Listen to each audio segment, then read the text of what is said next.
Well, good morning, everyone. Welcome to the Trade Ideas Live trading room for Friday, June the 10th. My name is Barry Anderson, moderator of your trading room. Couple of yeses to let me know. Yes, thank you, William, that you can hear me and you can see my voice. My goodness. Okay, so obviously the 8:30 CPI came out.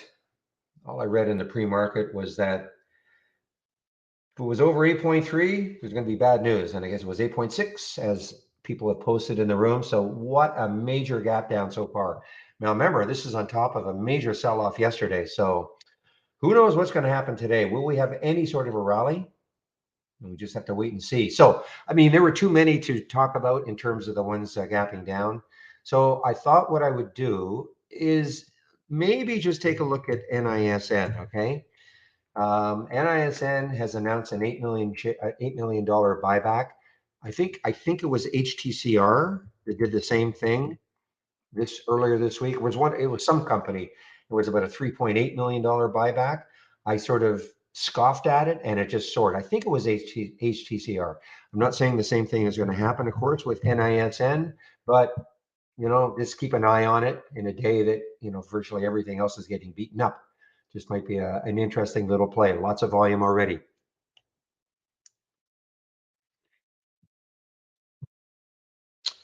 PALT, P-A-L-T, P-A-L-T did an acquisition and their stock was moving higher and now it isn't. So some earnings plays is Stitch Fix. I was amazed at the price. I had no idea it was this low. Anyway, SFIX is an earnings play and it's also basically an all-time low right now. So this can turn into one of my favorite plays. If this, once the market opens and it starts to just keep moving down, I love to short these ones when they're all-time lows. And there are a lot of shorts available. Interactive Brokers, almost 3 million. So many, there won't be any problem shorting for probably virtually every brokerage out there. So we'll see what happens though. DOCU had earnings after hours, got thumped. You can just see the reaction, that move area right here in that 15-minute chart.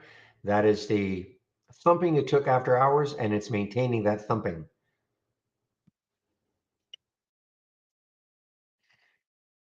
Morning, Jim, in our YouTube room. CRBU. So all I'm really trying to see are stocks that are not so much affected by what the market is doing right now. CRBU, excuse me, Caribou, negative data. It's a bio, of course. So that's all. I just phrase it like that, negative data. So this is almost an all-time low, and this is shortable for me also. Almost an all-time low for CRBU.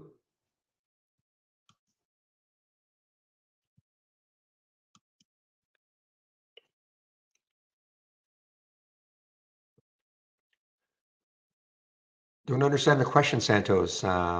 How best to use the alert window? I mean, it's a pretty wide open question. I mean, there's no best. You set an event, you create a I hate to call it a strategy, but you create the event, with your price range, your minimum volume, other things, and then you have a trigger, either a new high of the day, new low of the day, or one of the many other triggers that we have. There's no such thing as the best. All depends on your trading style. Netflix, boy, Netflix getting hammered again this morning. And on top of course, everything else that's happened in Netflix over the last few weeks, Goldman has decided to change it from neutral to sell. Yeah, so you understand what I'm saying, Santos. I mean, there's no best way. That's like, what's what's the best car to buy? I mean, it's just too open a question.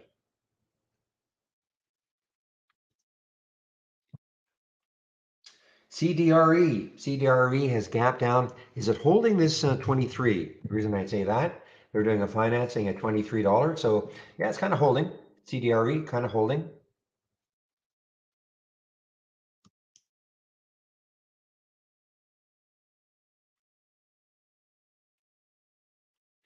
Okay, guys, market's putting it a little bit of a pop here. Hey, you know what? This could turn into my favorite day. Big gap down and then a a slow to moderate recovery for the balance of the day. Because what happens is you'll see a lot of really interesting bounce plays, stocks that are being hammered down, not for any specific reason other than the overall market being weak, and then they tend to then they can bounce.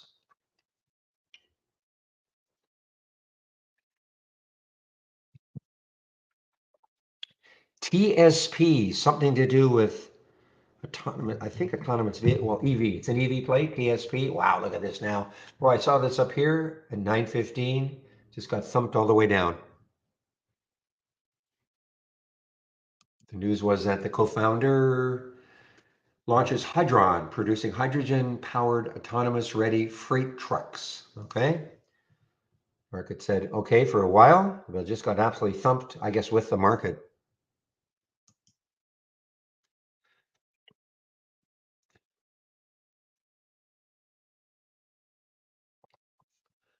I was semi-interested in this PBTS to see if it would hold up. This course had that insane move yesterday. I mean, from 30 cents, 34 cents, all the way up to $1.49. It closed just over $1, and it's just sort of hanging around.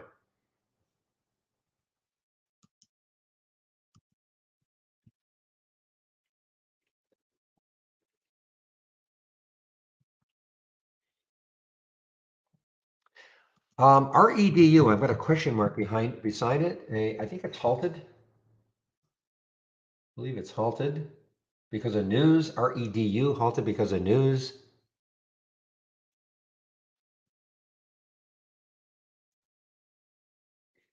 I thought it was a reverse split.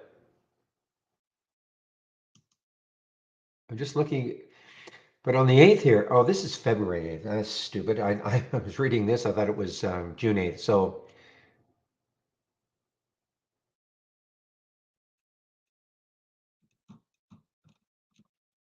I don't see the ratio.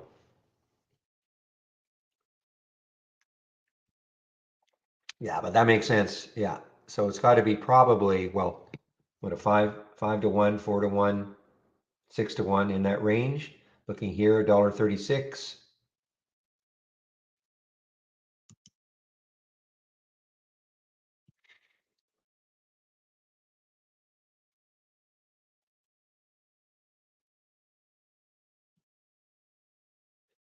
So definitely going to be an interesting day to say the least. We're, big gap down after a big move down yesterday in the market. So, we get two big down days in a row. We're down now, SPY's down, of course, below that 400 level. Just seems like 2 days ago, and it was. We were thinking it might challenge the 420.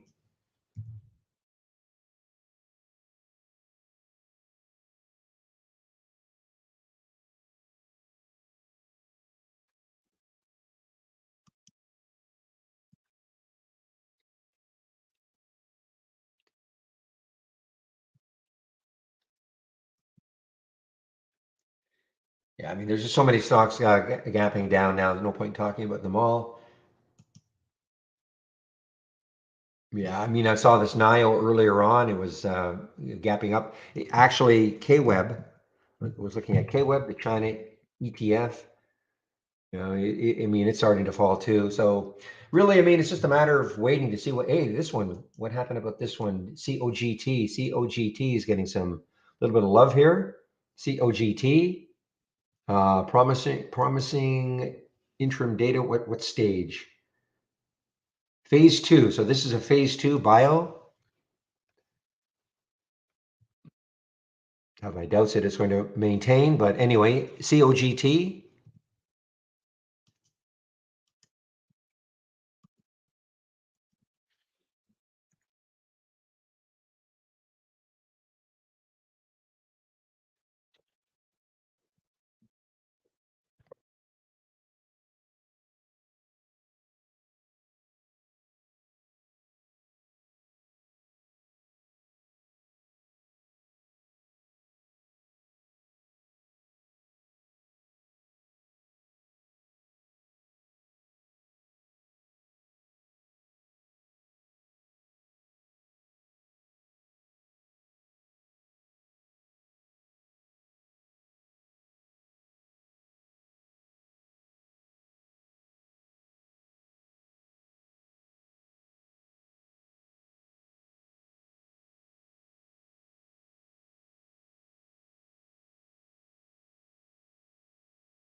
Sorry about that, guys. Yeah, I briefly put my mic on mute. Sorry about that. So there are the upgrades and downgrades from briefing.com this morning. And Goldman, there's the Goldman downgrade with multiple downgrades for DOCU as would be expected. And also Goldman downgraded eBay. Let's see, take a look at eBay.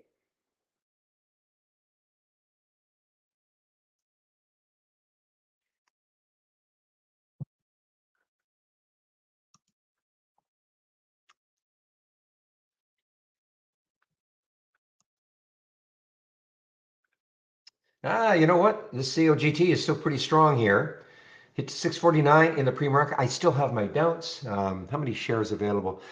Not a ton available at Interactive Brokers, 94,000 right now, shares available. To me, it looks like there'd be a ton of resistance right around 7 anyway. So it's only about 50 cents away.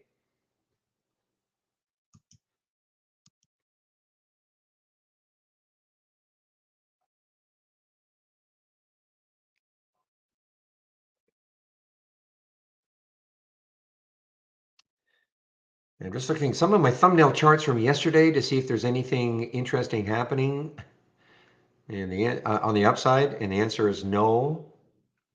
Guys, COGT is definitely swimming against the tide here. Look at this, COGT. Again, just hard for me to believe this is going to last.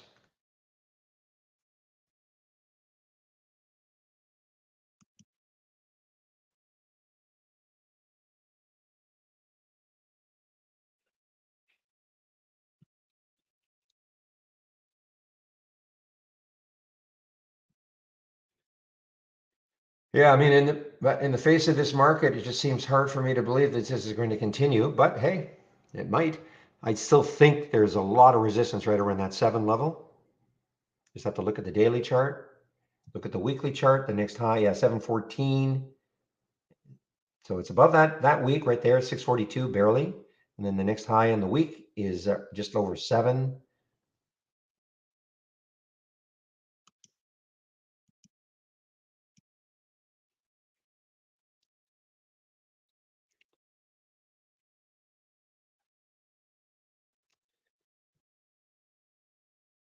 Yeah, and that stitch fix. Always, it's a tough one to say. Stitch fix.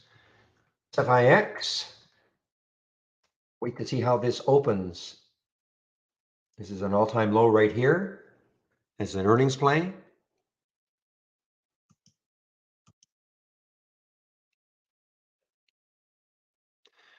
So for me, this is definitely probably maybe. This is going to be a day in which I sit on my hands for the first 15 minutes at least. That's typically what I do anyway. The only thing that I might get into if it takes out 6 right off the bat is SFIX on a short. I mean, that's not a recommendation to do the same thing. No, there was no, but I do share a lot of scans. Okay, Yoda, because you hear me talk about, excuse me, alerts or let's see, scans that I've got on my other monitors that you don't see. Okay, so what I do is I give you my homepage link. Okay, so there was no link for my setup. No, one of the reasons is I've got, if you're a standard subscriber as an example and you tried to load my setup, you'd probably have too many charts loaded, and then you'd get an error message. I also, yeah, there's just a bunch of reasons. So consequently, all I really want to do is give you some of the individual scans, and you can kind of pick and choose which ones you might like. And again, well, you say you found those, so yeah, go to my homepage for those who do want my scans. So for instance, this one, excuse me, a lot of people like to see what's happening in the pre-market. This is what I've been using for years and years and years. I haven't changed the setup. So again, if you go to my homepage, go to the scan section, and you'll see pre-market actives up and down, and gap up and gap down. And as would be expected, I scroll down, down, down, down. Look at all these look at all these things. A few in the up, but way more on the down, of course, as would be expected.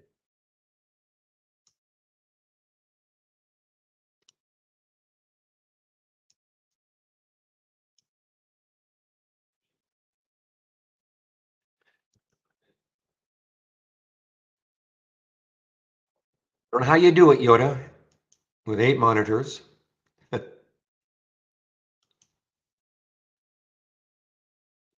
I'm just kind of a guy who looks at whole numbers being pretty psychological. You know, it got down to 611 this morning. That's just me though.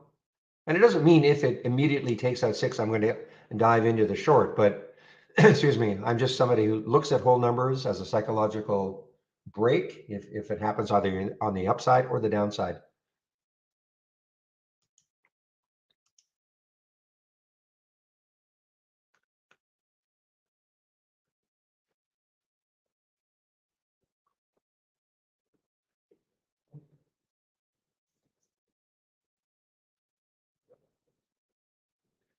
And my bias still is on that COGT to short it, but it is still strong. I mean, it may just buck the trend.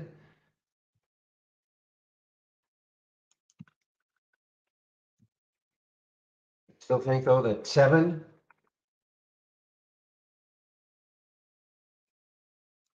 one more look at it.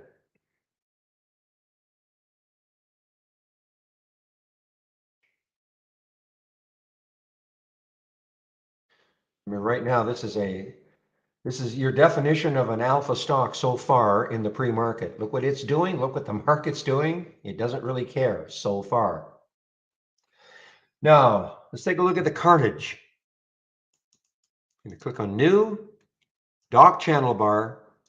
I'm going to the sectors, and this will probably be one of the worst days we've seen in the pre-market.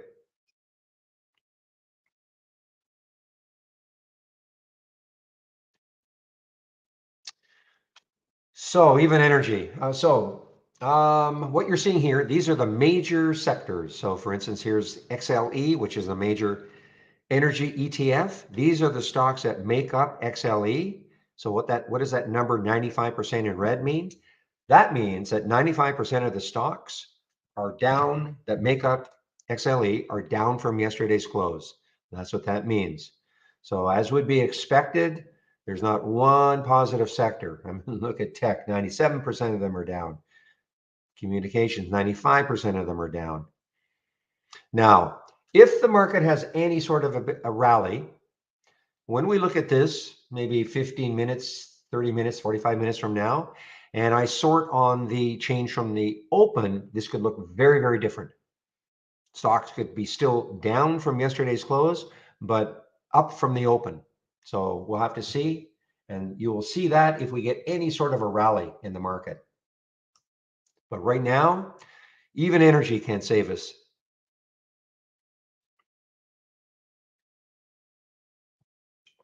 It could be a sweet bounce day. It could be. This is pretty brutal, though. I mean, it's bad enough that it happened, you know, what's happening right now, but it's also on top of what happened yesterday.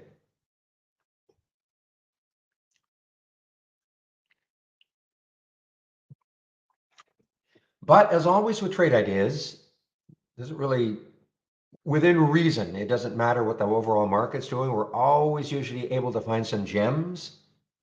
So see these low floaters,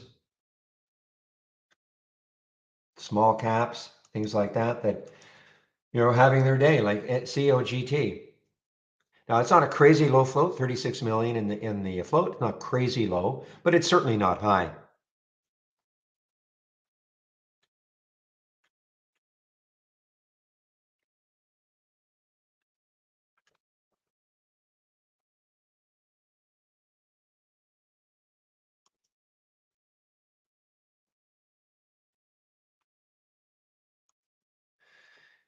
Just checking some, see if there's anything on the positive side sneaking its way in.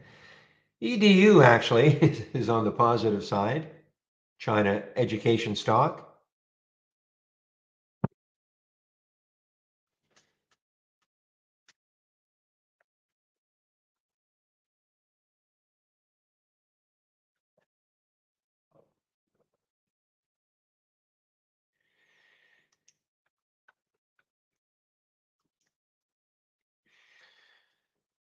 Even that silly red box is still, RDBX is still mildly positive.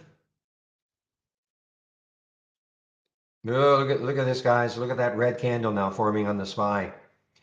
So we had that little green candle that paused the downtrend. But look at this.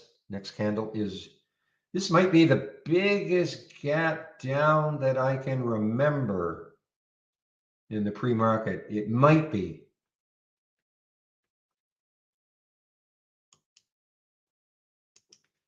Morning, TRD.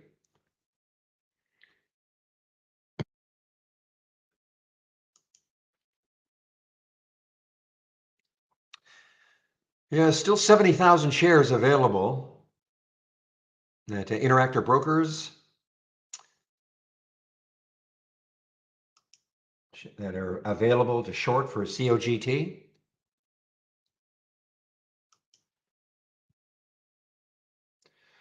I was going to say keep an eye on this EMWP. You know, I mean it under the radar, of course. This had this nice little pop yesterday. Zach pointed this out, I think, yesterday late. So it's kind of holding. I mean, it's down 3.5%, no volume, but it's kind of holding. And this is EMWP. Look at this. Look at this SPY, guys.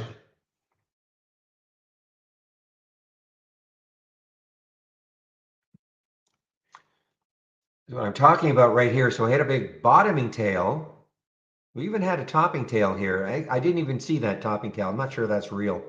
Hard to believe it almost got back. And then we had, this is what I'm talking about, the little glimmer of hope right here with that green candle. But now this is red and growing. So this, of course, has another 5 minutes to close before the market opens.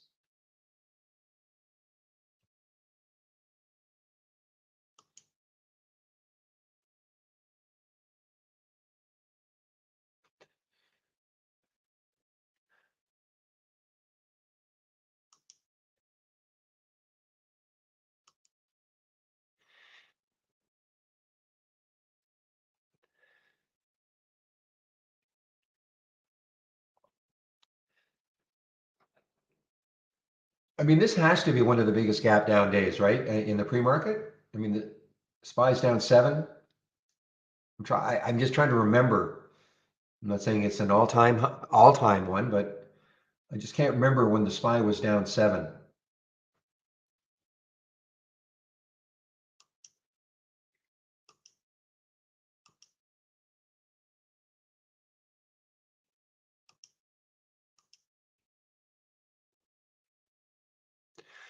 Well, Mookie,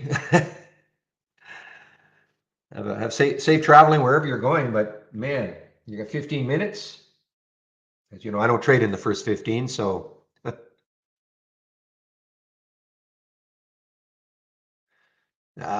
at SFIX. You know what I have found actually, though, in these 10-day daily breakdowns, it works. It works for what I think I've noticed, as if you want to call it any sort of a pattern, for stocks that are really not really known. Now, Stitch Fix, I'm not saying everybody knows, but I mean I think this certainly is a more known company. The ones that I find that really work are these more obscure companies that have earnings or some bad news, and then they're just getting like Box D. Okay, Box D is a great example. I mean, I guarantee, go down the streets of Vancouver today and I ask, anybody heard of Box D? Nobody's going to know. But Stitch Fix, yeah, maybe.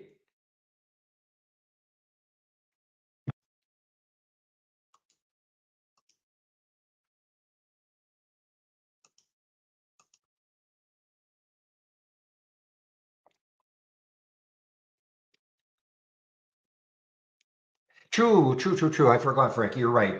There were a couple of days in which I guess the SPY was whatever that number is.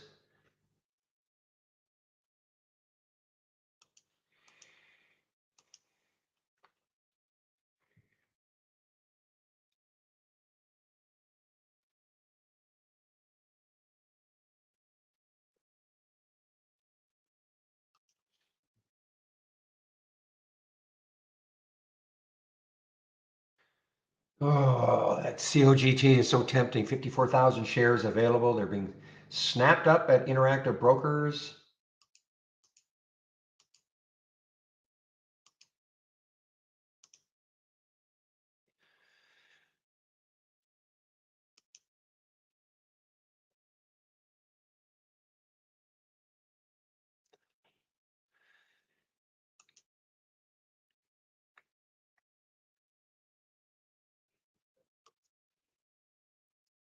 Well, guys, I can't tell you what to do on the COGT, but it just looks really tempting here.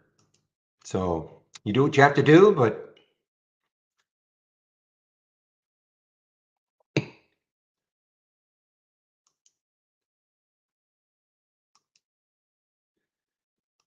and my text to voice, she is just over and over telling me stocks are making new lows in this gap down. This is the alert version of the pre-market actives down.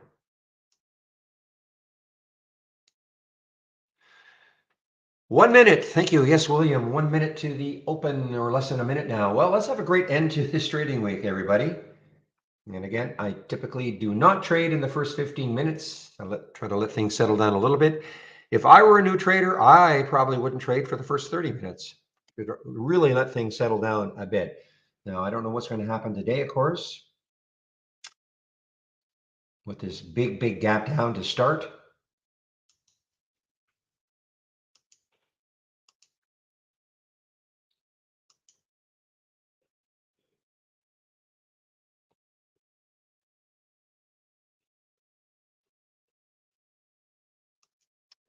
All right, guys, we're open, and there's that box D.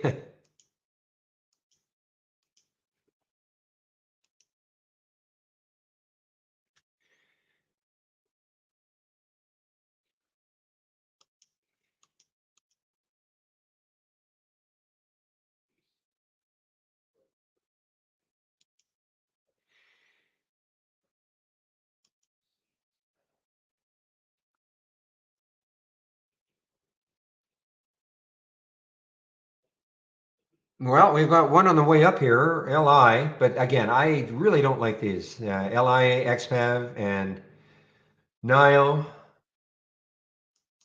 All right, guys, well, the Cogit is still strong.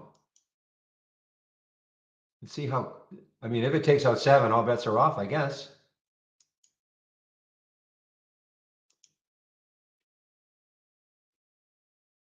By the way, I'm not in anything anymore. The RPTX, I got out of it yesterday. I know I was planning to try to hold it as long as I could, which for me was an eternity. I think it was about a week and a half. But, I did okay on it. Remember, I got in around 12 something, 1260 or so. But I'm just not liking obviously the way the overall market is. So could always get back in, I suppose.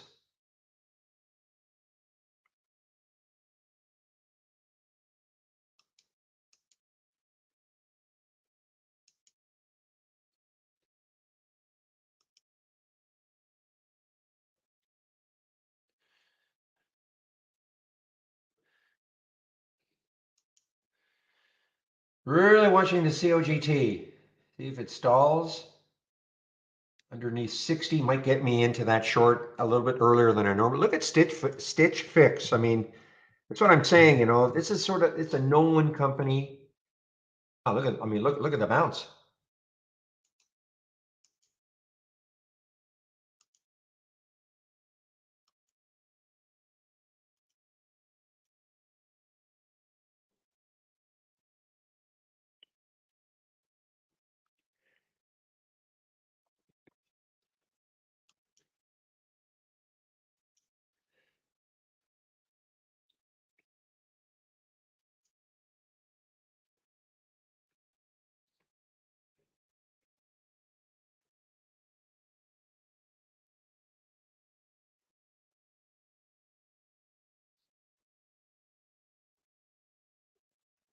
Okay, FRSH on the way down, an all-time low, all-time low. All-time low for FRCSH. It's on an earnings play. It's just, tanking with the market. All right, guys, there's the COGT now. This might be it.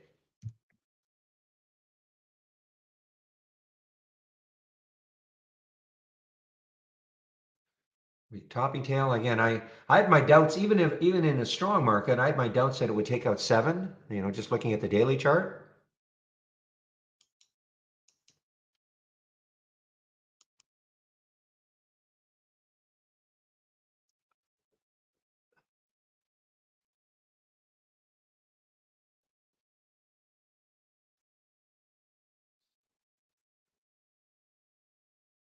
Well, pops are going to be a little bit suspect right now anyway. I mean, that is another red bar.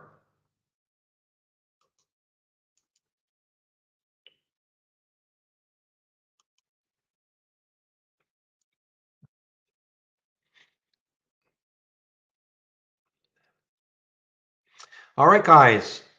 Super, super risky, but NISN. I believe it. You just need a confirmation. It was the HTCR.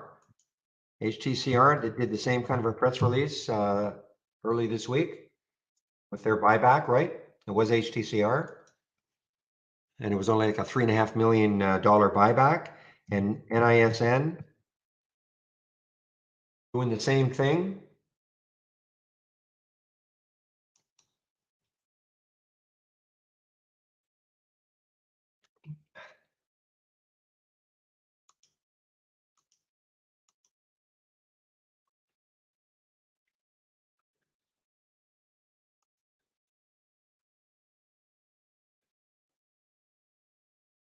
So, I mean, if it takes out this, I mean, and I really didn't think much of that HTCR. I saw the news, it popped up in the pre-market, it fell right back down, but then when the market opened, it just started to run. I am not saying the same thing's going to happen.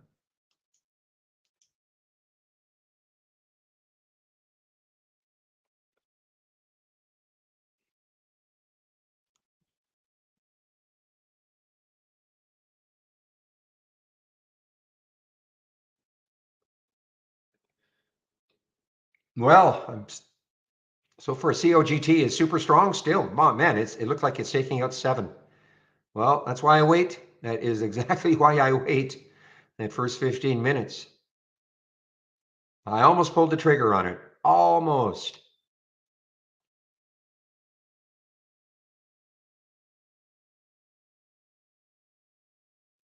Wow, it's super strong. So this is your alpha stock of the day so far.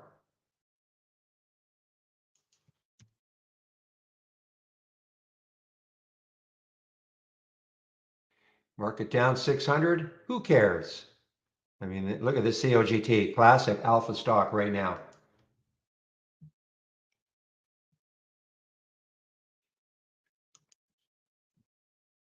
Really keeping an eye on this NISN. If it takes up this pre-market high, I mean, again, it's a 20 million float. 20 million float, so it's a low float.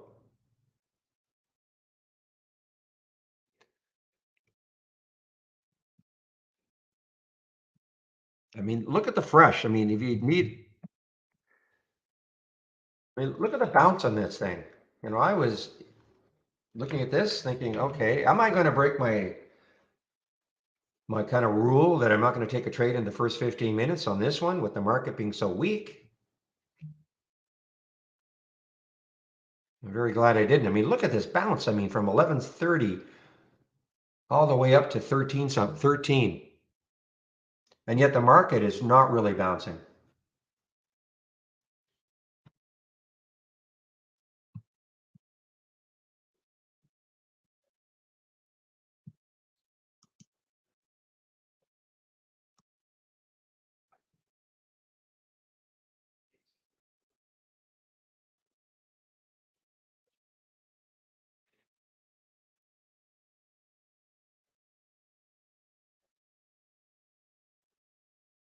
Well, I missed this one, but it's on an all-time low, so I never would have taken it. I think I mentioned, I don't know if I mentioned CDRE. Yeah, the financing, that's right. Wow, it is being hammered now on that financing. They did a financing at 23 when I last saw it. It was kind of holding that 23 range. But look at this, it is being really thumped here on that financing.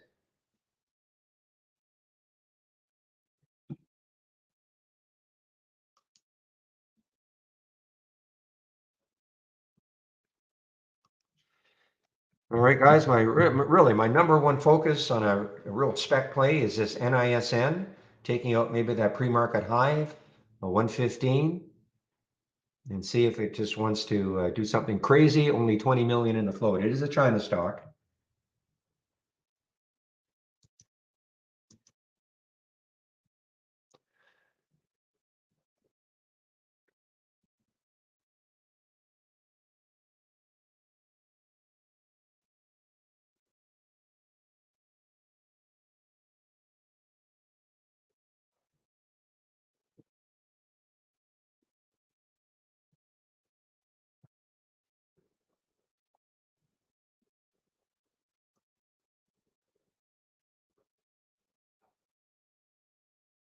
And we have a halt. FULC got halted on the way down, but it popped a little bit, and that's FULC.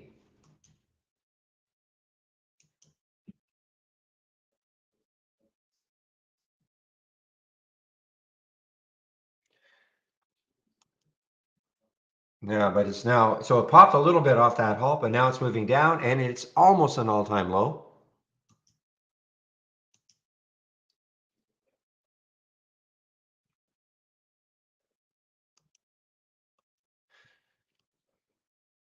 Well, I could not have been more wrong about COGT.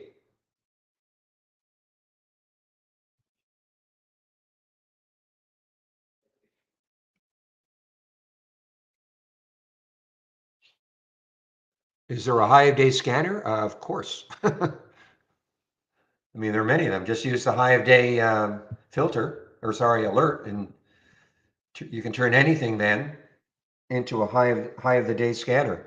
When I say anything, then you can put all your other criteria in, a price range you want, a minimum volume that you want. Does it have to be up a certain amount? But I mean that's what we're really good at, showing stocks making new highs of the day. But you've been around for a long time. I'm talking to somebody in our YouTube room.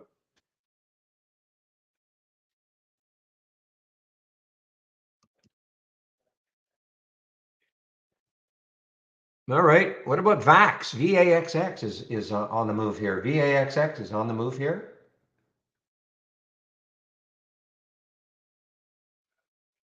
Well, you can look at the momentum channel, but I mean, you've been around for so long. Haven't you looked at any one of my scans?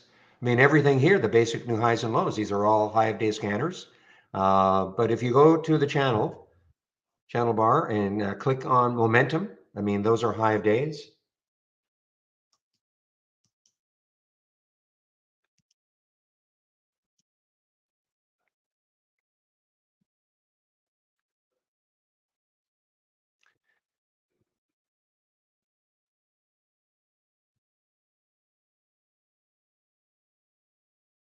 What a move. What a move on phase two. And now it's through the 200-day. I mean, that didn't even stop it. I thought 7 might stop it. And then I didn't even see where the 200-day was. It's through the 200-day.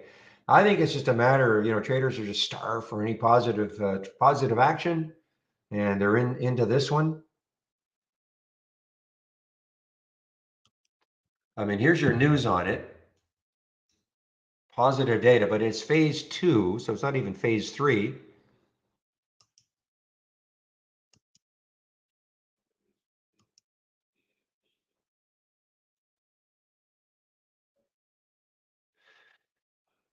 Well, go to the momentum channel. Also, the biggest gainers.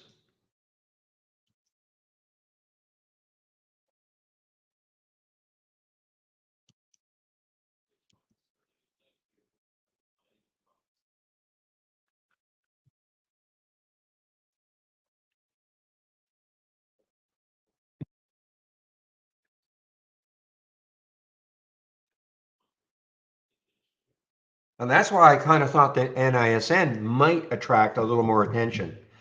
I mean, look at the volume. It was huge in the pre-market. It's 16 million now, 20 million in the float. That's why I thought it might attract a little more attention, but looks like I'm going to be wrong on this one.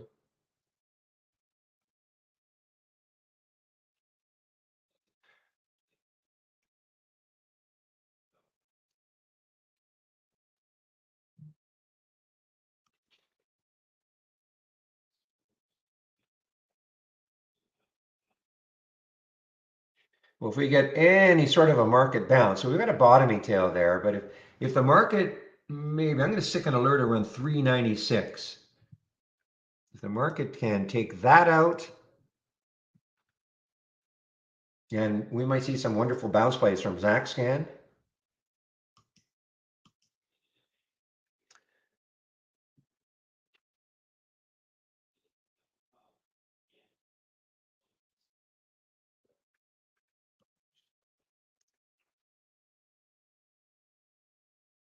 Well, we have the 200-day at 752, Yoda, so that is the 200-day. We have it anyway at 752.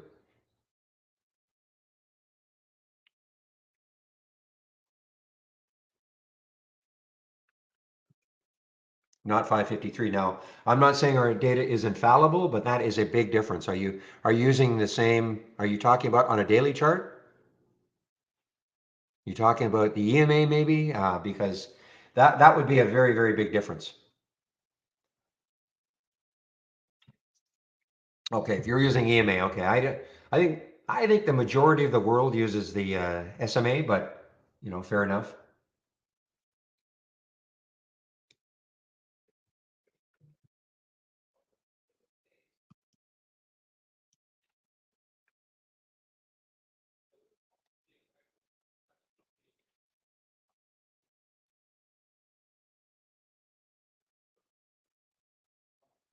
Well, EDU is strong. I mean, it has bucked the trend. EDU has bucked the trend. I gotta say that really carefully.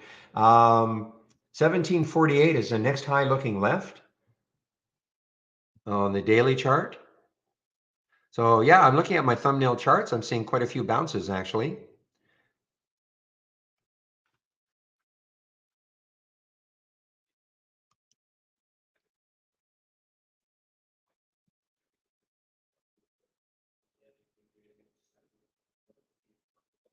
Actually, a little surprised COGT wasn't halted right there. I guess it just wasn't up enough or not volatile enough right here in that time frame.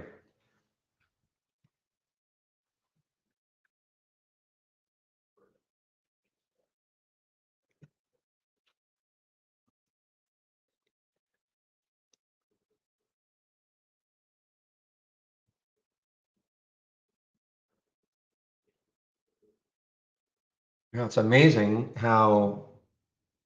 Well, I mean, that's why I wait. I mean, it's that simple. I could have thought, I could have really made a internal prediction this was really going to tank and shorted it in the pre-market. I mean, I would have had stop, always have a stop, but nonetheless.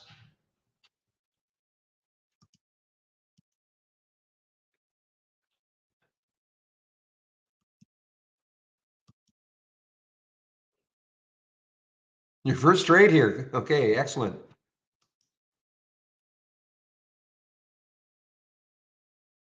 There are a lot of bounces I'm seeing on my thumbnail charts, a lot of bounces. Look at it. Look at AERC as an example. AERC, of course, been following that one for about a week and a half now.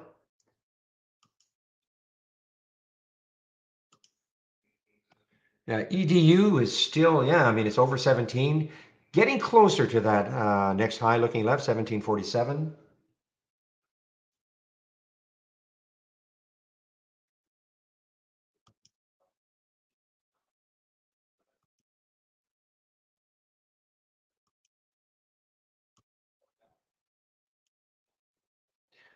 All right, guys, CRBU, it's an all-time low right now.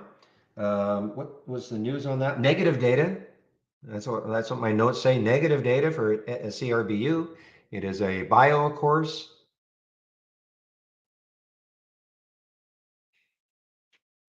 It is a gap down and go so far. And it's lifetime low now. CRBU, lifetime low.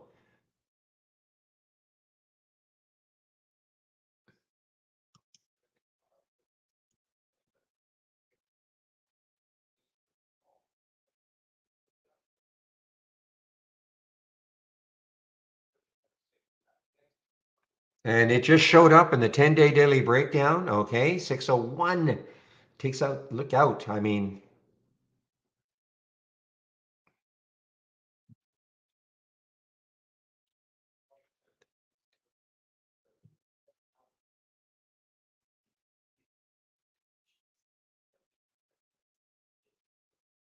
But even it had a little bounce. Ah, but look at the market here. We had a big bottoming tail previous the 930. That 930 candle, big bottoming tail, looked like okay, maybe. But look at this candle right here, the 945 15-minute candle moving down.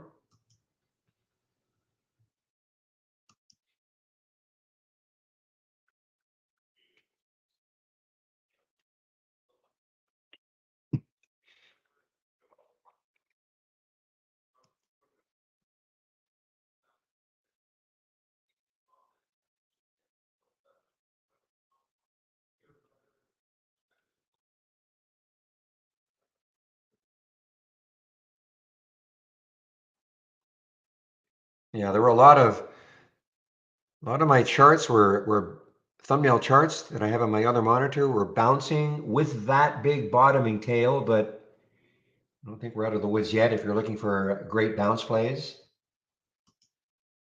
Keep an eye on that CRBU, guys. I mean, it's negative news on top of the market being like this. So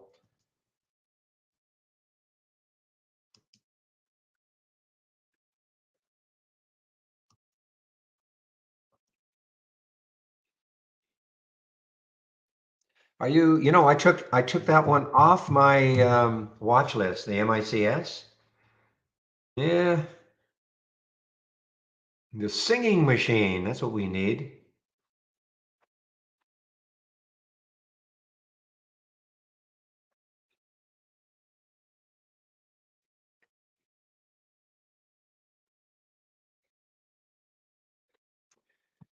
Yeah, I mean, you're right. The Cogent might be over, but yeah, all the shorts dried up at Interactive Brokers.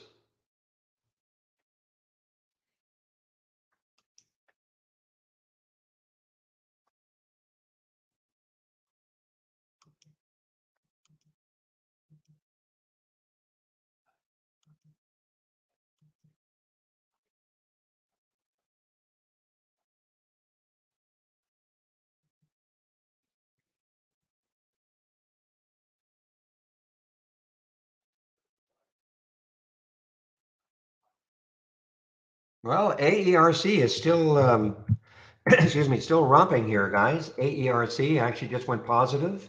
AERC, the high yesterday, so it's got room.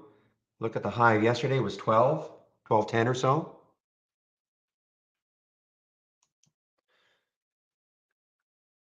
Yeah, so I've got my little penny explosion here, Zach. So I can see some of the ones that are moving. So I see the RGS. You're talking about the RGS.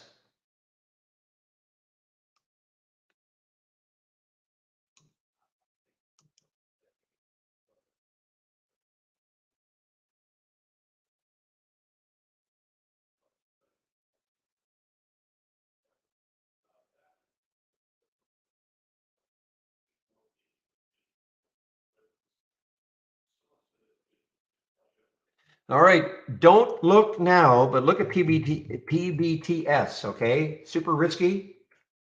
But if you saw this one yesterday, I mean, it's holding again. PBTS.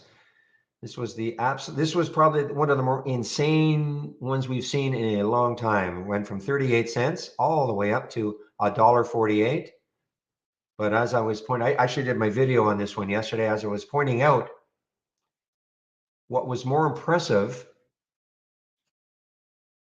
to me, I'd have to look at another time frame, is how well it held over that dollar mark.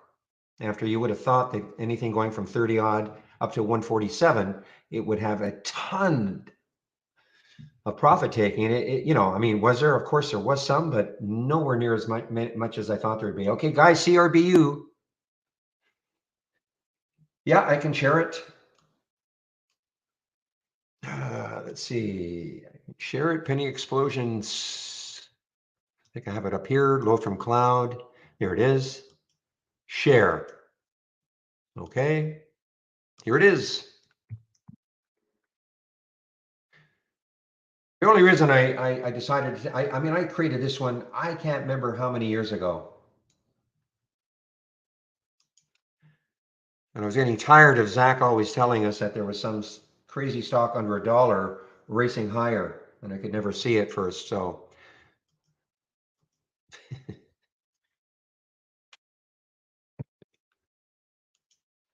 guys, CRBU.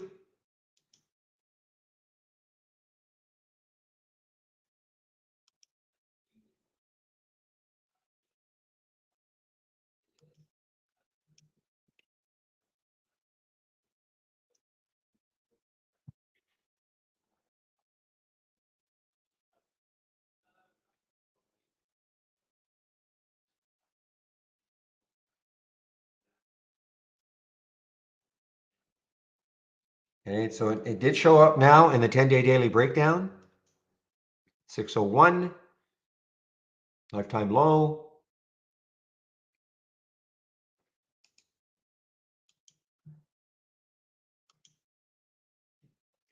Yeah, I think the reason it didn't show up earlier, 739,000 shares, and it's now 500.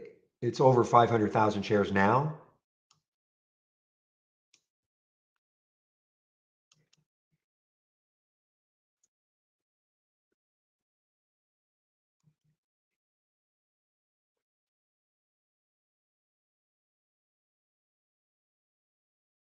The links that I share don't work the next day.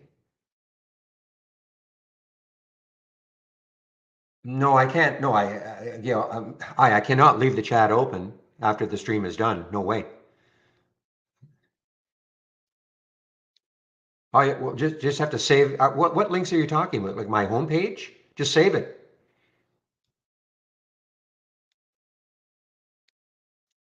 But there's no way I can leave the chat open after the stream is done.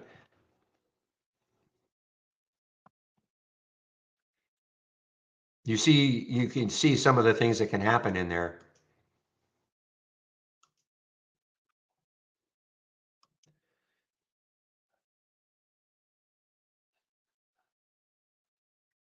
Well, this one but it's a cloud link. Okay, there's a cloud link. Just save it.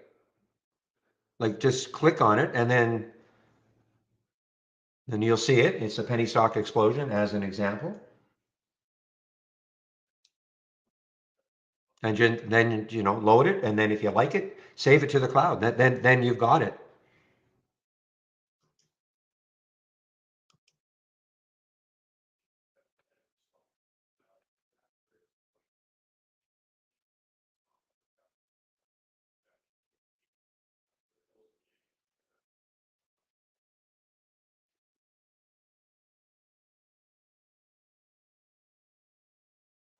Well, if it's okay, I mean, again, I'm talking to someone in a YouTube room. I mean, if I share a cloud link, then you have just, I mean, I can't, I don't know how else I can tell you. You just have to save it. So right there, if you're watching what I'm doing, well, I post a link in, you click on the link, and here it is. Copy it, just highlight it, and now file, load from cloud, and there it is. You can see the string is the same, ends in D730, D730, load it. Now you've got it. Now it's up to you to save it to the cloud, in your cloud, right click, save or share to cloud, and then save it. So if you wanted to give it to somebody else, then you just do the same thing. You just, you just right click, save or share to cloud. And then save and share, and then you can pass it on if that's what you want to do. So I'm not quite sure I understand what you mean. I mean, I constantly tell people, save things to the cloud.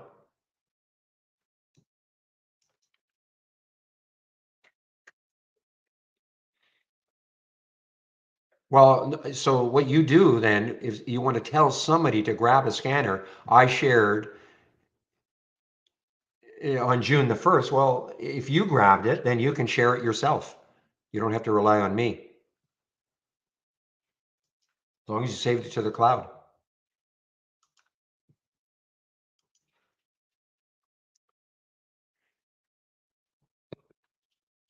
So, Evan, everything I've got, what you're looking for, is in my homepage, okay? Oops, just give me a moment.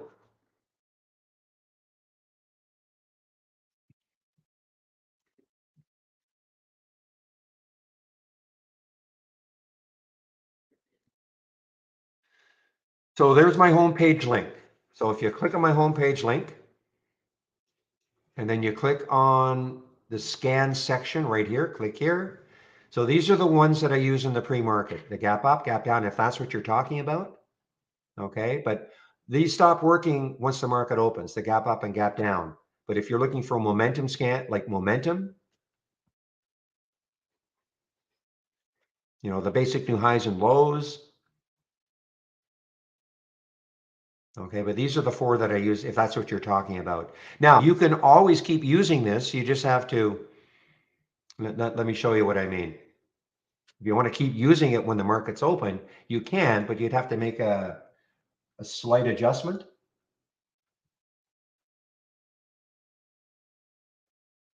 And let me just show you what I'm talking about.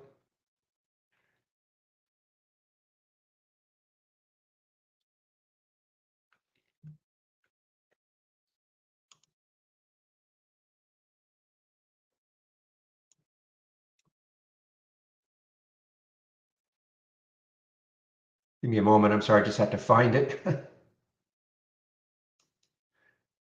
Okay, so here are the gap up and down. Now you notice it stopped right at 928, at 930.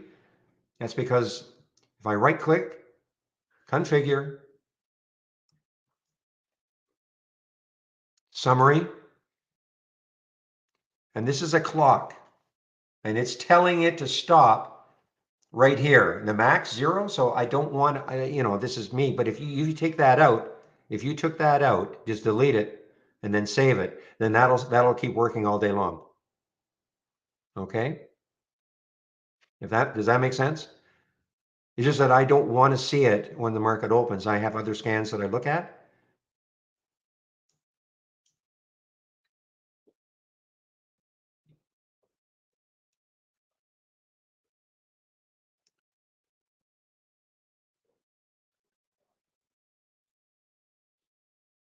Yeah, COGT is not over. It's amazing. Strong, strong, strong. I mean, you would have thought there's still no shares available. So not a lot of covering yet at Interactive Brokers. You would have thought that would have been it, but no way.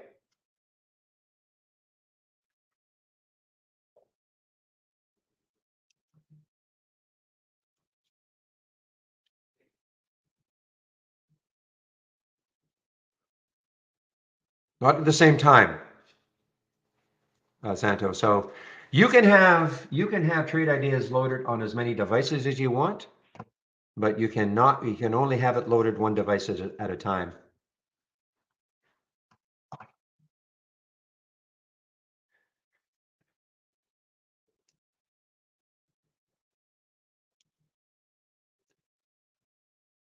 Do I short? Well, I can't. There are no shorts available at Interactive Brokers.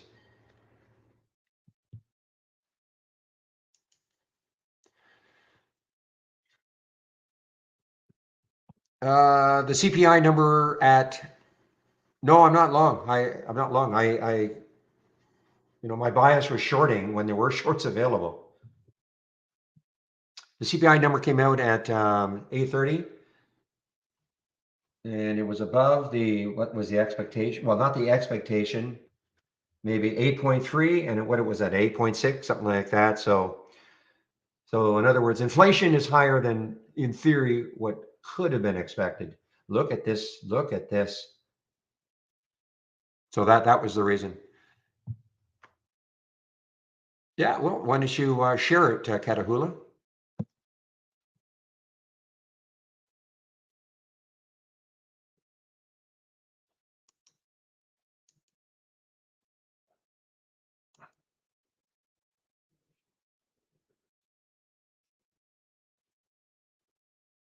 Or this FULC has been halted many times now.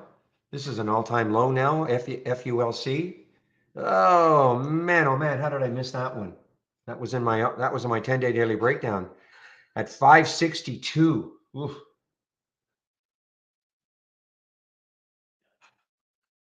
This is what I'm talking about right there, 10-day daily breakdown. And the alert 939 at 562. Look at this, 413 now. But this is, so far, this is not bad, the CRBU.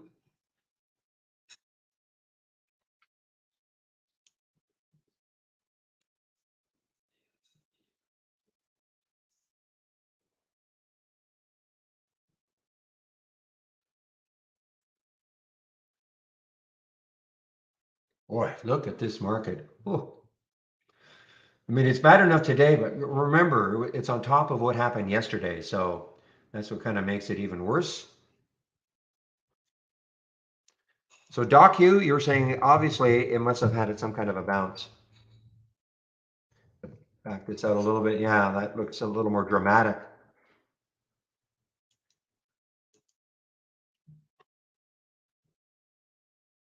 Oh, of course. Well, that's what we do here, Katahula.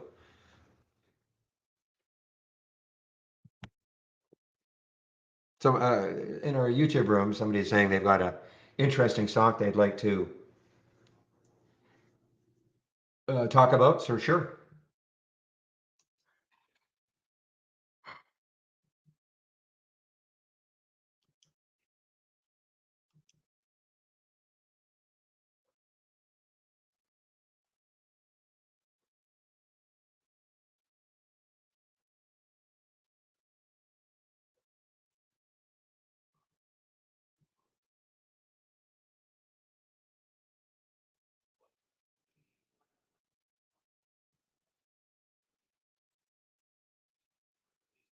So of course, look at the Momo up and momentum down. I mean, obviously way more. And these are just individual stocks. It's never going to repeat.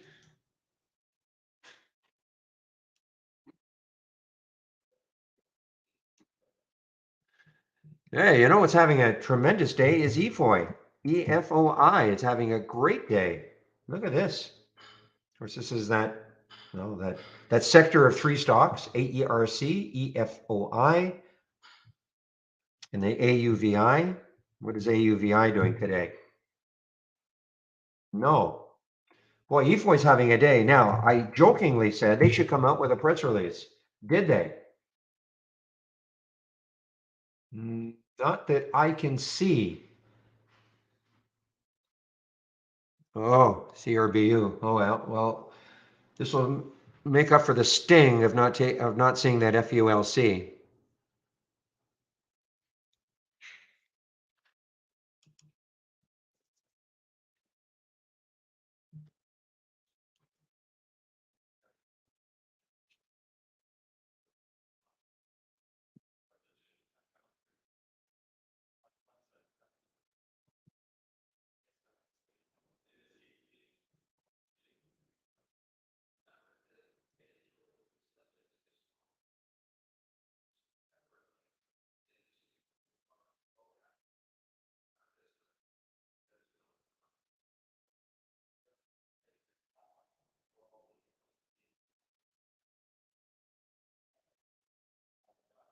Boy, pretty tough to play a bounce right now with this market doing this. I know this just showed up on Zach Scan, Carrier, CARR.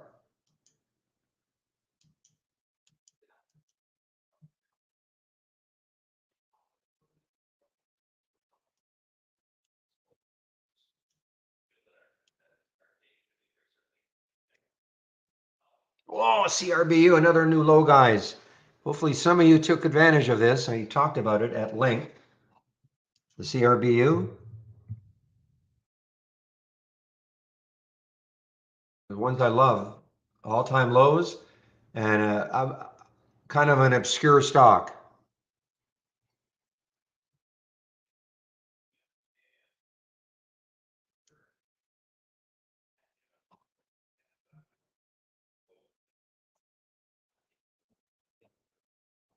Whoa. Yeah, I hope it hits 5.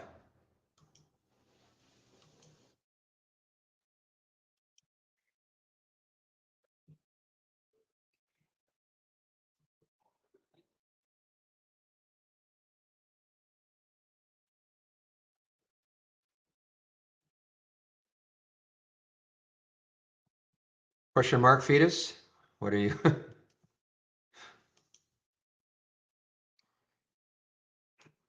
Look at that. Even if you waited for the 601.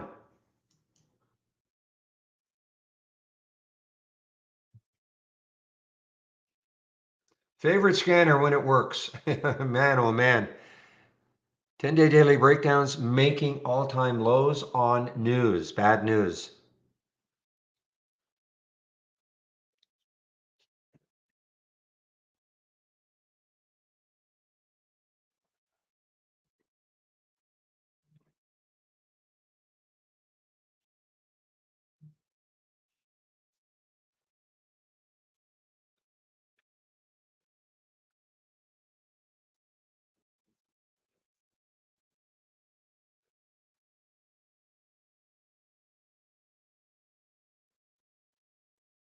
Well, William, I saw what you said. You took this FULC with size. This is just making its way down again. Oh, I can't believe I missed this one at 560. I cannot believe it. 562, 368 now. Oh, brother.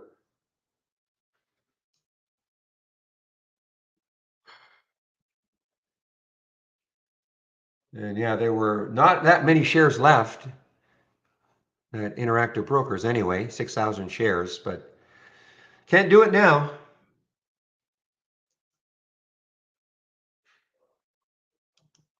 Look at this market. Oh, my goodness.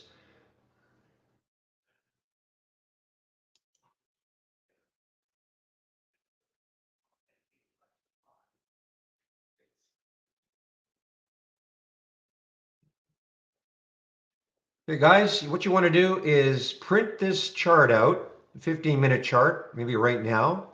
This, you hear us talk about an alpha stock. This is a fantastic definition of an alpha stock. An alpha stock doesn't care what the market's doing. I used to always say within reason, so if the market's down 1,000 points, well, probably nothing, but doesn't, I mean, the market could go down 1,000, but this is a definition of an alpha stock. It doesn't care what the market's doing at all, trading completely on its own.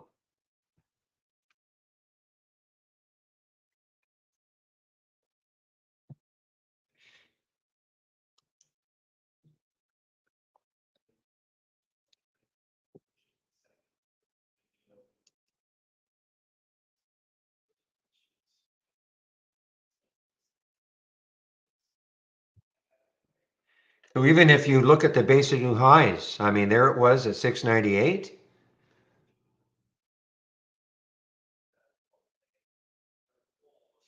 And here's two in the basic new lows. Of course, these are two. I don't know what Aris did, ARIS. 1756. So actually, wow, that had a big bounce. But before it bounced, it did get down to 17. But this looks short-lived now, this bounce with what the market's doing.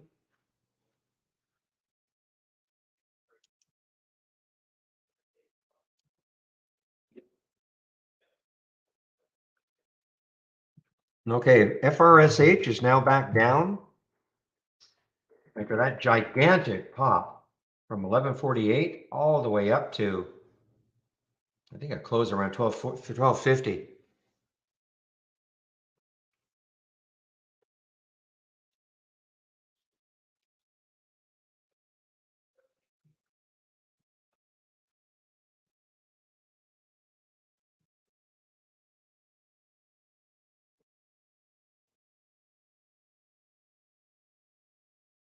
What's the short float percent for COGT?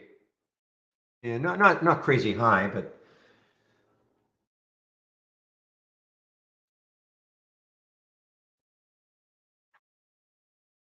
remember EDU at the beginning of the day, guys, was ripping higher. Now look at it, EDU.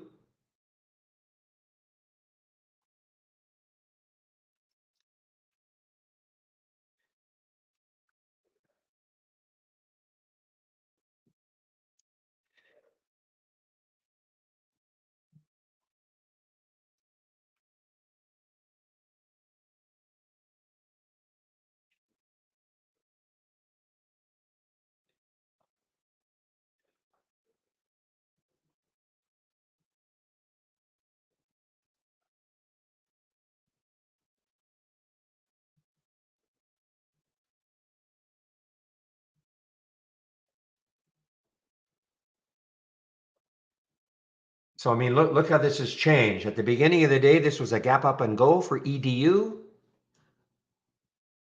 And now this is a gap up and reverse. So for EDU.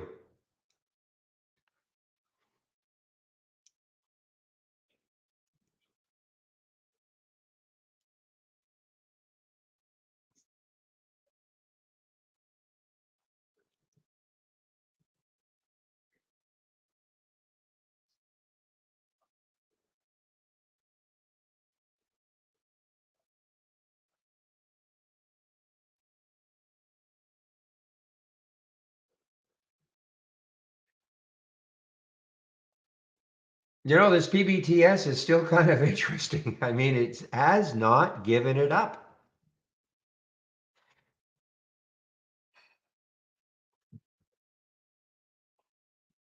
You know, so many times we've seen some of these crazy little super low penny stocks. Yeah, they do the explosion one day and then they just, they give it up.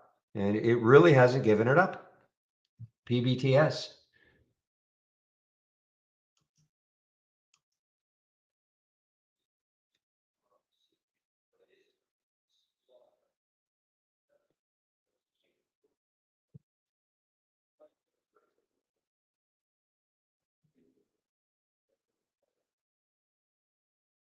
No, William, I hope you're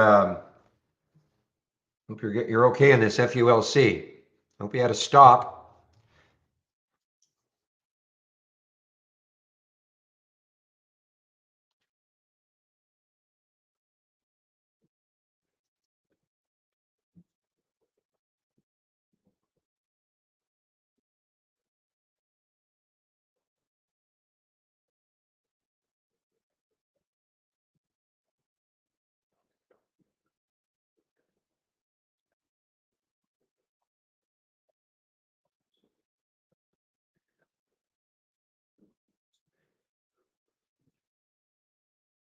Okay, good. This is just so weak. PBTS guys, I look, super risky, right? Super risky. But it's just pretty interesting the way it's trading.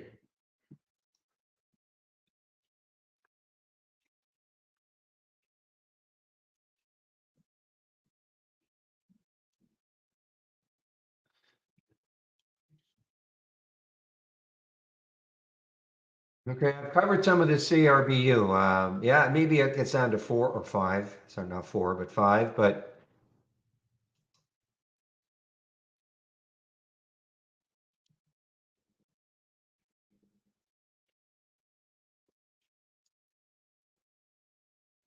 give me a moment here.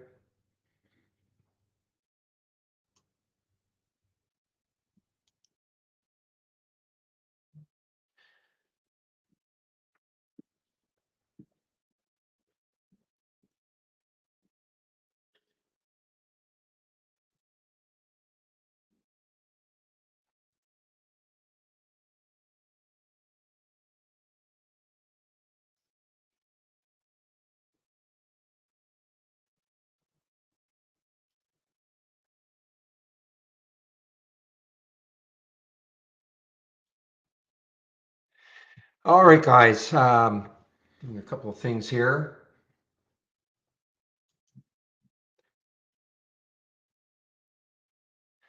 So now this one is showing up. 22. Can't believe I'm missing these. CDRE. I mean, look at these from the 10-day daily breakdown. Now I don't know what Zeta did. 627. What did it do? What did it get down to? Yeah, not bad, but the CDRE at 2207, 2128 now. Of course, we the Fulcrum FULC 562, 335 now, and the Caribou 601. It got down to 5. Even if you waited here, I didn't wait.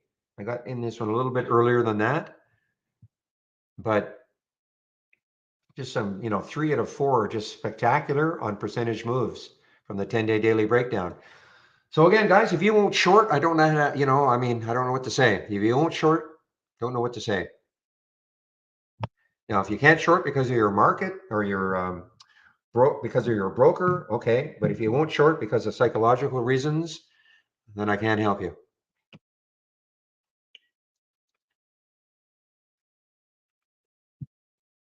And I'm saying that a little bit tongue in cheek, but there are a lot of people out there that are just like that.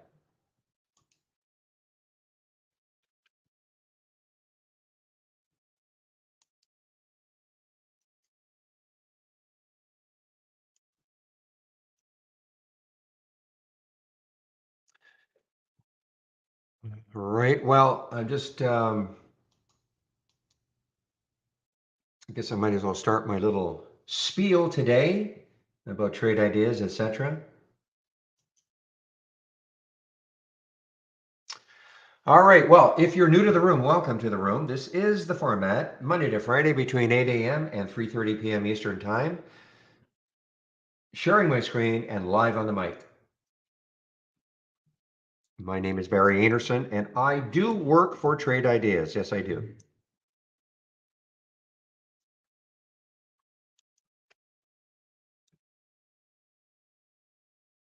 Now, we don't have charting data for Canadian stocks. Okay.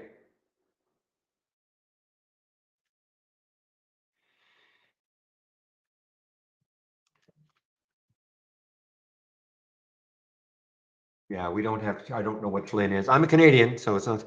But yeah, we don't have charting data for any of the Canadian stocks.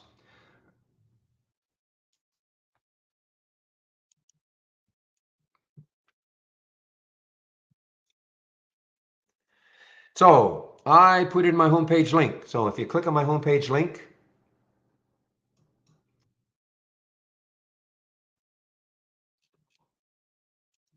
this is what you're going to see. So there is a promo code you can use. If you want to take out a subscription to Trade Ideas, you can use this promo code Barry for Alpha, 15% off the first month only or the entire year. Click on Get Trade Ideas. And we have 4 plans. Annual, monthly, premium, and standard. So premium is $2,000 a year. Standard is $1,000 a year. You can apply that 15% discount. The big difference, and there's no action at all from the AI today. No action. I'll go over it in a bit, but there's the window. There have been no, well, I don't know if there have been any alerts. I only sort on the profitable ones. No alerts at all today so far. You don't have to have an annual. If you want to go month to month, that's fine. Just remember 118, 228. You can apply the 15% discount to the first month only. So if you maintain a monthly subscription, this is what you will pay going forward. At any time, if you do want to go from a monthly to an annual, we'll honor the 15% promo code, okay? If you do take out a subscription, mandatory, do the let's get started. Take you about 30 minutes. Starts off with a download and installation, first startup and login. So there are 10 videos. It'll take you about 30 minutes. Please do that before you do anything else.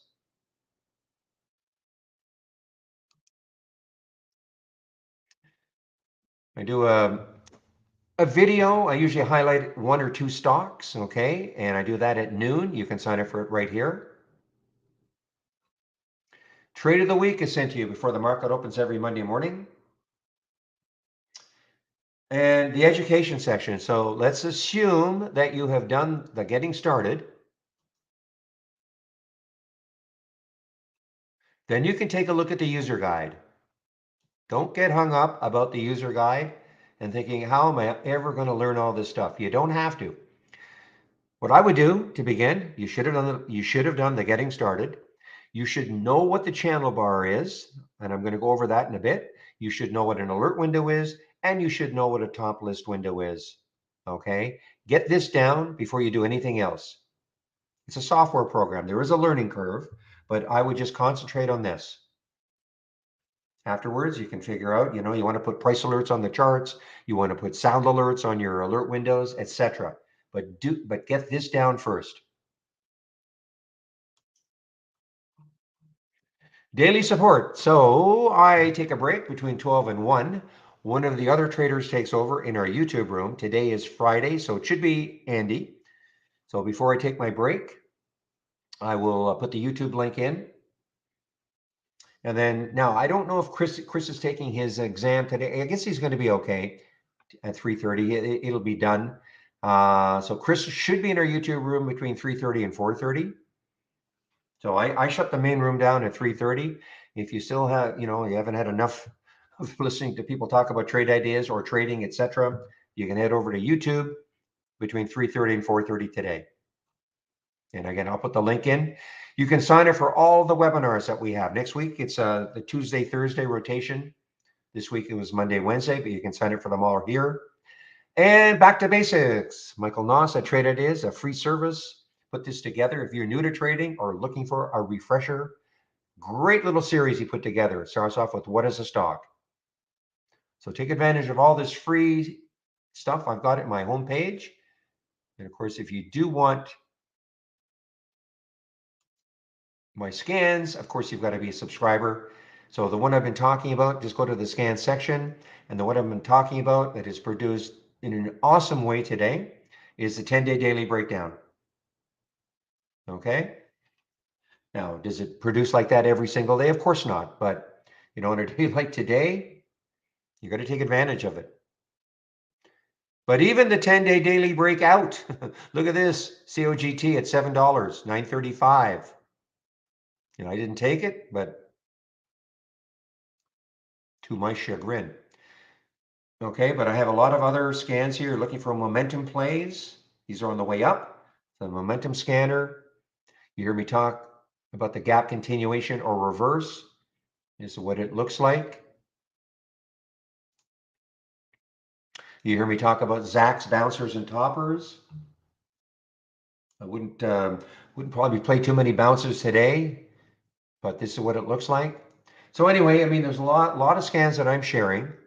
My homepage, so we're in the scan section. So save my link. Then you can look at, of course, you can do this getting started anytime you want. You can look at my scans anytime you want. You can look at the education anytime you want if you save my link.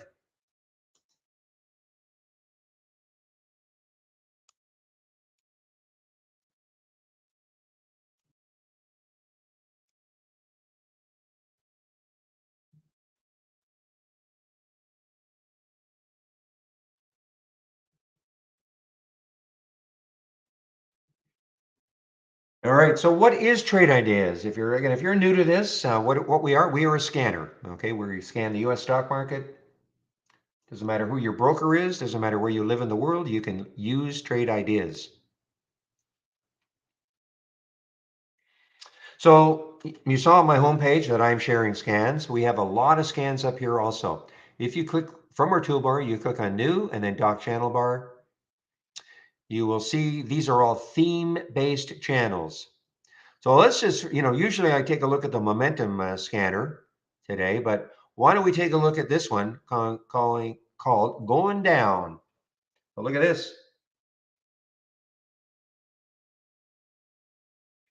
So, the biggest losers today, the biggest losers this month, the biggest losers in the year.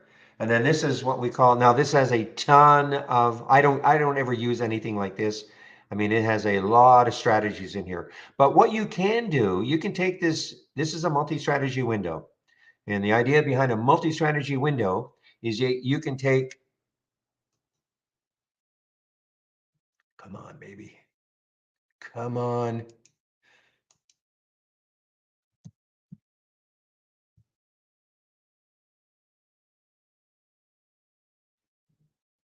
So notice in this room, I cannot tell you to take a trade. All I do is I point out some opportunities.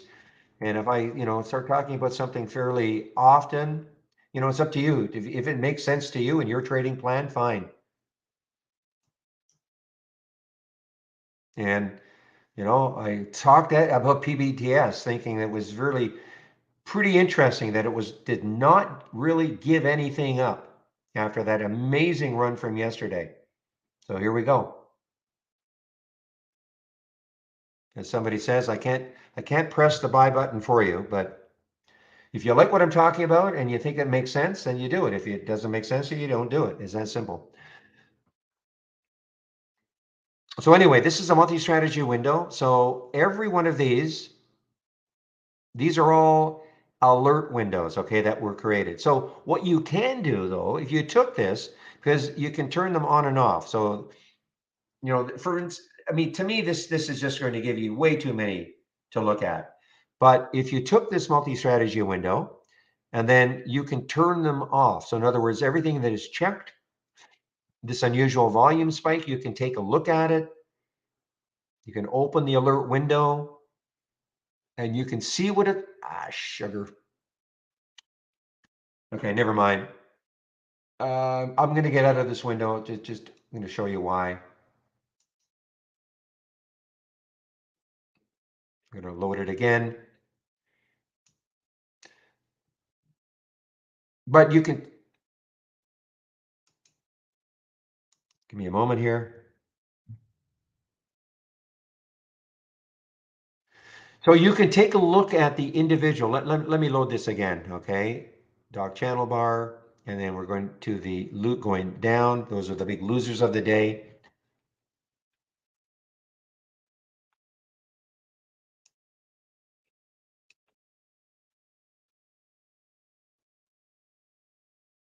Okay, so I'm going to right click in the window and hover over strategies, and then you're going to see every single alert window that was loaded into that multi-strategy window. Now, what I would do if you're interested, because these are a lot of strategies that have been built. Okay, strategies, alert windows. Keep calling them strategies, but what's going on with my mouse, guys? You can take a look at one, like the unusual volume spike, and then what I did was I opened the alert window, and what happened is when I did that, this is what happened, and then you can take a look at it. You can right click, configure, summary, and you can see exactly what it's looking for. And these are all real-time alerts. Every time something happens, if these filter values are met, and then an unusual number of prints or a 1 minute volume spike or high relative volume, these are all the real-time alerts you get. But all I'm really trying to show you though is that in this multi-strategy window, we have a lot of scans that we have created. And so you can take a look at them. And then you can decide on any given day to turn them on or off. Okay?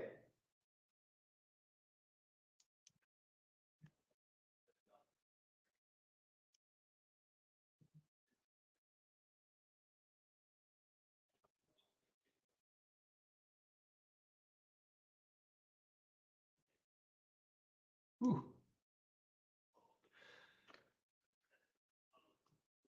Well, Jose, I wouldn't look any further than I wouldn't look any further than this one right here.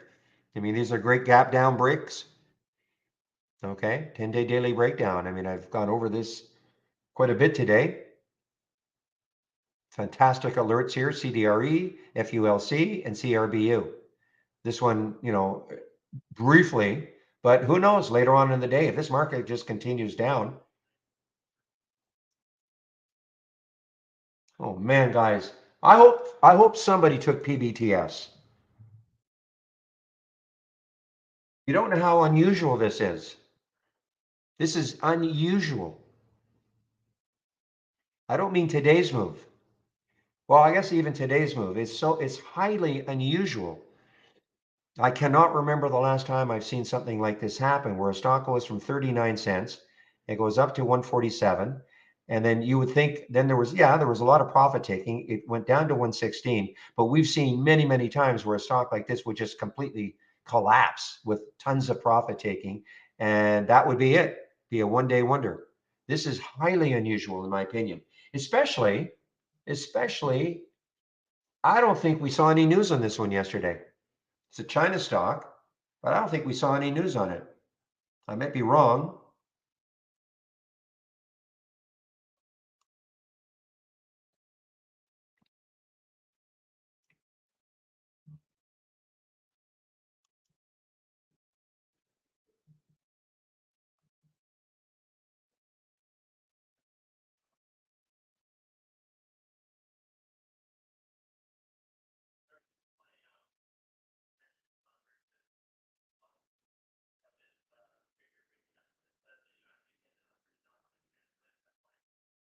Martin, it's just in my homepage, okay? You got to go to my homepage. So if you go to my homepage, go to the scan section. The reason I don't, I'd be all day, okay? I'd be all day having to click on links and putting them in. So I make you do a little bit of work, okay? You just got to go to my homepage and then go to the scan section, and here it is, okay?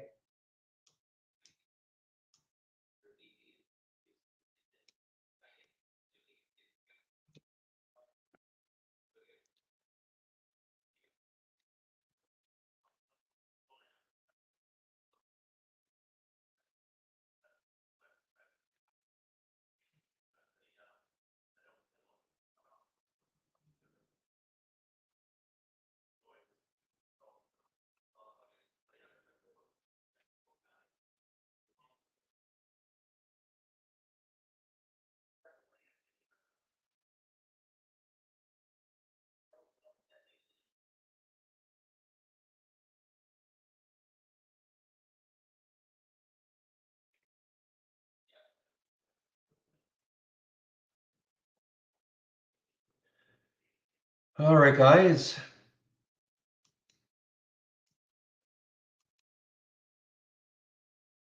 So I still have some of the CRBU left. I'm waiting to see if it has another cataclysmic breakdown.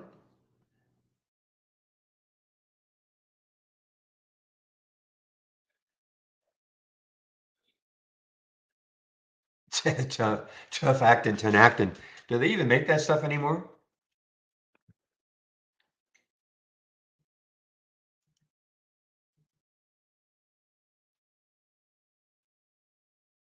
Yeah, don't worry about a docked window, Martin. Okay. I mean, if you want to know how to dock, I mean, I don't want to call it an advanced subject. Docking can be a little bit, I wouldn't call it the easiest thing to learn. Okay. But if you, again, click on my homepage and go to the education section. Okay. When you go to the education section, click here.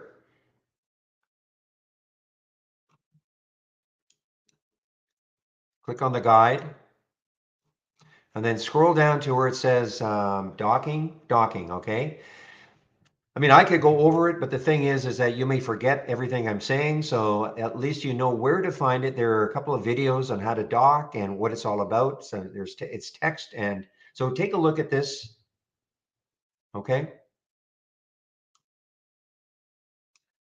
The reason why I don't hand this out is that some people don't want, they just refuse to short. So consequently, if I handed this out, they'd have their short here and they go, well, I don't want this. And how do we get rid of it? It's way too much explanation. So that's why I just create them on an individual basis and you can pick and choose what you want. I mean, I don't mind explaining things, but things will, I can get really sidetracked quickly if I have to explain so many different things. But if you go to that docking section, it'll show you, what docking is all about. It's not a mandatory thing. It certainly is not a mandatory.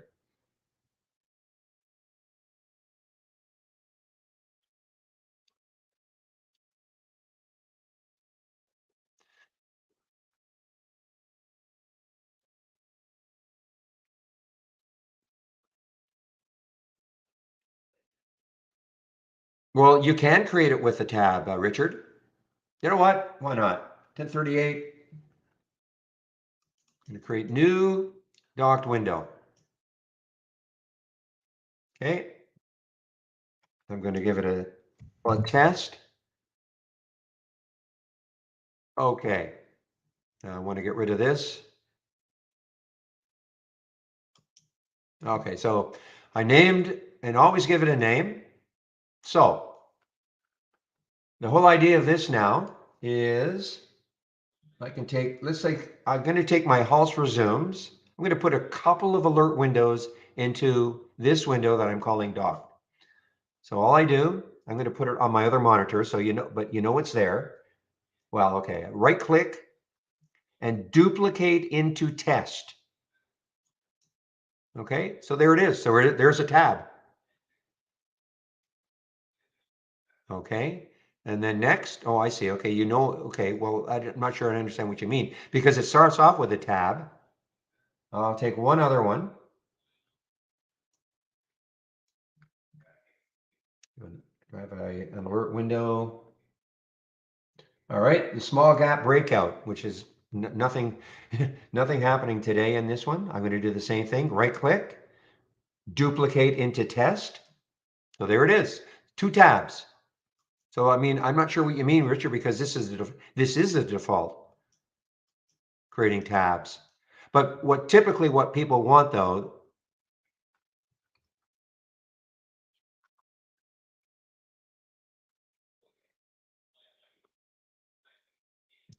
okay, I still don't quite understand, but okay. I mean, but you've obviously figured it out. Most people, what they want to do though, is I mean, if you want, you can just create tabs and click on it, you know, like that. Most people, what they want to do though, is you grab one of the tabs and you see this icon will appear, okay, with left, right, and up and down arrows. So now you can pick where you want to see this in relation to that the halts resume. So I'm going to do this, put it to the right. Okay, so now it's to the right of this. If I thought, you know what, I wish I'd put it to lower. Now it's below it. So you can see that now you can take a bunch of alert windows and arrange them where you want. It's a little tricky, but you know, it's a little bit tricky, but you know, that's the principle behind it. So you can take another alert window, and as long as you give it a name, give it a name. So, you know, right click, duplicate into test. So I know it's there. You know, I know it's going into the test when I call test. And again, I can take this, and if I want to move it over here. So, I mean, it's a little tricky, but once you get used to it, and the only reason for it is that now you can move these all around, you know, to whatever monitor you want. It's a little bit easier.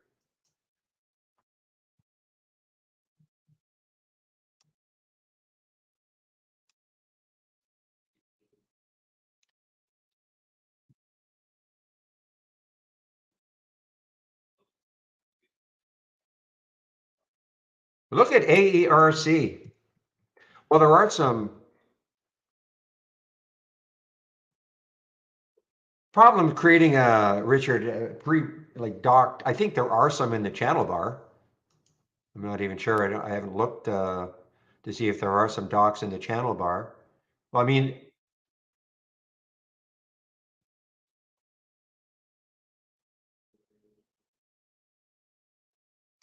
you know what I did?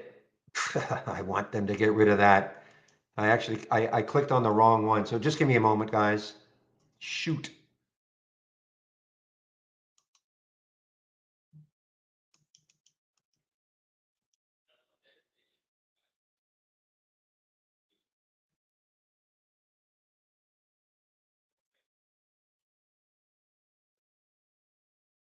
That's why I want them to get rid of. I don't know why they still have that channel bar instead of just the dock channel bar. So I made a mistake and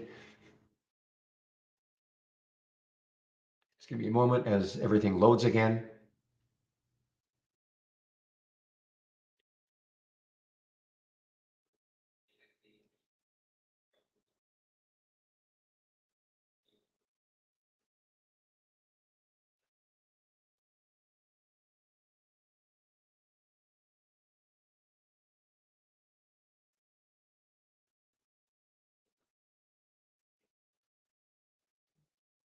Yeah, see what I did was I went to new and I clicked channel bar instead of the dock channel bar. Clicking on the dock channel bar, you can load layouts and your layout that you got up and running will not disappear. You know, and that was really the big reason for it.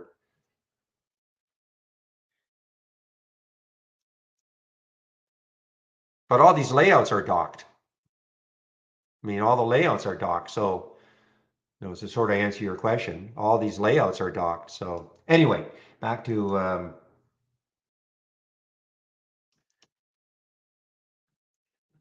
seeing if there's anything else I might want to trade.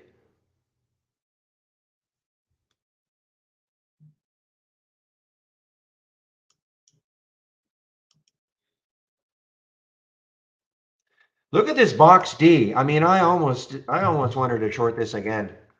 The box D. What a just an absolute flippin' disaster.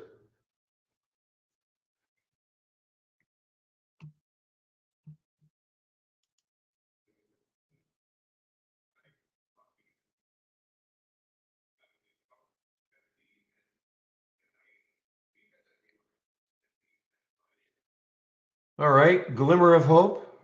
Glimmer of hope. Maybe some bounces will start to work a little bit with this market doing what it's doing right now. Little green bar.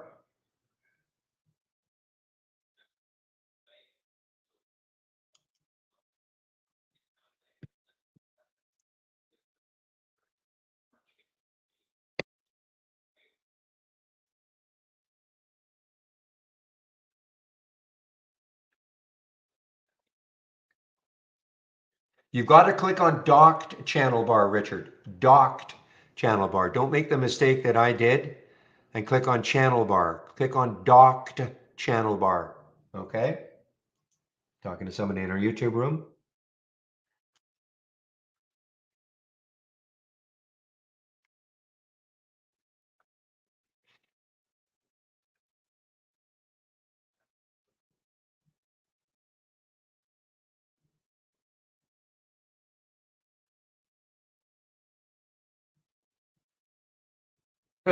Speaking of box D, it's coming on Zach's bounce scanner, but I mean this this looks like it's going to zero. I mean, just what a disaster. This was a SPAC turned into box D on this day.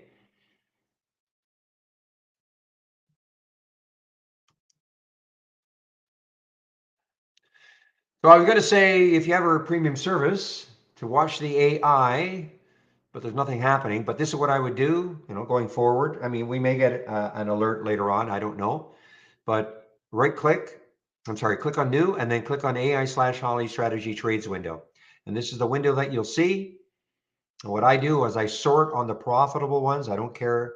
Yeah, so there is one unbelievably a short that is not working in the way this market is. But all I do is I just click on the any profitable trades, and that's what I follow all day long. Okay.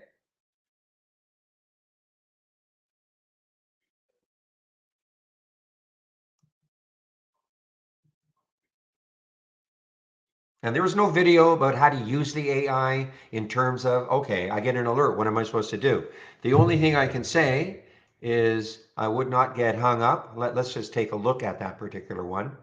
So the alert price was at 14.48. Here's your stop.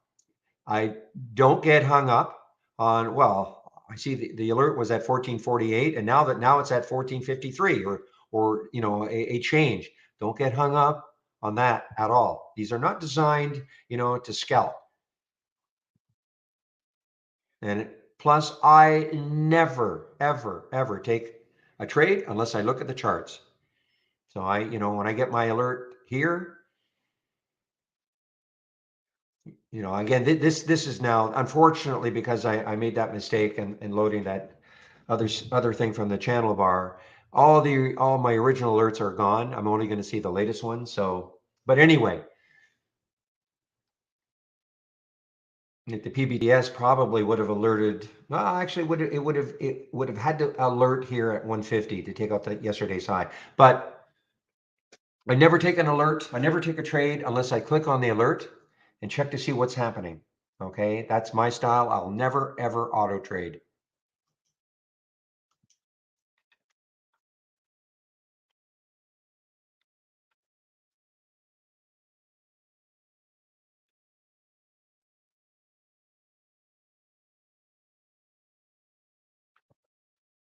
Yeah, don't go to off topic, Willow Puff. That's it. I mean, if you're looking just to concentrate on trading, just look at the ideas that are coming in to the stocks only. That's why that's there.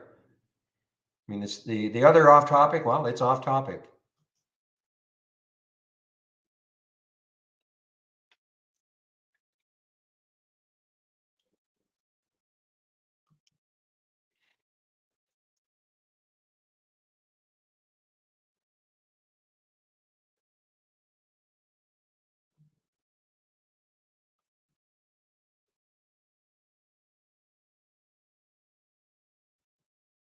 All right, guys, I am out of everything now. I'm out of the caribou short and I'm out of the PBTS long. I'm out of everything. Just sitting here now, waiting to see if well, let's see if this bounce can continue. I mean, it was a pretty good bounce, but I was noticing here the next 15-minute candle is starting out red. What we need is, we need about 3 or 4 green candles in a row to get some effective bounces.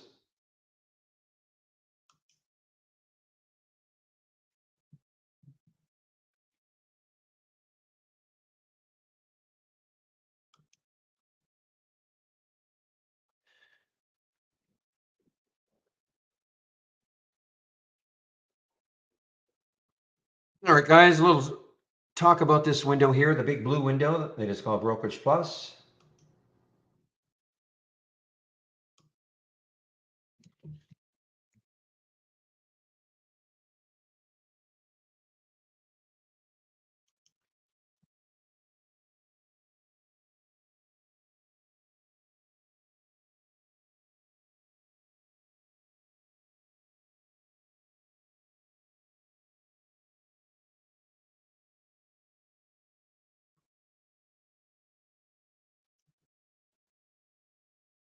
Okay, so I put the Brokerage Plus link in, and when you click on that link, you will see there are 2 videos. There's a short video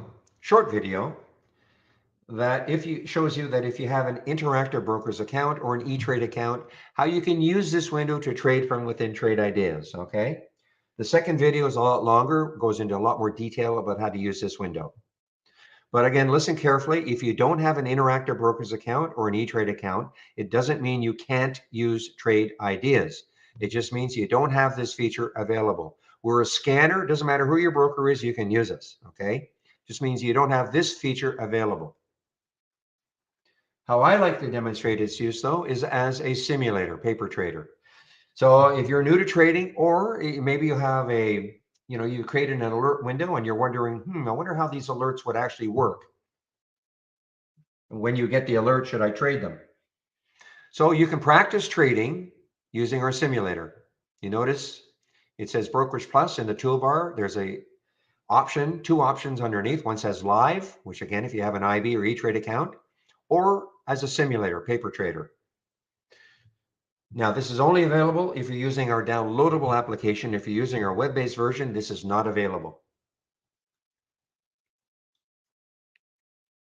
Using our simulator, all you need is our standard service, and you don't even need a broker, because what it's doing, it's using our real-time data.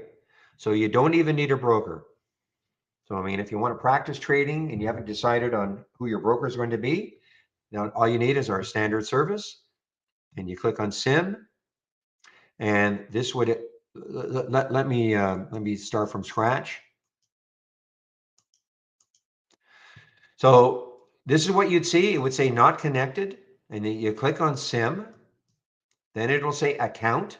Click on account, and then just click on the simulated trading default. Now you're in the simulator. Now you can practice trading.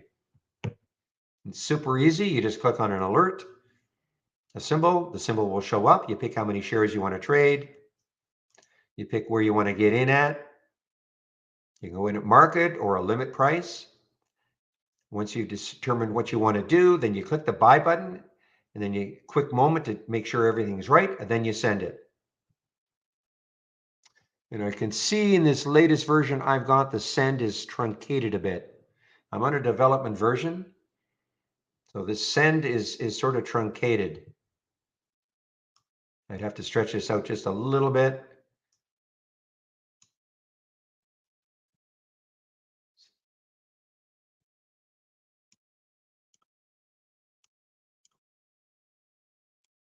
One more, give me one more.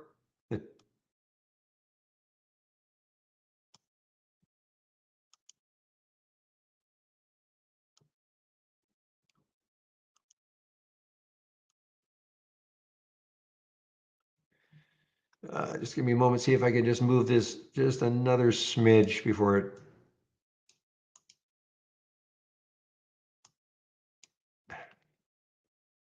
Well, I'm just gonna leave it like it is. Yours shouldn't say, you should see the full send, okay?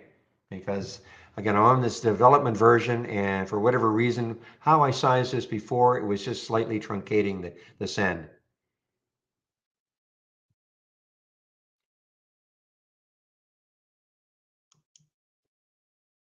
So practice trading. I mean, and you can practice swing trading because what I did here was I left this DBVT in from yesterday. And there's the entry at 221. This is in the simulator. And I did not exit it at the end of the day. So you can practice swing trading. If I wanted to get out of this trade, I would highlight it and flatten it. Or I could get it at half my trade. These are just some hotkeys. I could get it at half, or I could double my position. Or of course, I could have gone down here and exited a certain number of shares at a price I want. But if you don't exit a trade by the end of the day, then it will carry forward. So that is a way in which you can practice swing trading using our simulator. Again, it uses our real-time data.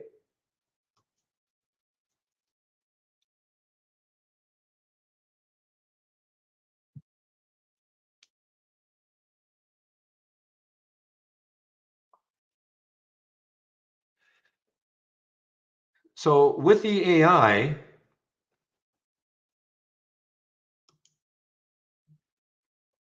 okay, so these are the ones that made the cut today.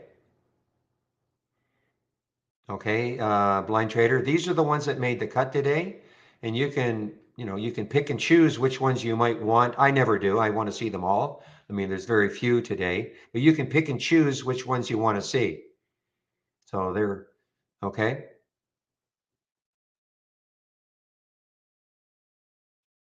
If you only wanted to see long strategies, you would click long.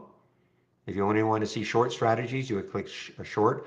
I typically don't, I just want to see anything that I get alerted to. I don't get too hung up on any of the what these strategies mean. I just want to see, give me the alert, and then I can figure out if I want to trade it or not.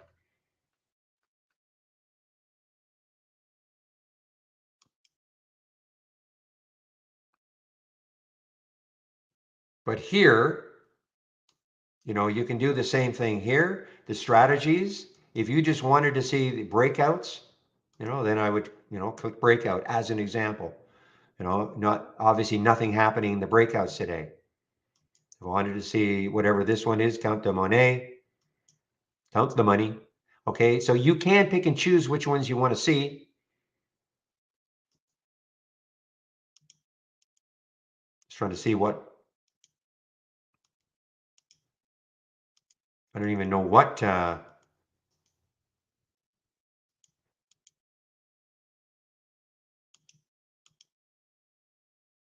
even sure where these are coming from. Well, no, you can highlight whatever ones you want. I wouldn't do that, but it's up to you. I would want to see all the alerts, but you can pick the ones you want.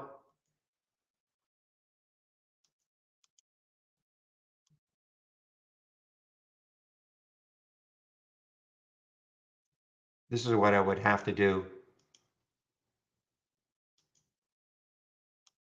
So that was not a breakout. So I guess these were not a double bottom. I guess that's where these two came from. But I mean, it's up to you. I just prefer to see all. I mean, it's not like you get inundated with alerts from the AI.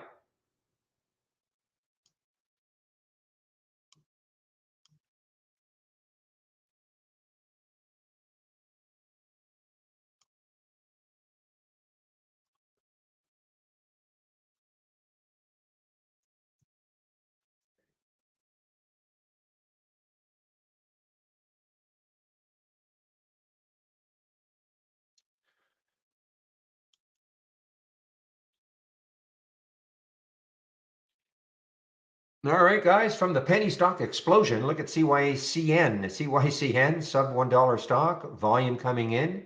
CYCN.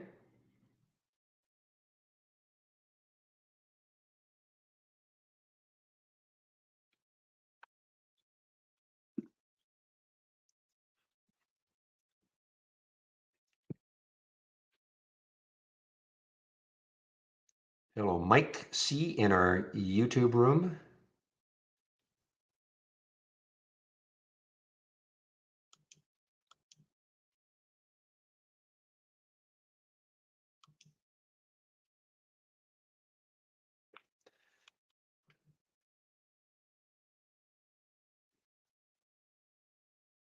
Yeah, looks like that was a short-lived bounce, guys, on the SPY.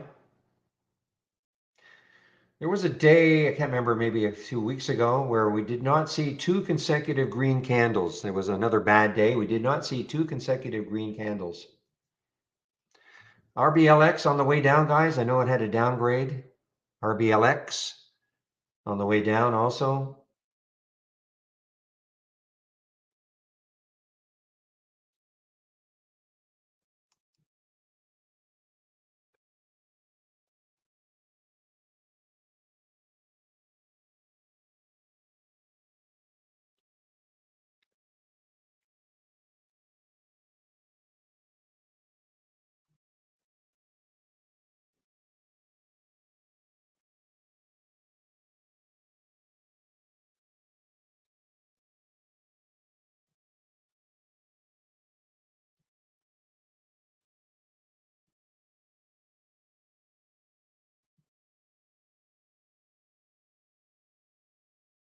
TZA, let's take a look at TZA.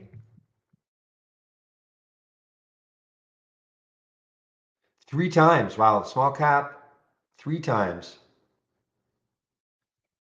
Yeah, I'm not an ETF player, but yeah, that looks interesting.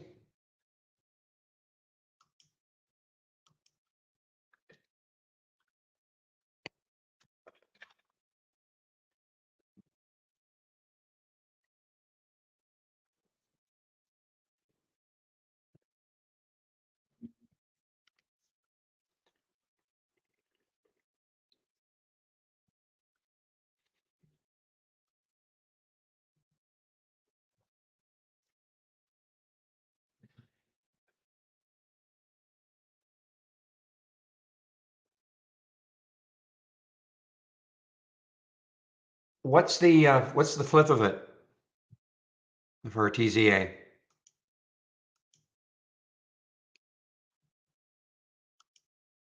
TNA, thank you. So little I play ETFs, but TNA, okay, yeah. So I just kind of, for me, I know this is looking in theory just at the small cap, but I mean, the SPY is a pretty good indicator too. I know it's not as probably as like dialed in, but I'm looking at the action on TNA. I'm looking on the action on the SPY. I'm seeing virtually the same.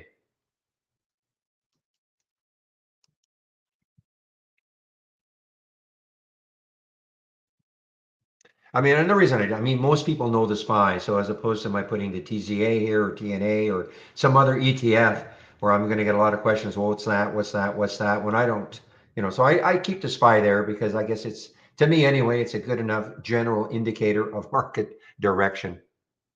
Oh, I see. It starts earlier. Okay.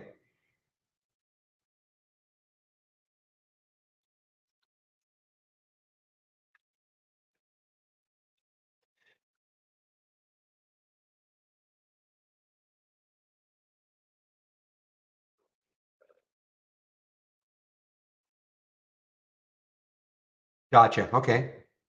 Well, you are a swing trader, PJ, so you obviously know what you're talking about.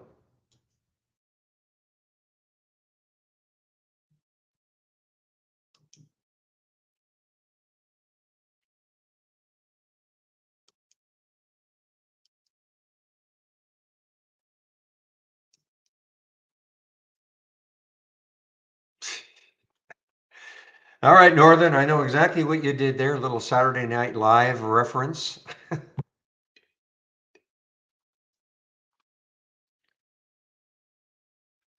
least I'm assuming that was a Saturday Night Live reference.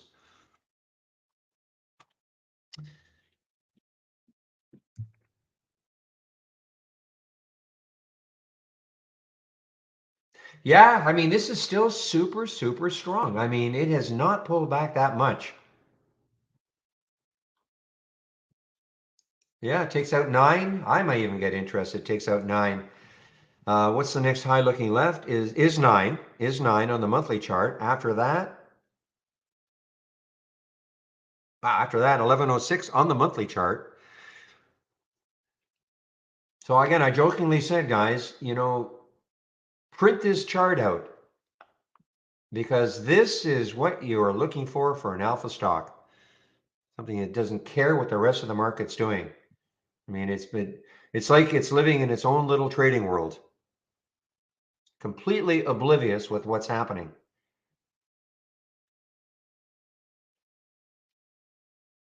And it's only phase 2 data. I mean, that's the amazing thing.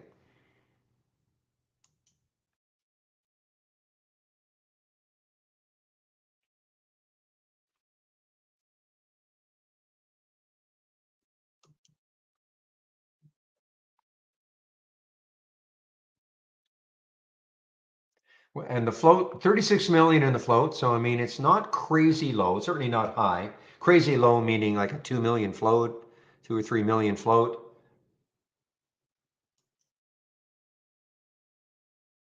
Well, get set, guys. There, oh,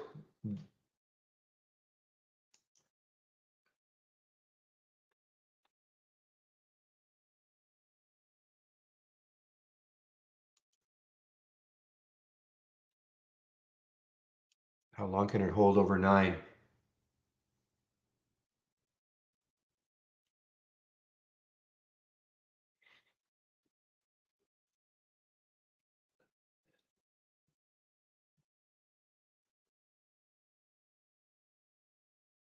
Wow.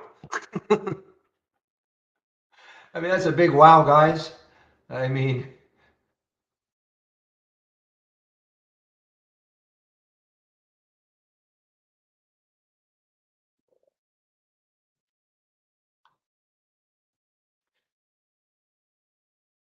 that just that 9 break took out that high of a few months ago, 2 months ago.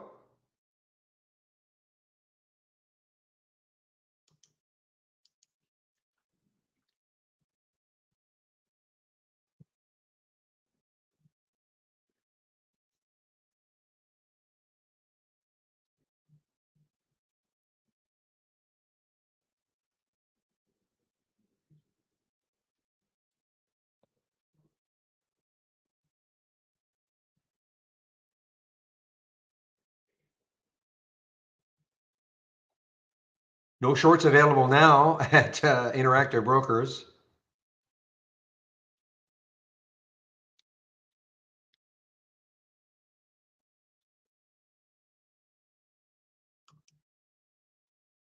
Well, it just goes to show, people say, some people say, I get the odd email, how come you're chasing these things that go higher?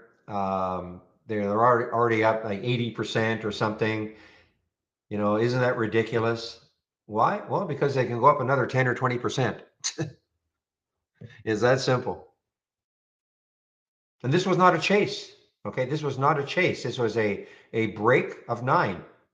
A little pullback and a break up for me. So it's not like this would have been a chase, and I didn't do it. This would have been a chase, chasing it higher, higher, higher.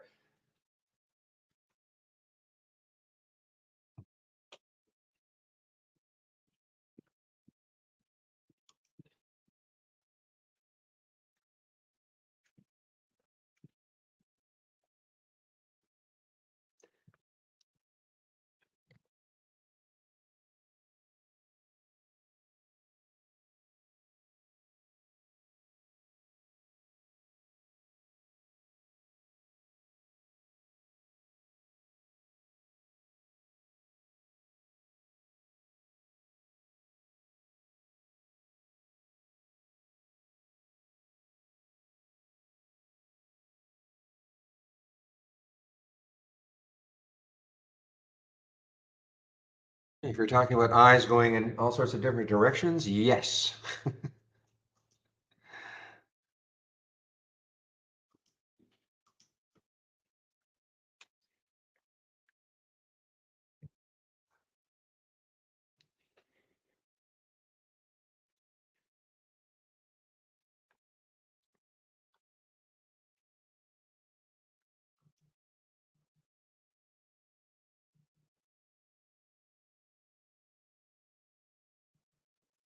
Okay, guys, I am just keeping a close eye on the COGT. Now, why did I have an alert for R? Oh my gosh, look at RDBX. RDBX just took out all this. This is also sort of, well, not sort of, this is an alpha stock, a little more choppy, but look at this alpha stock going. R,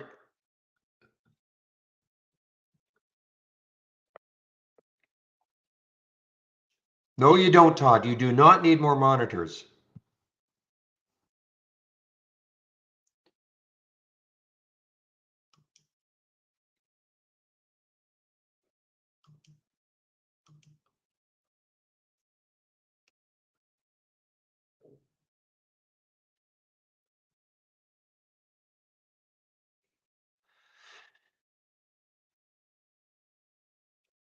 Okay, guys, I'm just watching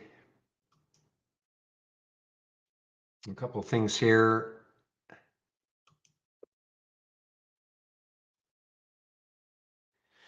All right, so I see your fulcrum finally, but I mean, I don't know where you would have got it. And finally kind of, well, it was a great bounce actually from 3 to 4.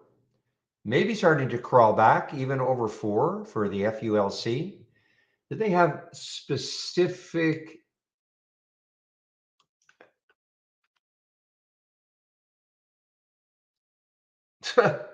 Usually we don't see Wainwright cutting targets.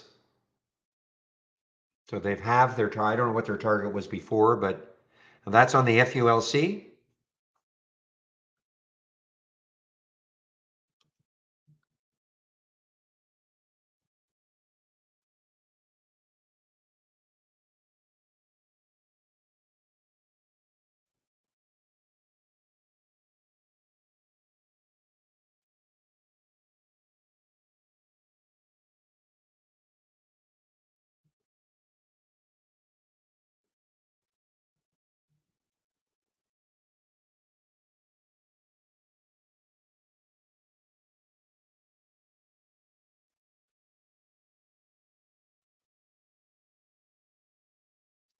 So the high of 2 days ago for RDBX was 1125.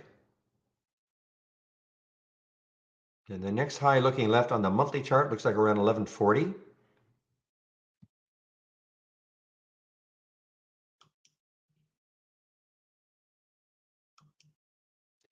This is my disappointment of the day, NISN. I really thought that this might really have a run in it.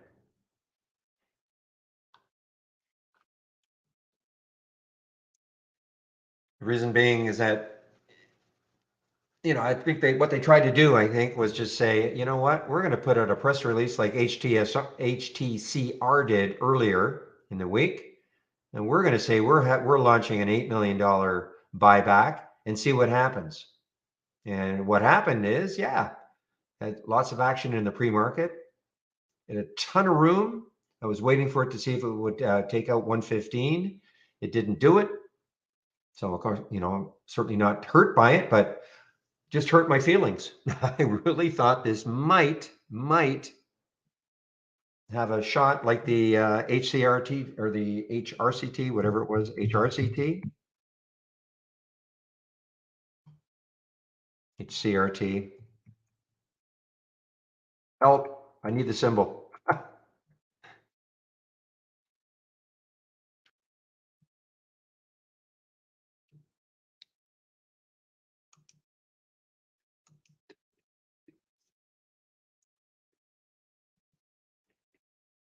Thank you, HTCR.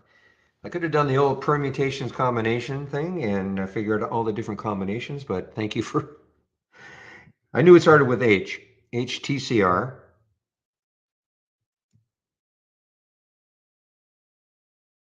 Yeah, so 2 days ago, that's what they did. They said, hey, 3.5 million share buyback. And I looked at that in the pre-market and scoffed. It just exploded. So I thought maybe the NISN could do something similar. And again, that came from the same, that came from under $1. Anyway, didn't happen, but didn't get hurt because they didn't take the trade.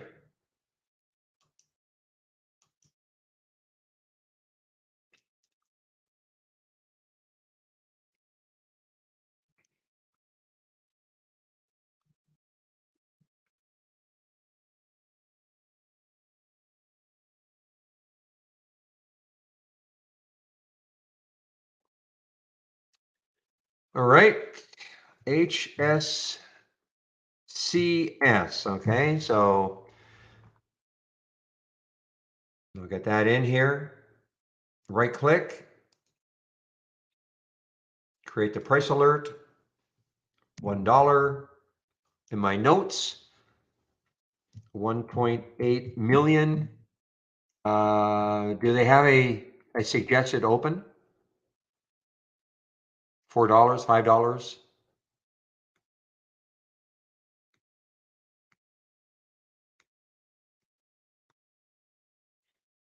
I could look it up obviously, but you probably know. 450. Okay, thank you. Let me just go for. Okay, I'm just going to go 450 to 550 and benchmark.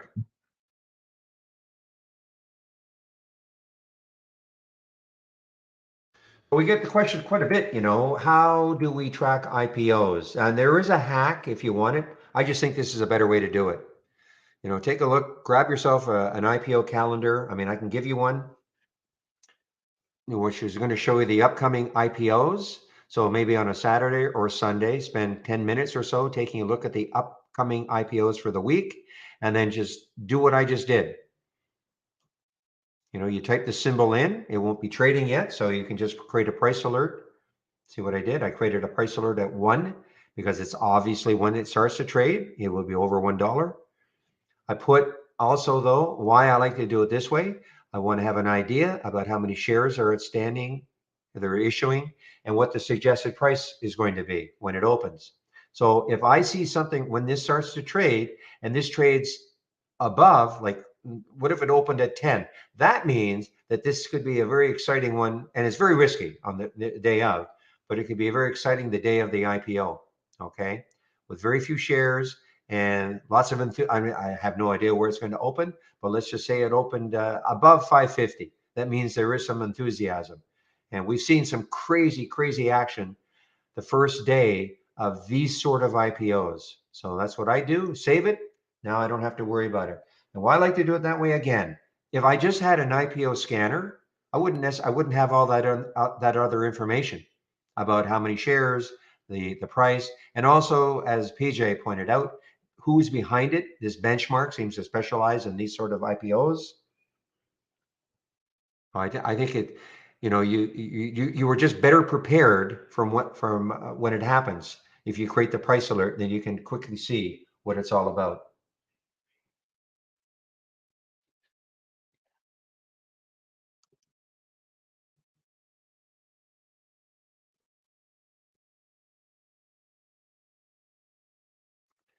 PBTS looks also interesting, real. 163. I'm going to have to refresh my memory about where could it go. So the monthly chart is 193, I think.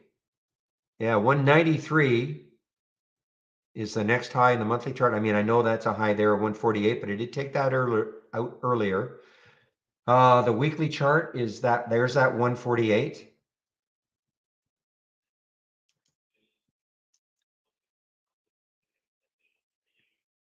Fabulous bounce for the FULC now.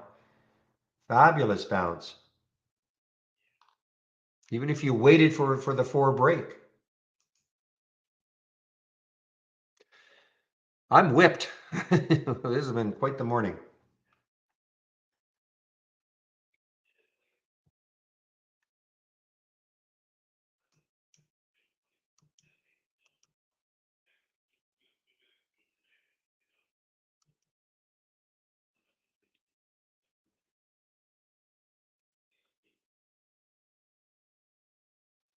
Even BoxD is having a bounce here. BOXD having a bounce. Market's not helping.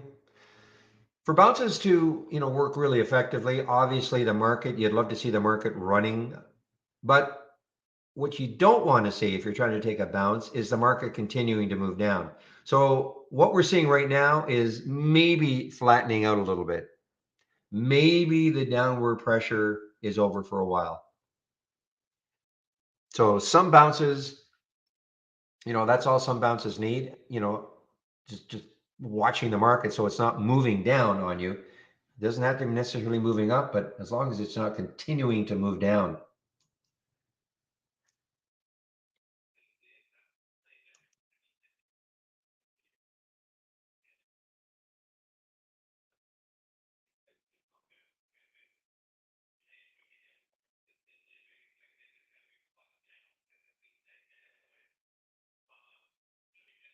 Wow. What a move for RDBX. That did not pause at all.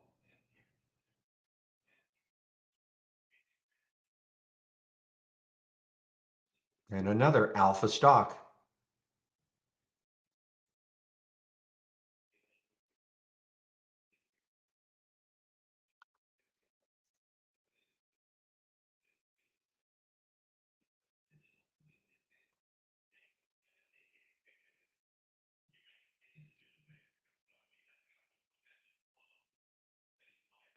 Well, we're getting a little bounce. You're right, Zach. I mean, a little bit of a bounce here. I'd like to see, but let's see. Let's see another one from your bounce scan.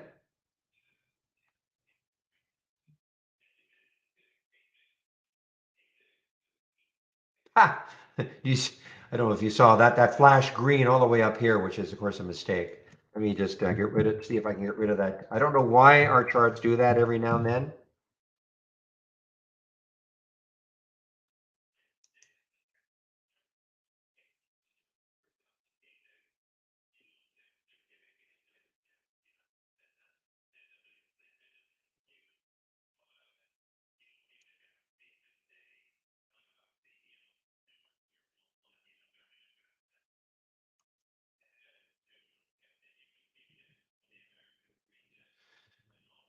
All right, here's maybe an interesting one. The VVPR, guys. The VVPR got up to what, 250 or so, and this is starting to move. This came from the race here,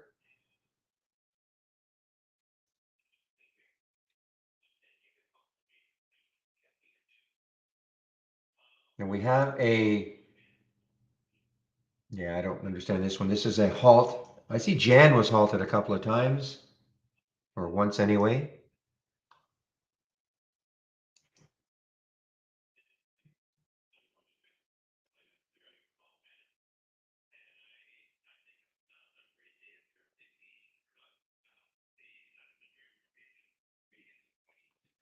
Yeah, Zach's been pointing out that the market tends to bounce between 11 and 12.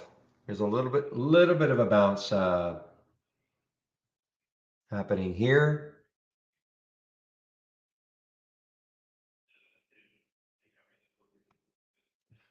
Oh, here we go.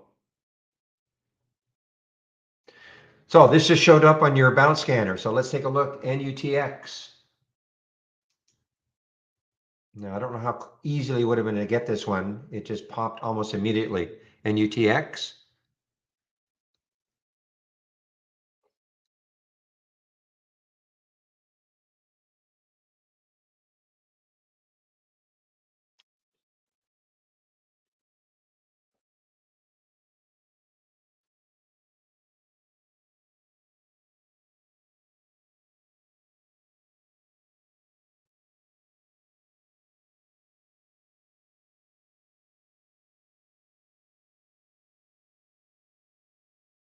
Even the caribou bounce. I mean, I'm not in this one anymore, but even the caribou bounce, CRBU.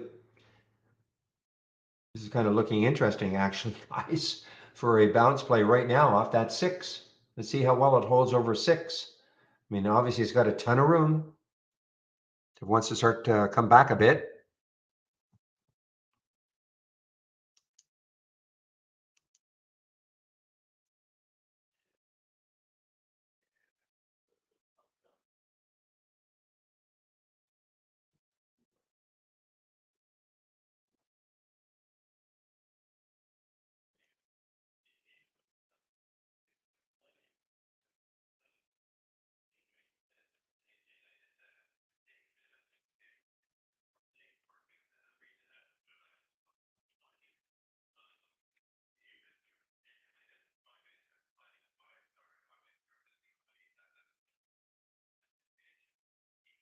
Yeah, I still don't understand. I mean, a buyout offer at 2, I mean, it makes no sense to me, but doesn't matter what I think.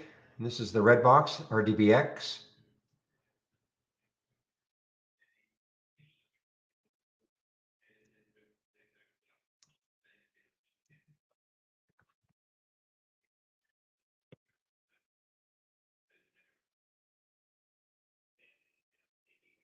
STLA is getting weaker and weaker. This is not bouncing. STLA is getting weaker. What's the next low looking left is 13. So it's below that. 1337 is the next low looking left. 1337 for STLA. Well, your topping scanner keeps telling us to sell RDBX. I have no shorts available, so I can't. At some point, this is going to be probably an awesome short. RDBX.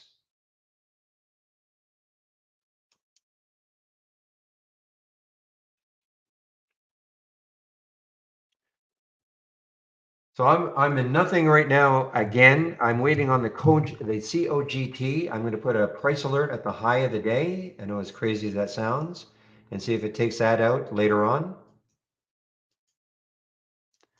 And still no shorts available. The ones I'm a little surprised because I would have thought there'd be some short covering at Interactive Brokers for it, but people are being stubborn, I guess, holding on.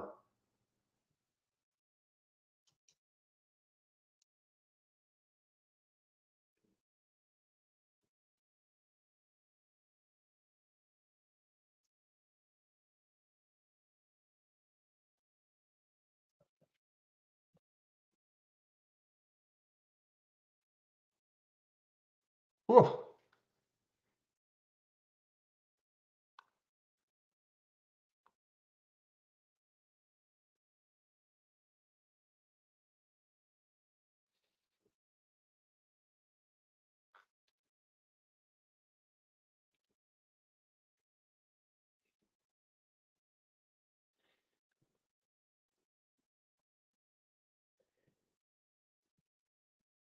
Just one moment, please.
Okay, sorry about that, guys. Back on.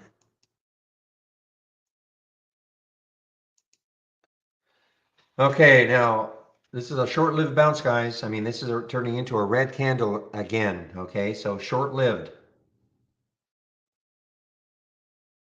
The only thing that is not short-lived is RDBX. Is that halted yet? Not halted yet. Wow.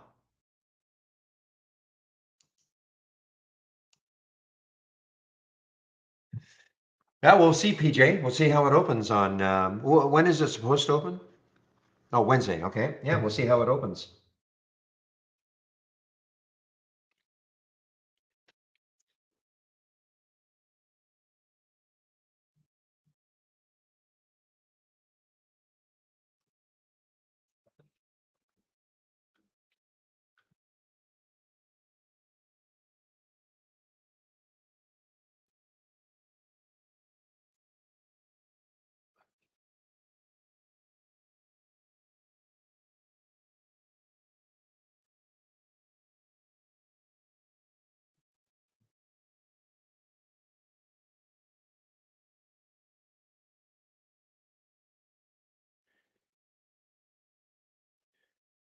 They're trying to get a fill on here on the CRBU as a bounce play. They're not giving me where I want, so I'm just going to hold on a bit.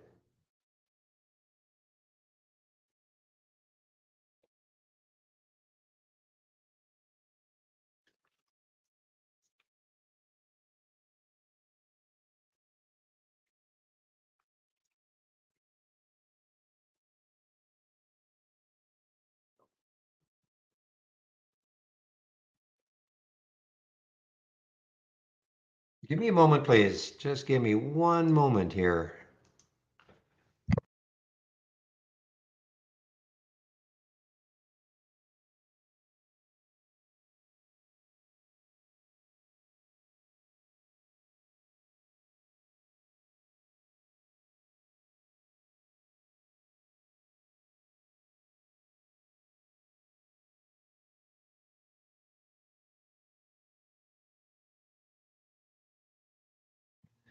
Okay, guys, I'm back.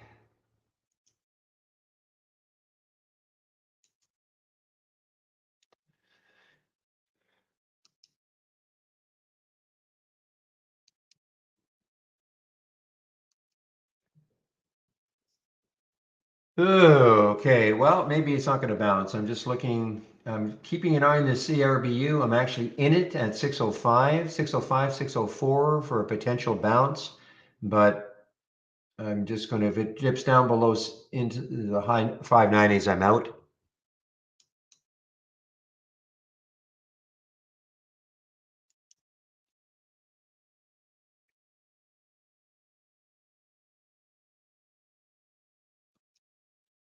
What time is it? 11:32. So I'll be taking a break in about half an hour. I will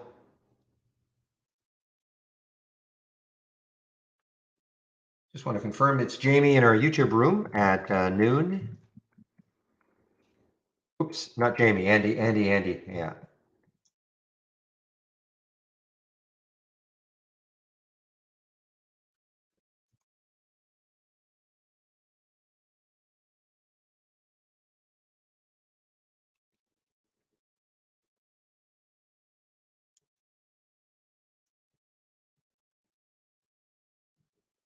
And the answer is yes. So it is Andy in our YouTube room at noon when I take my break.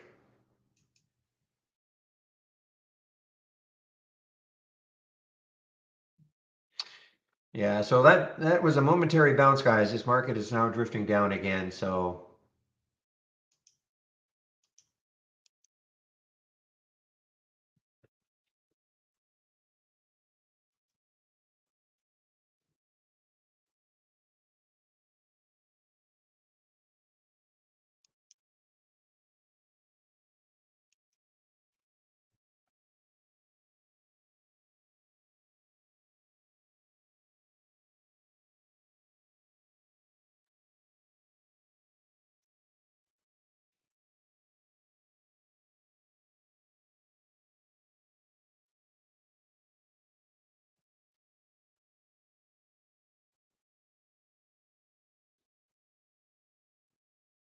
oh, just give me a moment.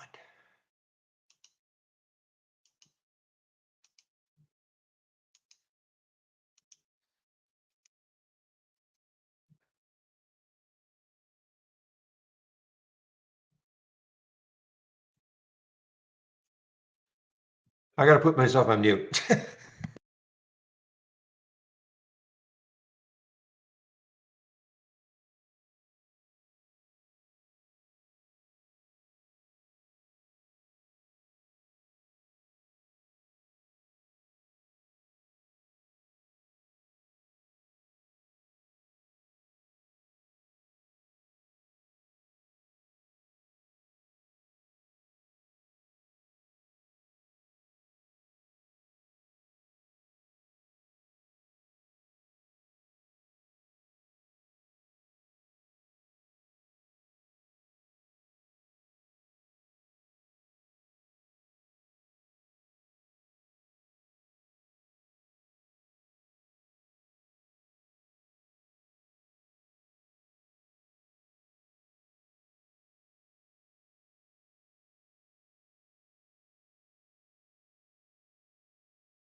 Whew, okay, guys. Well, I got out of the CRBU, and you have to know I'm in the COGT on that. I had a price alert set. My goodness, now we're over 10. Question is, have I subscribed to TI Strength Alerts? There's nothing. If you're a member of Trade Ideas, you don't have to subscribe. And why would you? Like, I work for Trade Ideas, so I don't have. So I'm not sure I understand the question. I mean, I work for Trade Ideas, Hall. So, but if do you have a subscription?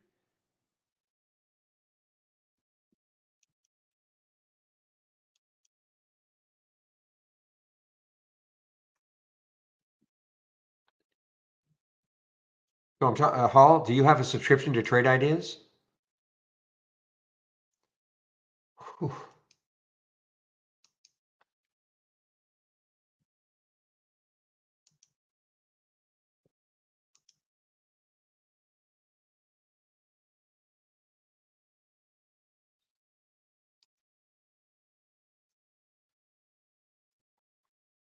Man, I don't want to take a break. Today's the day I don't want to take a break.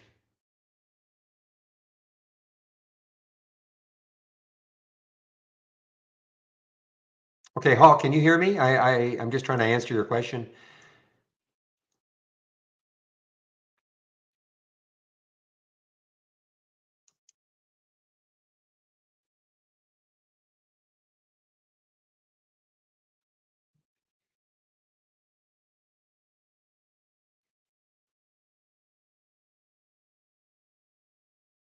Well, okay.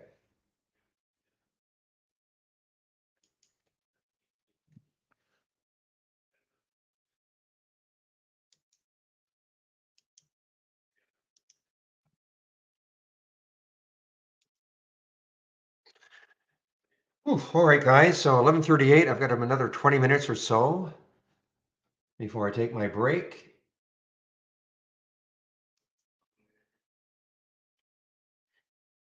Wow, what a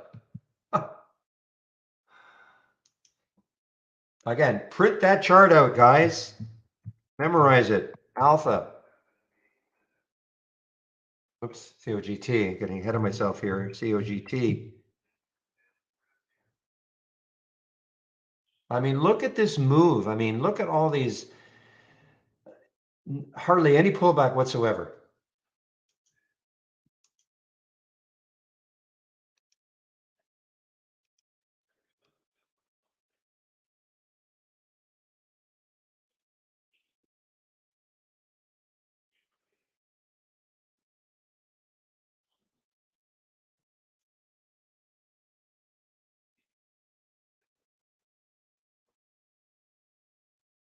Just keeping the flirting around that 10 level.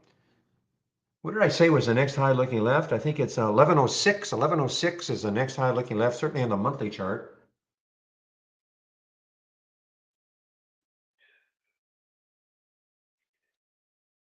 Pretty startling also. I mean, it's not a low float, it's not a high float, 36 million, but it's certainly not like a low float 2 million, 3 million share float that's doing this. So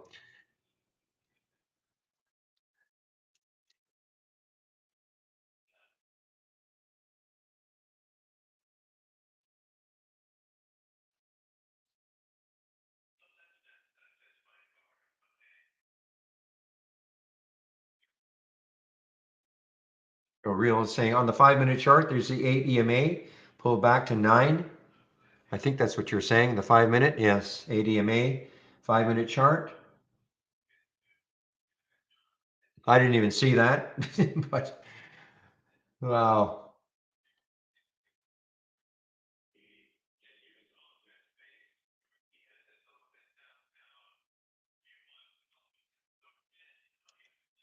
All right, I'm just going to one more time see if Hall can hear me before I take my break. Just so you know, I mean, this is for everybody else too. If you have a subscription to Trade Ideas and you're looking to take a look at the strength alerts, it's right here. Okay, just go to the toolbar. And where are they? Strength alerts. Okay, go to the toolbar, click on New Doc Channel, and here they are. Okay, so if you have a subscription to Trade Ideas, here they are.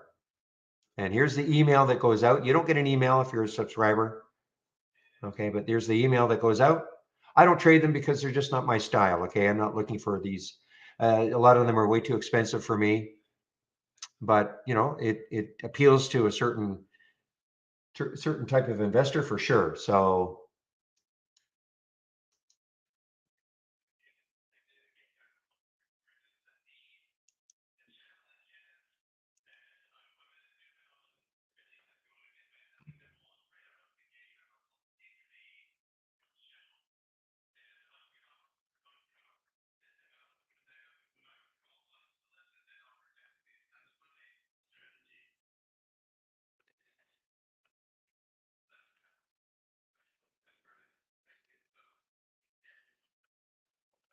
all right, guys, give me a moment. I'll be right back.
All right, guys, I'm back, and you know what? Market down what 785, Nas is down 416, Spy's down 112.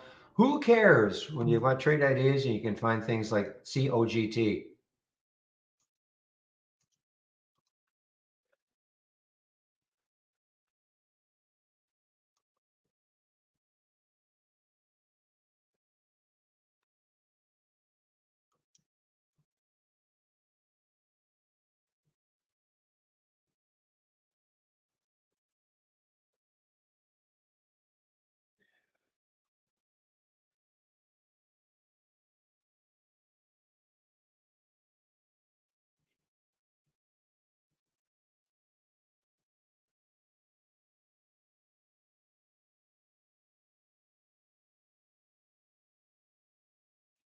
Actually, a little bit of a rest now for COGT.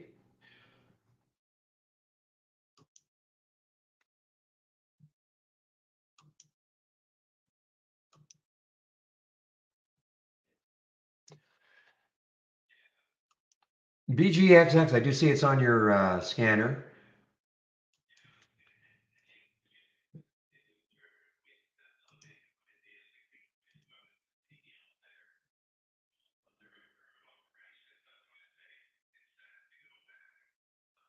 Oh man, guys.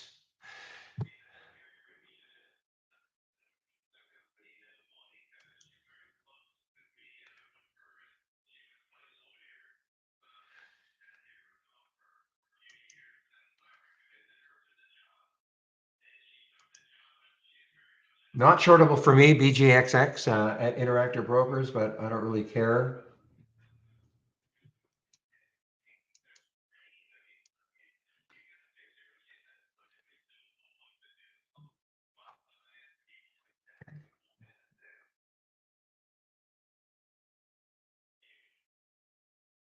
Okay, again, guys, the next high looking left looks like it's around 1106 for both on the monthly chart. Yeah, monthly chart and the weekly chart. 1106 for COGT.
Well, guys, what to say? I mean, I don't know. Maybe it'll take out 11:0, 11:0, whatever. What did I say? 11:06?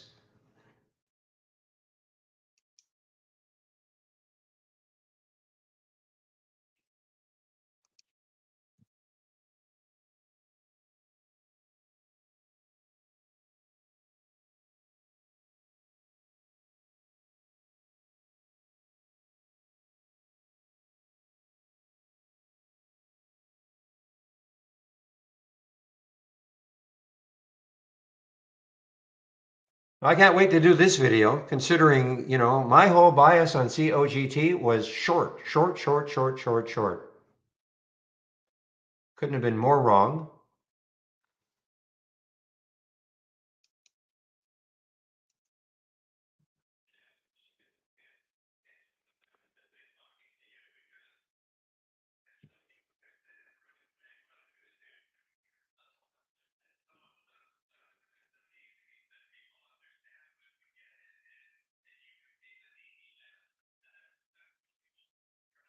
And interesting that, well, for our little company, guys,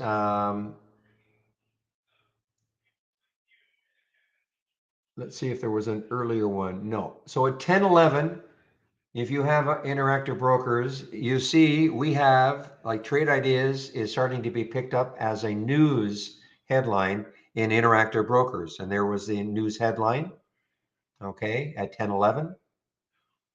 Might have been one earlier, I'm not sure, but at 10:11, that's the time, 10:11. So I guess it must have been right about here. But it's, for our little company, it's a little bit of a milestone that we're being picked up in the interactive brokers newsfeed.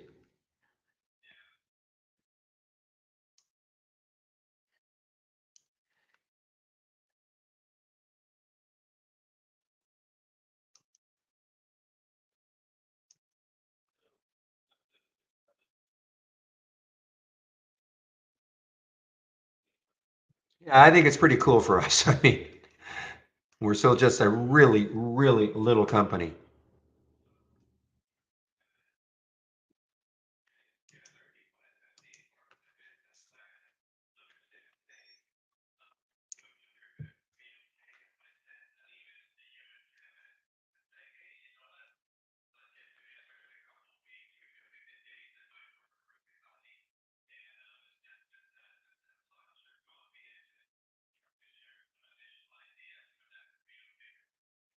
So, Hall, did you hear my explanation? I don't know if you heard me talking about the TI strengths.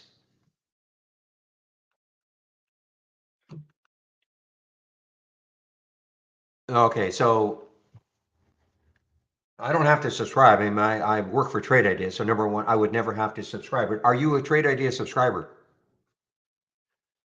Because all Trade Ideas, okay, then you just have to, maybe you don't know this, but you just have to go to new from our toolbar and then click on the dock channel bar and then the strength alert. So here they are. I don't know if you meant, do I trade them? No, I don't trade them, but here they are. And it's part of the standard service. What you don't see there, here's the email that would go out, but it doesn't go out to the standard subscribers. We just tell people, hey, go to the channel bar and click on the strength alerts, and there they are.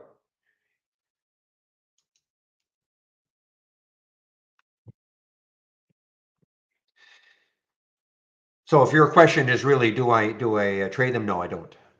They're just not for me. I'm obviously more of an intraday trader looking for the fast movers, etc. So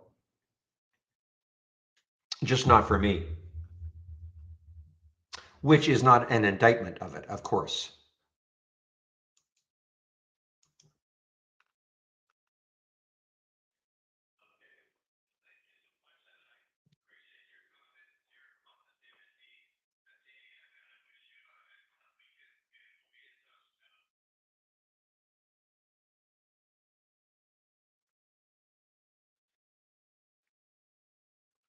Well, I don't know if there are shorts available yet. Still no shorts at Interactive Brokers. they're still being held.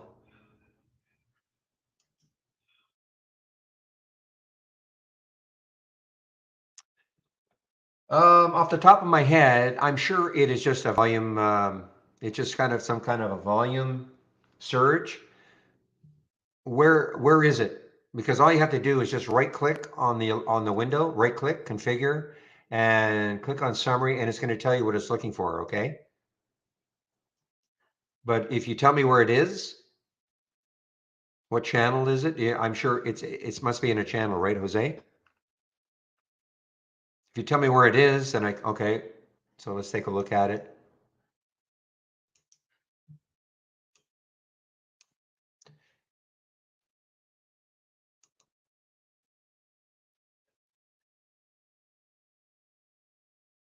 Oh, okay, so this has several strategies in here. It's a multi-strategy window.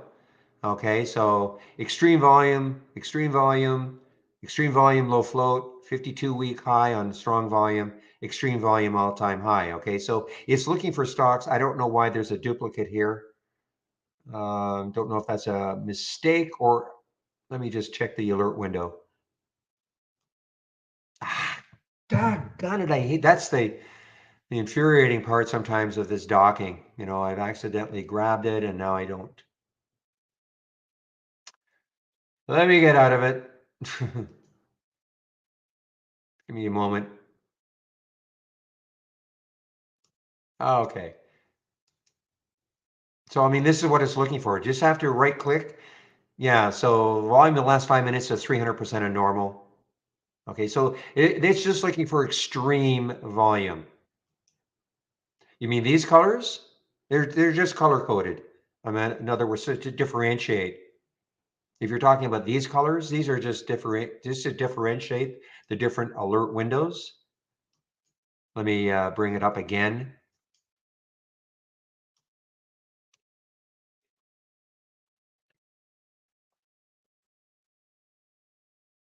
So yeah, so this is just to differentiate the window. No other reason, okay? Zero other reason. I mean, if I right click and I hover over this first one, extreme volume, colors, okay? You can pick how you want it to display, that's all. So there's no, it's not because pink and black mean something, it's just how you want to see it. You know, you can pick the palette, the background, and the foreground. It's just so you can differentiate them, that's all.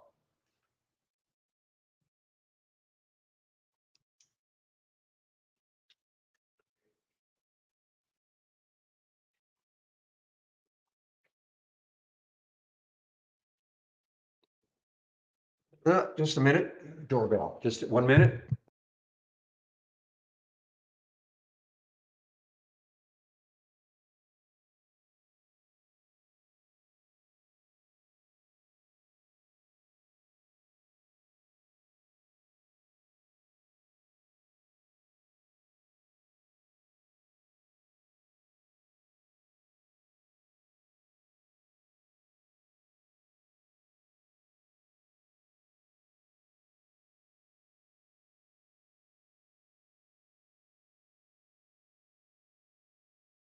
Nothing like Christmas every day when you get a package from Amazon or somebody. Okay, guys, so that's it. I'm just waiting now for Andy to show up.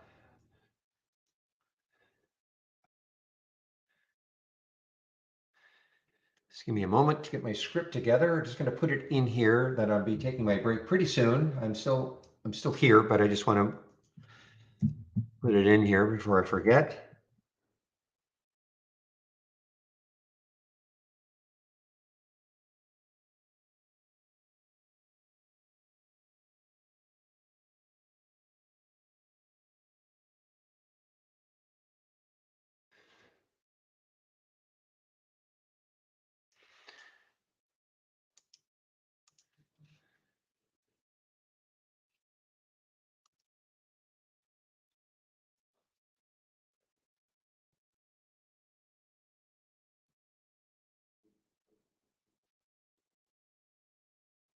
Okay, so I'm just waiting for Andy to show up. I'm going to put the YouTube link in here. You want to head over there? I'll be taking my break pretty soon, so Andy will be there between 12 and 1. And let me put the YouTube link in if you want to head over there. He's not there yet, but he should be there anytime now, any moment now. It's 11:50. It's almost 11:58. So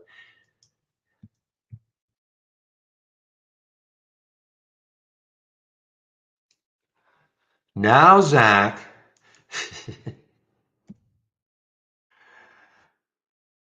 Ugly. No kidding. Wow, my goodness. I don't mean ugly him. I'm just saying it's an ugly, ugly, ugly chart. This is not, that was, boy, this market.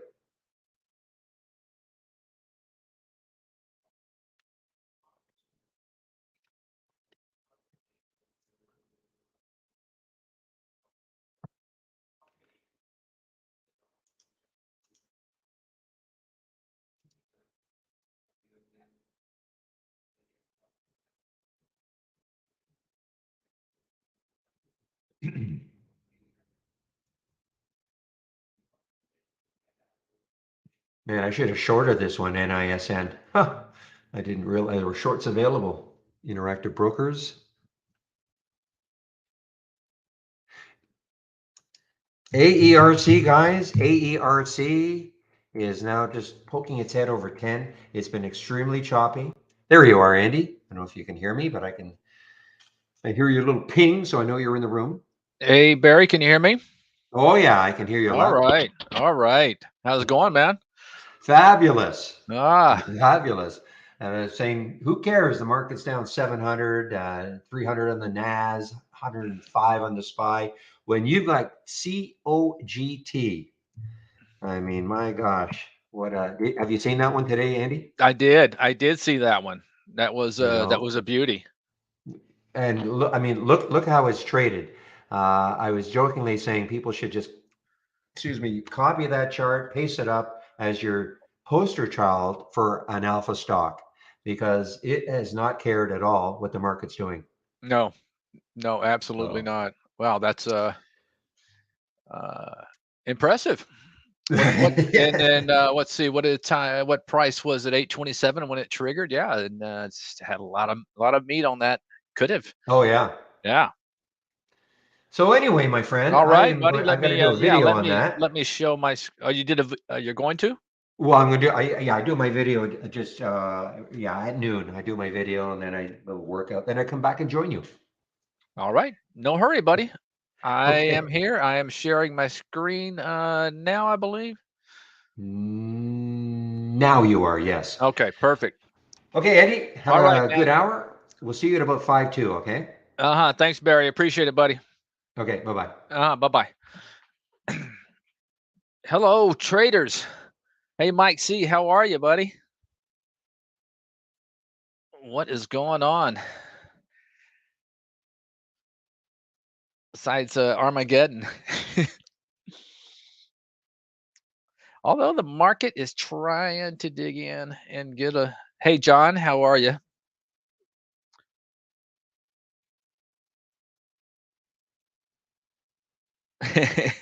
Dawn of the Dead. Yeah, I probably need to pull that out here in maybe on Monday. I'm not doing a whole lot today.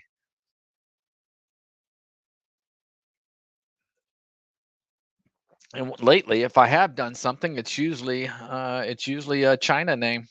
That's what's been performing lately.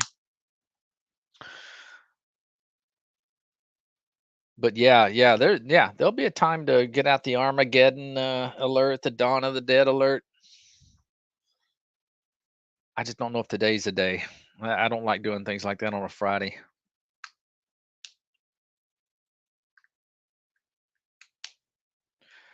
But I've been doing okay in this market. Like I said, what I've been doing is playing China stocks. Uh, got a few, although I'm underwater in this Neo that I bought today, but these I've already scalped out half of my positions 2 days ago. But playing China stocks, but then short been long the TZA for a few days. I did cover this morning. And what I do is I look, and I was short. I started buying it back over here when let me show you the IWM. So I faded this move into the 50 on the IWM there by way of the TZA, and then I just kind of added to my positions, and next thing you know, I had a full position and was able to. But I don't like this little level right here, so I did cover those today. Could have more meat on that bone, but I did cover them. But yeah, I really wanted this LI this morning. Of course, it doing a super slide, but I like a lot of these China stocks.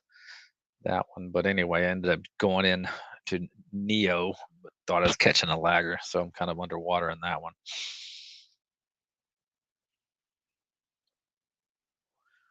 And I'll share this with you guys. I built a just a kind of a China watcher, I call it. Because that's been the hot plays lately, and I think it's good to be in a hot sector. Just like when oil was strong, it's nice. It's nice to have you some oil names.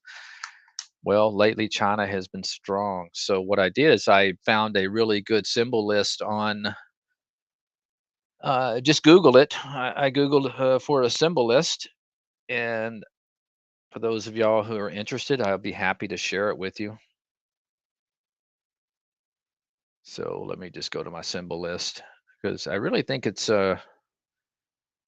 maybe nice over the next several months, year, whatever, to have a nice little list of China stocks that you can just drop into a window like I have, like a little watcher here. And let me find the China stocks. There's a lot of them in here. Okay, a lot of them. These are not even going to come up. But it doesn't matter. It's going to draw the ones that do come up, and I always put a filter in for they have to trade at least 200,000 shares for that day to even pop in there. But let me. Uh, you know what? I probably shouldn't even do that because I like to play a lot of these thin ones. But let me edit this list, and I'll share this with you. I'm not sure how it's going to come through on this.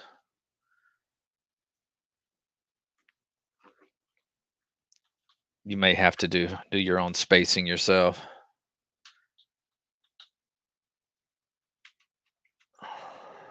Yeah, I bet you they come all bunched together, and they do.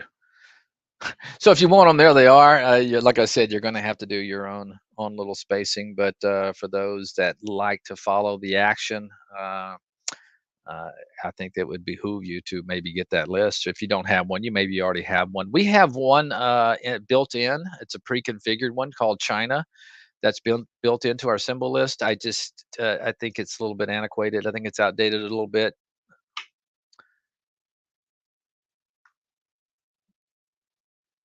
Did I send it yet? Oh, it's not sending, huh?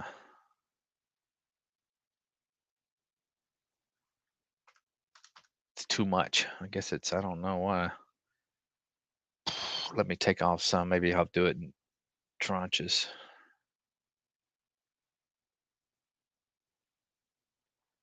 Let's see. I'll stop it. Ren. Delete those. Still not sending.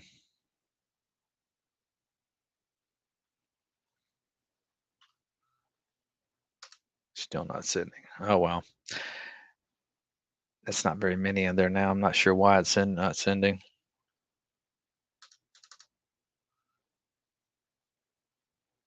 Huh. Let me try something here.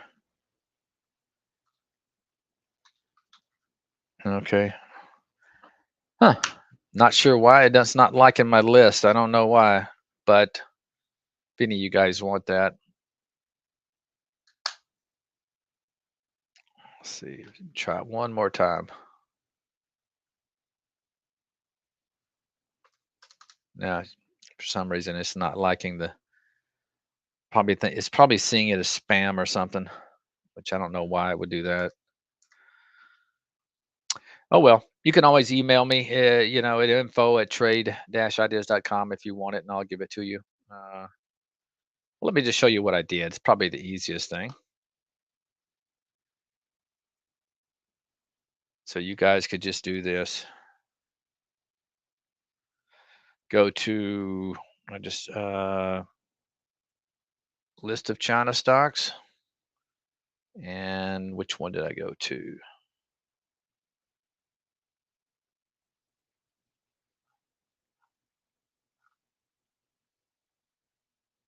Probably this one. Yeah, there you go. So yeah, just go here and you can maybe just pick through the ones, because a lot of these uh, are going to be kind of somewhat obscure. But the easiest thing to do is just, download it to an Excel spreadsheet, and then it's real easy to copy and paste into your symbol list. So that's the best way to do it. I'll drop this link in here. Maybe it'll take that where you can find the China stocks and yeah. So if you don't have an updated list, just take this and build your own symbol list. And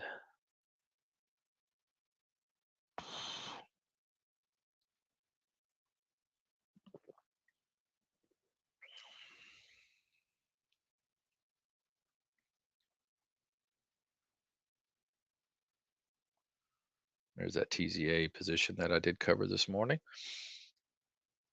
Now these are not real sizes, guys. I don't play that much, but I always do about 10 times more than I do in my trading account.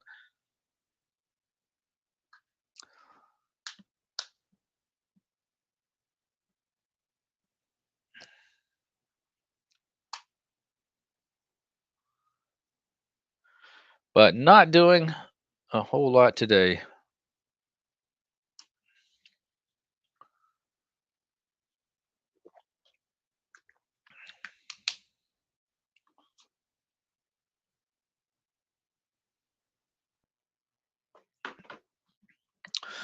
There goes Red Box, huh? Crazy, man.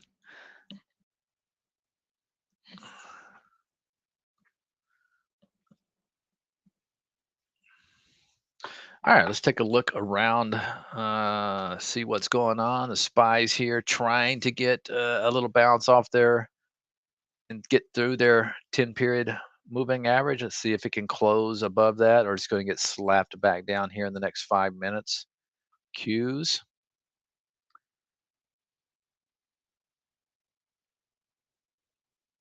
Having a trouble there staying above their 10 period moving average.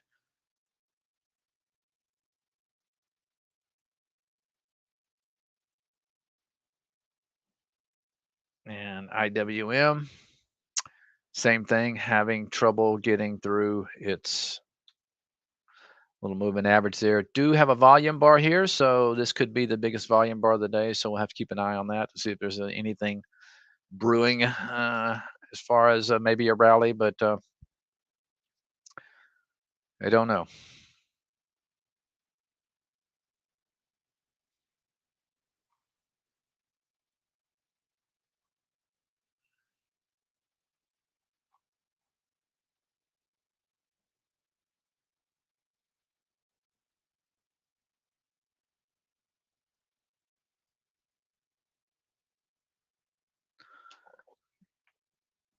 Can you share it in the cloud? I guess you were talking about that. No, you can't. I can't do. You can't share symbol lists in the cloud. They're they're different. Just on your server there, basically.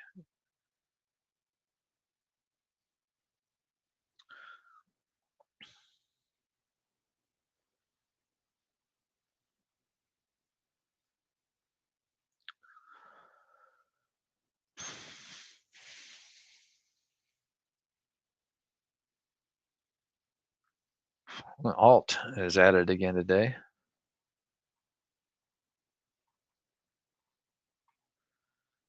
I kind of miss my momentum trading days, but uh, they're behind me. It was fun while it lasted. Every now and then I'll grab one, but it's just too hard for me to monitor it and do everything else that I'm doing.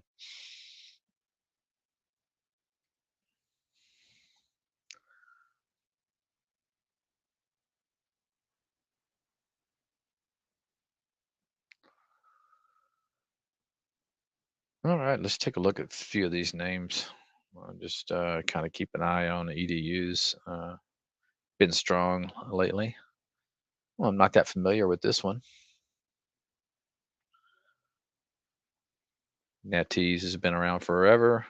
DQ, I was in this one. I actually bought this back it's right around 49 this day that it popped up above this kind of range here. Unfortunately, I got out too soon. I actually got out on this day right here. It was a nice trade, but yeah, I missed the gap.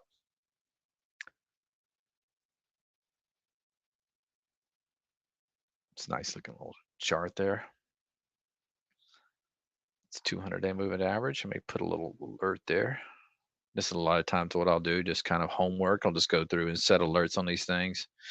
If they if they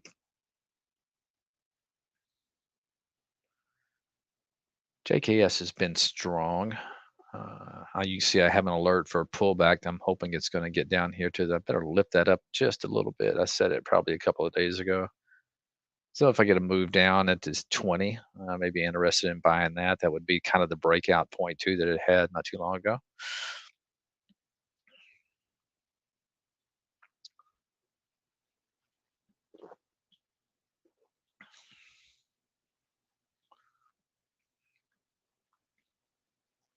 LI's nice, but I'd like to see a pullback in that one too. I'll set one down here.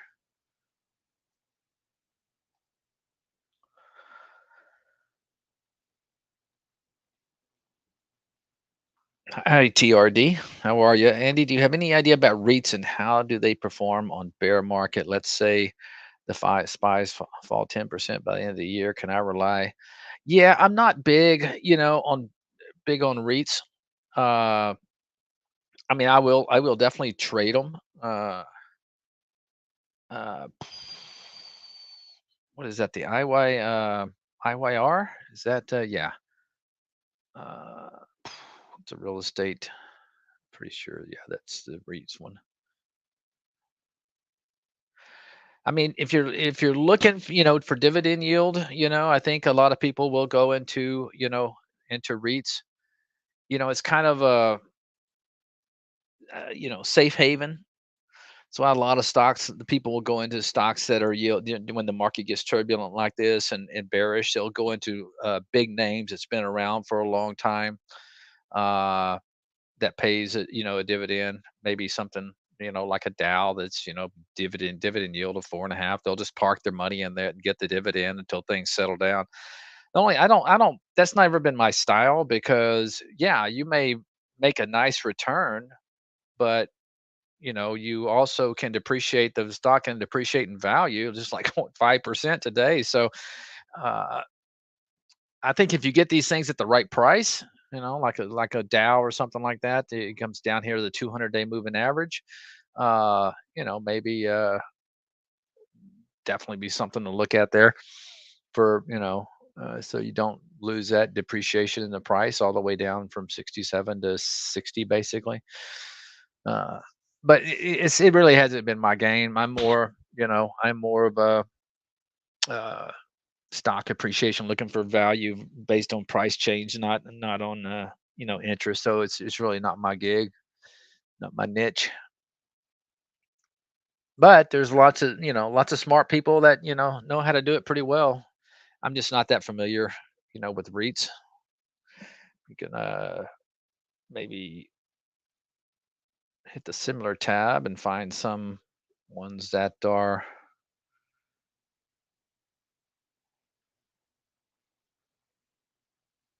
These look more like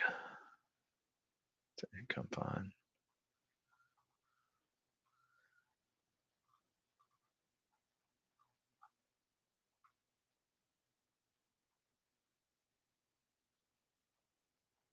Is it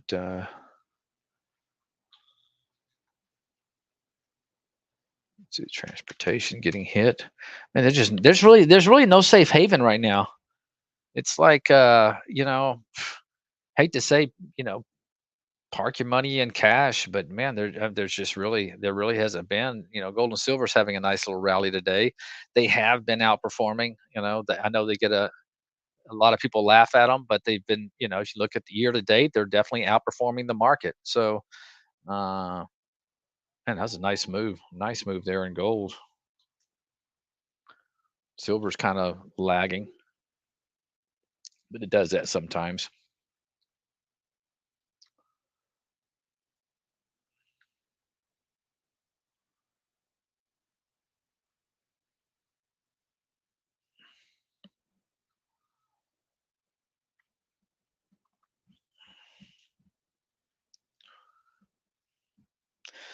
But I'm more of a trader. I jump in and out. I'm actually having a good year, you know, uh, and just in my like managing my 401k and my wife's 401k, and just the only thing I don't like about mine, there's you can't not buy inverse ETFs. I really like doing that, take advantage of these downside moves. So what I basically do is mine is just get out of stuff by timing the market, basically.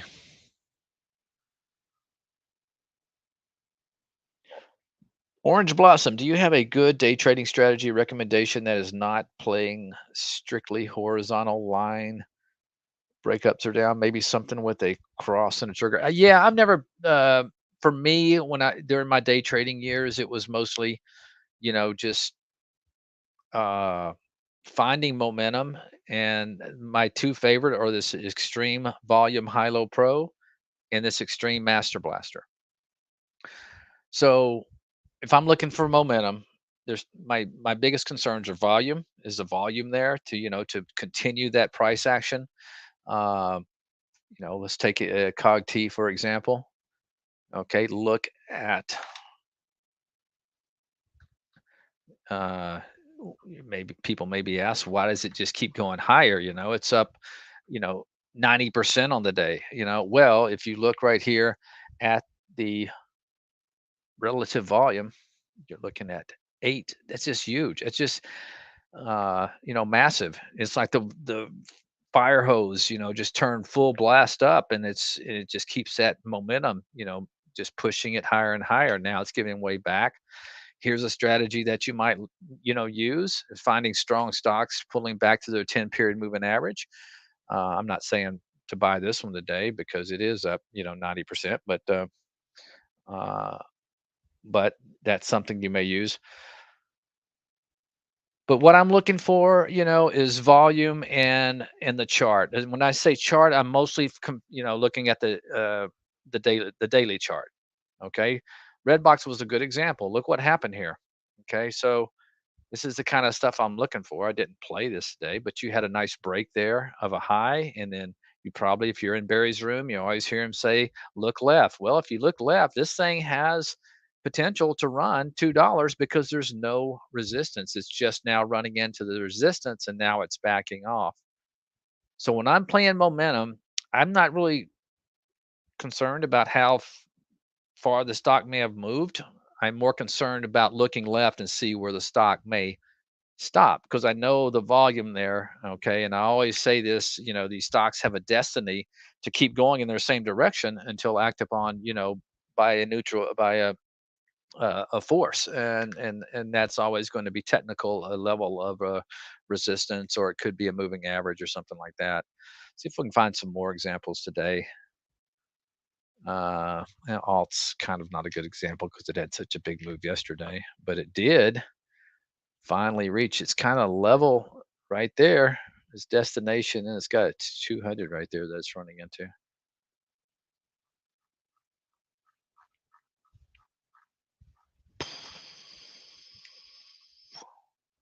Mostly yellow today. So let's go to our good old extreme master blaster and see what we saw.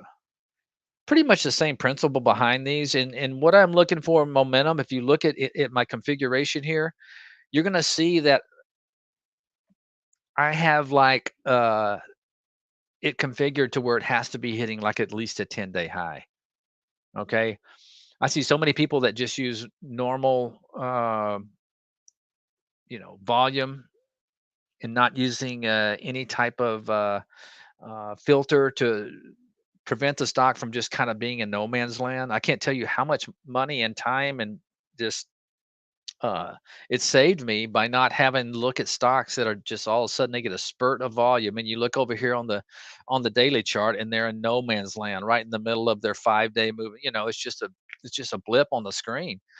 So cut that out. That's opportunity cost. You don't want to see that stuff. You want to find stuff that is breaking out of a range. Okay, so all the everything that is coming through here, they have to be hitting at least a 10-day high. So uh, today's probably not the best example to try to find momentum, but still, there's a few out there that did well.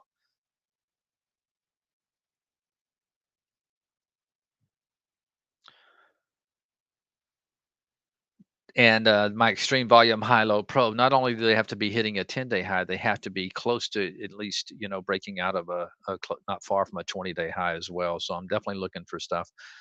Uh, so this kind of filters out a little more of the noise. Also, these are stocks that have to be doing on average like 500,000 shares a day. So this is more of kind of stocks that are more liquid.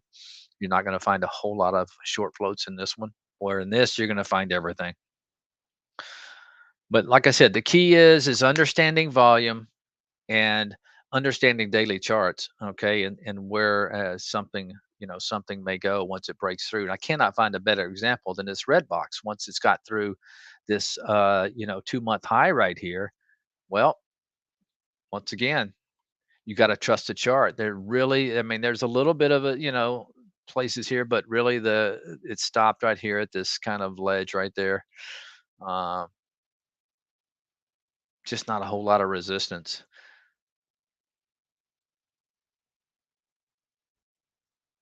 And really, this thing could actually go higher too. Not saying it's going to,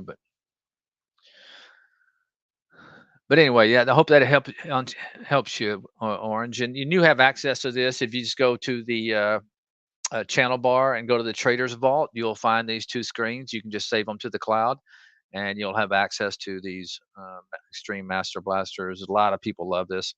This one right here, it's broken down in different strategies, so you'll know by the color coding whether it's $2 to $10, above $10.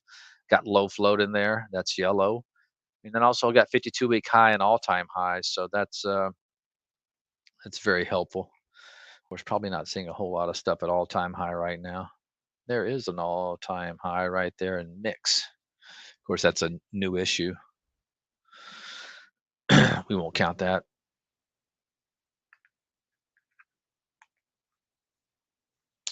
All right, TRD. I have no idea which one of you is a specialist. Barry, I believe he doesn't care. On now, Michael, the same. ORC, as you say, it plummeted in value. I believe it used to be worth 22, and now it's ORC.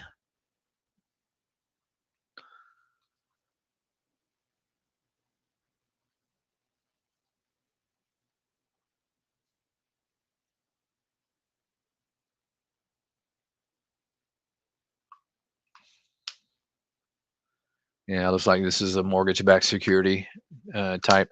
Yeah, there's really no specialist. What you're going to find at Trade Ideas, okay, where there's a lot of traders like myself, Steve, Barry, Michael. I mean, we've been trading for a very, very long time, but we're all technicians. Okay, we all study charts. We don't get into fundamentals about, you know, uh, REITs and uh, I don't know. That's to me, that's just a different ball game. We all grew up, day trading, momentum trading, so it's all about the technicals. Uh, and yeah, you're not going to find a specialist here on when it comes where it comes to REITs. Okay, that's just not our game. Sorry, there, TRD.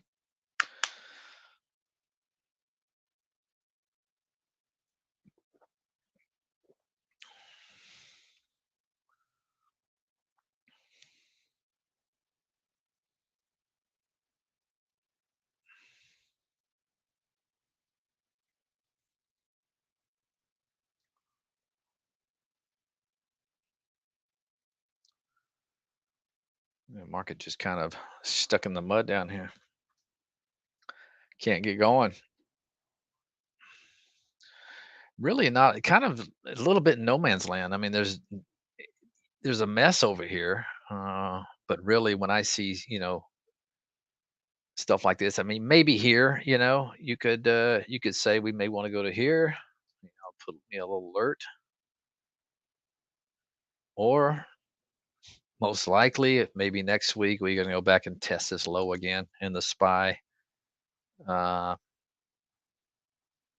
so could happen today. It would be a pretty big drop, for sure, but it could. Hey, perfect circle.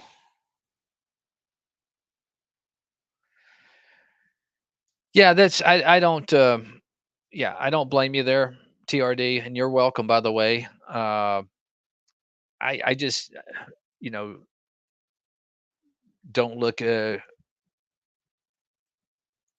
Probably what I if what I would look at, if it's and not try to focus on REITs is maybe look for these high yielding stocks, like a DVN, dividend yield 6.95. Um, Dow, it's got a nice one there of 4. But I mean, here's the thing: if we really crash, like I've been saying that I think we can now for months, where a 40% correction is, I don't think it's a big deal at all, and it could easily happen, maybe even more. Uh, yeah, you buy some of these dividend yielding stocks, whether it be REITs, whether it be you know a staple, some you name it, you can see it. We have it. That's why I have a dividend and dividend yield column in my single stock window. I like to look to see if they're paying a dividend. Uh, but just keep in mind, there's a trade off there. I mean, high yield, but then if it gets crushed, you can lose 10 times more on the change in price than you make in your investment. So it's a tough one. Me, I'm more of a kind of guy, just hey, things aren't looking good. I jump out and then start looking for opportunities for a bounce. I'm loving what I'm seeing right now because I hedged myself all the way down, actually made money on this, decent money on this downturn, and then pretty much out of all my positions, got a couple of China stocks left because they're holding up. I bought a stupid one today though, but uh, do that sometimes. And I would rather just go into cash and then look for that opportunity.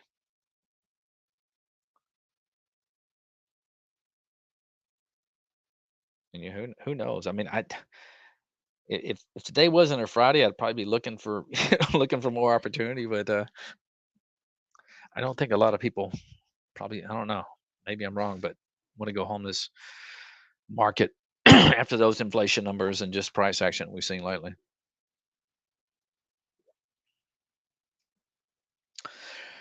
You know what? Perfect circle. I have an IRA set up. In my company 401k. I can't, but I do have a separate IRA as well, and I'm able to. So I guess it's something having to do with company run 401ks. They won't let you, which is part of the system. They would rather have people just sitting in mutual funds. They don't want you shorting the market and protecting your assets, hedging your assets. But you can, yeah, I can in my IRA that I have set up, but not the 401k. So man, yeah, that's just uh, yeah, I'm just having to be nimble, get in and out quick on my longs. Yeah, and then I've tried to play gold a couple of times, as a hedge, and gold will sell off with the market sometimes. Of course, now it's rallying today, which yeah, you just don't know when it's gonna happen. I mean, that's a huge turnaround right there in gold. Silver's finally, doing some catch up there. I just can't trust. Steve will play this stuff a lot, but I can't figure it out, man. It's just I think, possibly you could just, like I said, it's outperforming the market by a long shot this year. But you know, I like stuff that makes sense. So in other words, if it's going to be kind of run separate, opposite of the market, I want to know. But on some days, a lot of days, it'll just crash right with the market. So it's just, I don't know. It's weird. It's a weird stuff. Weird commodity.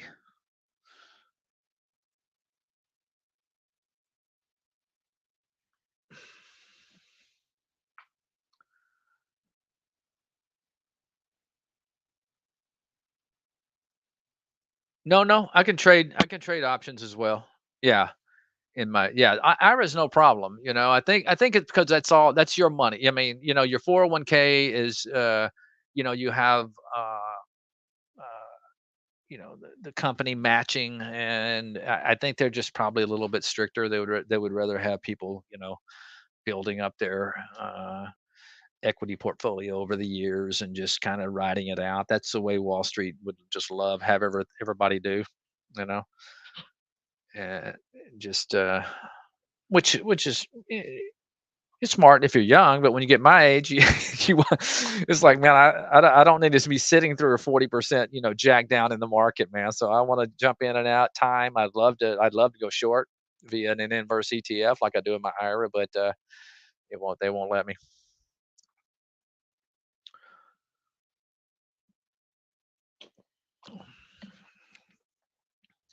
Oh yeah.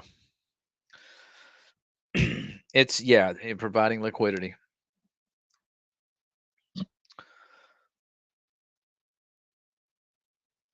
But I've never been one.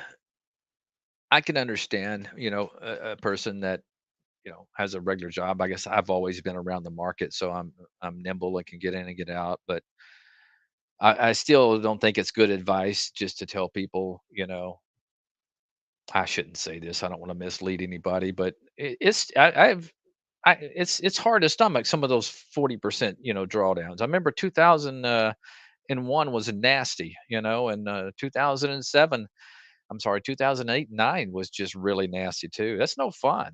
I mean, if you're able to read charts and you've had a nice run, I can see people going to cash and when things get turbulent like this and maybe looking for, better opportunities down the road versus just staying the course the whole time and seeing those 40% swings.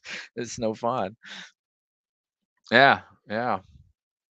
But like I said, it is hard to time. And if you're fortunate enough to where you can have a job and have your eyes, your pulse on the market at all times, it can be beneficial.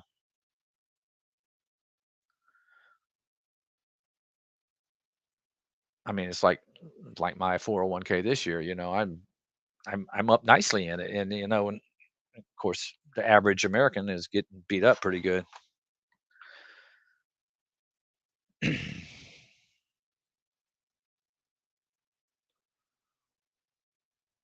But I also will say this, it can work both ways because as being an active trader like I am, sometimes I have a hard time staying in position. That's my weakness. And, you got to understand your weakness. And I'll tell you right now, one of my weaknesses is getting out too quick.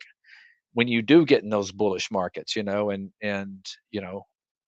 I'll pat myself on the back because I had a 10%, 15% move, and I scalped it out over a 5-day period, and then 3 weeks later it's up another 30%. That's where that's where you're kind of can be a drawback, uh, but it's okay. I still outperform, so yeah, I'll be happy with my track record against this spy. But it can, yeah. There's so many times where you know, especially in those times when you do pick the bottom, because when you're sitting here watching the market and you kind of get a feel sometimes after years and years of trading, like, okay, this feels like we may be turning, and you get these incredible buys, that's where it really hurts because the market has just spent, you had all that pain in the market, going down, and you're just so afraid it's going to roll back over, and really you had some excellent positions, that you should ride out for months, if not years. But that happened to me in 20. Let's see what when was that. Yeah, that happened in 2000. Yeah, 2009. That's exactly when it happened. I yeah, I picked a lot of things off at the bottom, and I was out a few days few days later, and it just kept going and going and going.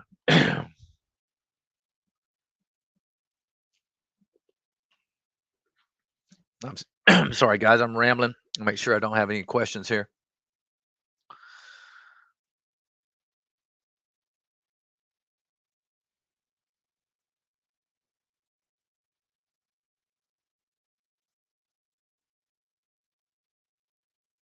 Yeah,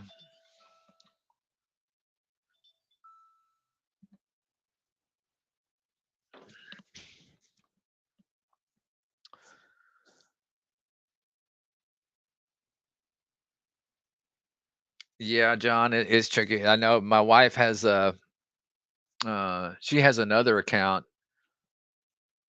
and I've been warning her over the last couple of years, because she has had a nice run in it. Uh, and this is just a regular account. She can do whatever she want to in it, but uh, it was she inherited it from her father, so I let her do it. And I just kind of been warning her. I said, listen, don't, you know, if, take some profits, pull some, go into a little bit of cash. And I probably started this too early because the market kept going. She goes, yeah, yeah, see. Of course, now, she's like, why didn't you tell me to get out? I said, I can't win. It's you don't know when the top is coming, but after the move that we had, and let's just, like I said, I always like to show this and put it into perspective because people are thinking, gosh, 20% down. This is nothing. I mean, let's just put up a monthly here, the spies. I mean, look at that. That's just a blip from where we've come, since look at 2010. Okay. So for me, I mean,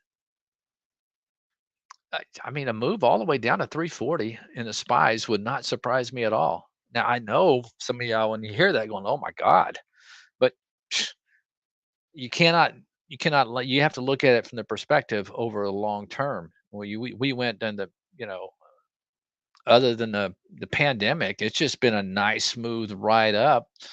We did have like somebody was mentioning in 2018 was kind of a nasty one there, but other than those two blips over 12-year period, it's just been a Fed induced rally for 12 years. And now you're taking away the spigot, turning off the spigot, and high inflation. I mean, I don't know if it's going to happen, but like I said, it would not surprise me for us, to come this 340 would not surprise me a bit. I think, in other words, if I had to guess, I would say it's probably more likely than not, as far as my opinion. But we'll see.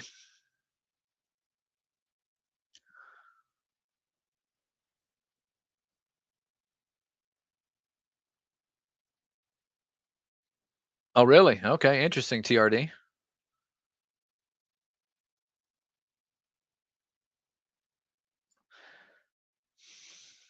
Yeah, it's just I know a vast majority of traders hasn't really traded a long, extending bear market, which I think we potentially are in a recession. Uh, so you have to trade it, differently. I mean, you got to be nimble. It's okay. I try bottoms all the time, and a lot of top names. Netflix, I sold 2 days ago. I did not feel it, happening. Uh, but I'm just using this as an example. This looked like it was beautiful, beautiful right here, turning the course, getting above its moving averages. I was in it, and then I actually think I sold it on when it could not break out of that high right here and came back, and or maybe on this day right here. But anyway, I sold it for actually made money, but uh, it's okay. As long it's okay to try to play bottoms, but you just got to be quick to get out.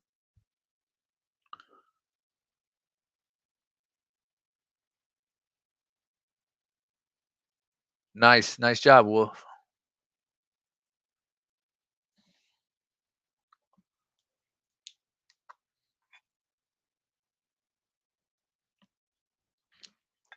Oh, Richard, you just found the docked channel bar. Yes, that is nice. For those of you who may not know what he's saying, if you go to new, we do have a docked channel bar. So everything is docked. You won't mess up your layout, and you can just go right into whatever docked that you want. I actually built this. So here's the momentum one. There's the momentum one if you want to check out the Extreme Master Blaster. It's a good one for momentum there.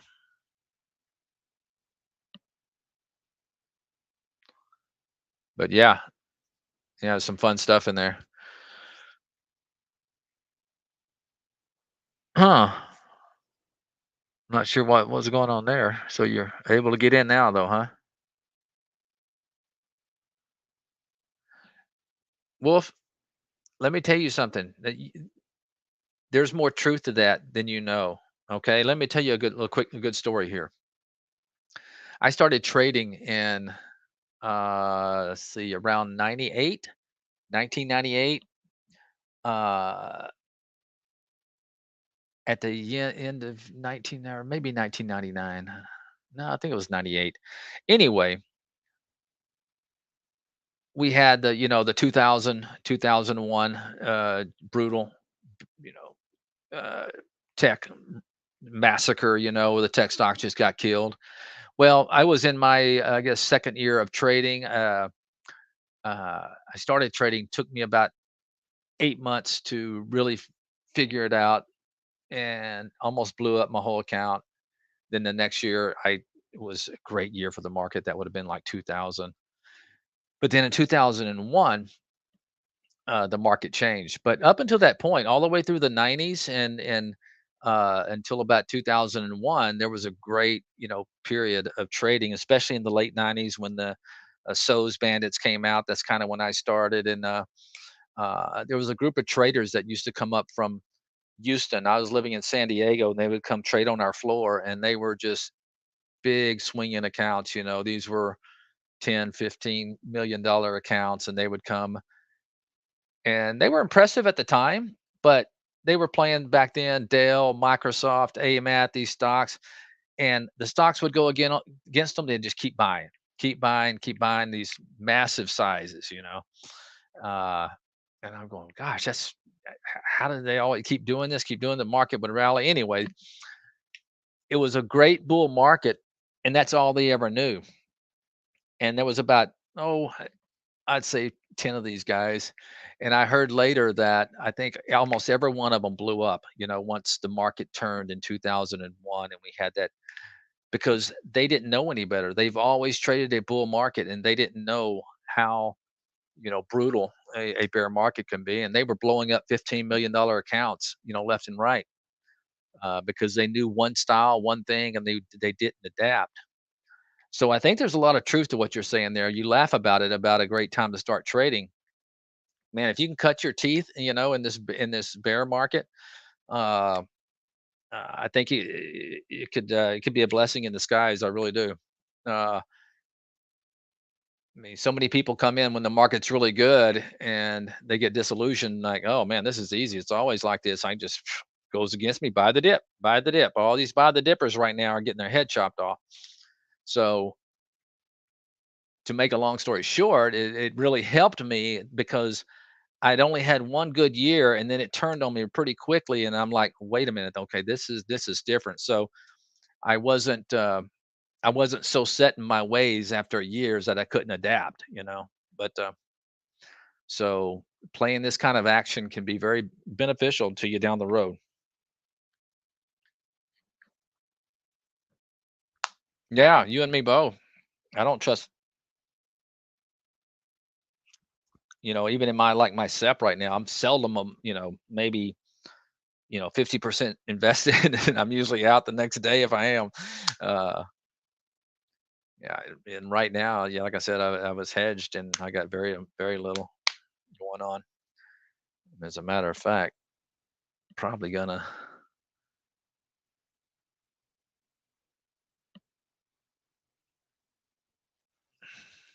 Nope, it's hanging in there.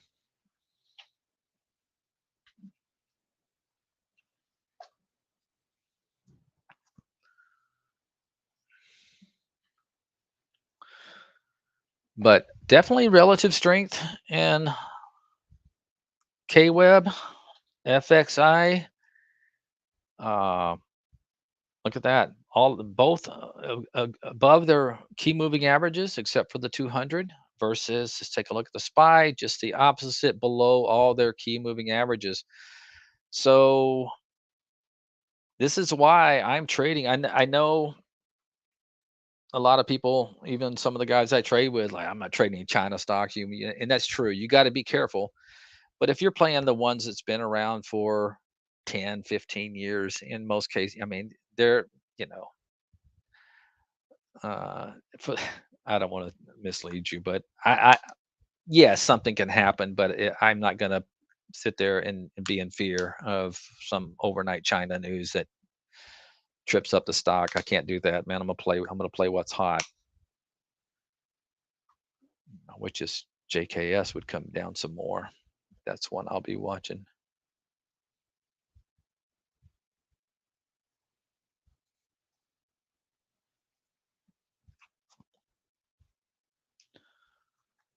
SOL cannot get anything going. DQ in that sector is the best to breed, and I'm not going to get my pullback on that. That thing's just going to keep going higher.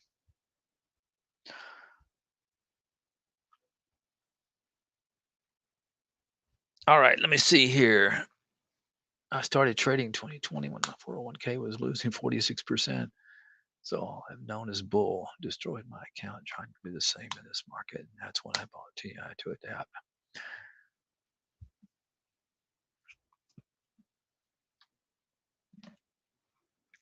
So, John, are you referring to the pandemic? And you say 2020, in March of 2020 is when?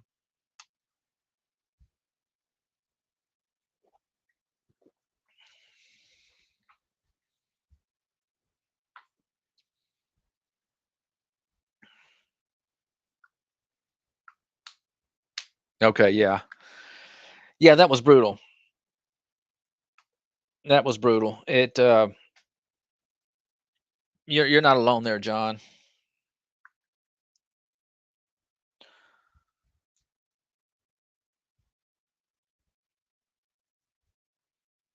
Yeah, and Richard, you probably made it on the bounce there in 2020.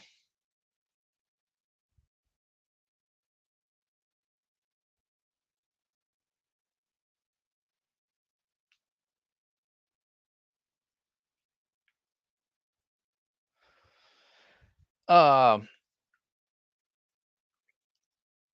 well, Orange, I'm not sure. Are you talking about day trading or swing trading?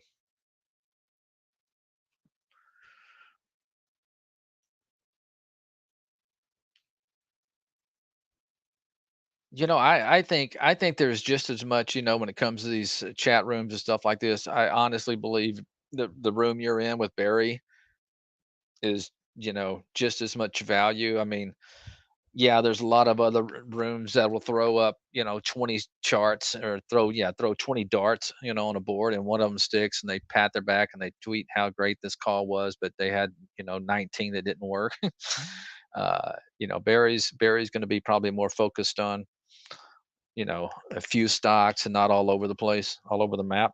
I really believe that you're not going to find as much value, as far as in Barry's room as you're going to, these other places. Not only that, you're going to learn a lot more about trade ideas, how to use trade ideas, and how to manage trades.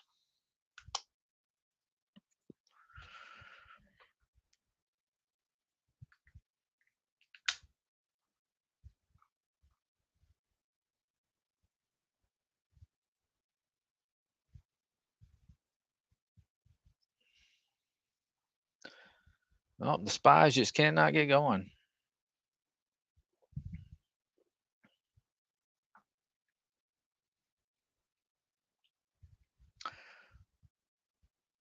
Yeah, yeah. Trade ideas is,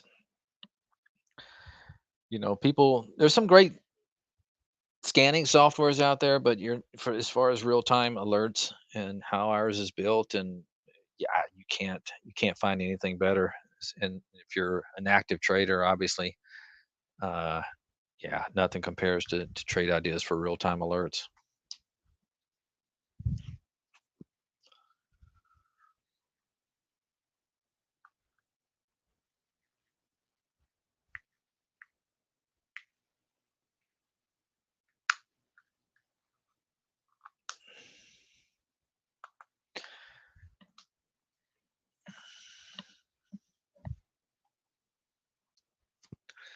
Yeah, Richard, I don't yeah, I don't look at too much hype. I mean, it's easy to get caught up in uh, you know, what people are saying, about a stock, trying to convince you what's going to happen to it. But boy, charts tell the story to me. That their footprints in the sand, and they're gonna tell you basically where the stock has come and where it's most likely going. But obviously, yeah, there's been some brutal ones, and I've tried to play. I don't think I've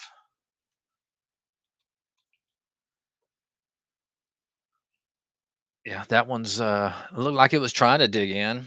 I made some decent money. Probably my best trade lately was in Path. I actually held a little bit this over on earnings and sold the last of it yesterday. Of course, when the market once it broke 21, looking to get back in this. It's possibly at some point. I thought their earnings were good, but uh, let's put alert on here in case it bounces.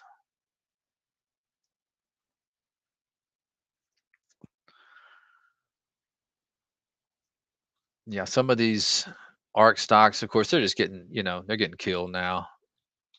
Spotify looked like it was turning, now it's breaking down. Shop, same way.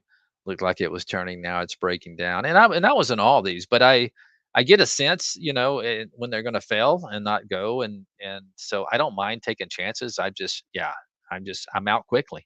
First of all, I usually scalp out half, and then my other half I'll get out. But I think these all have the potential in the future at some point to have, some incredible 50, 60, up to 100% runs, but now is not the time.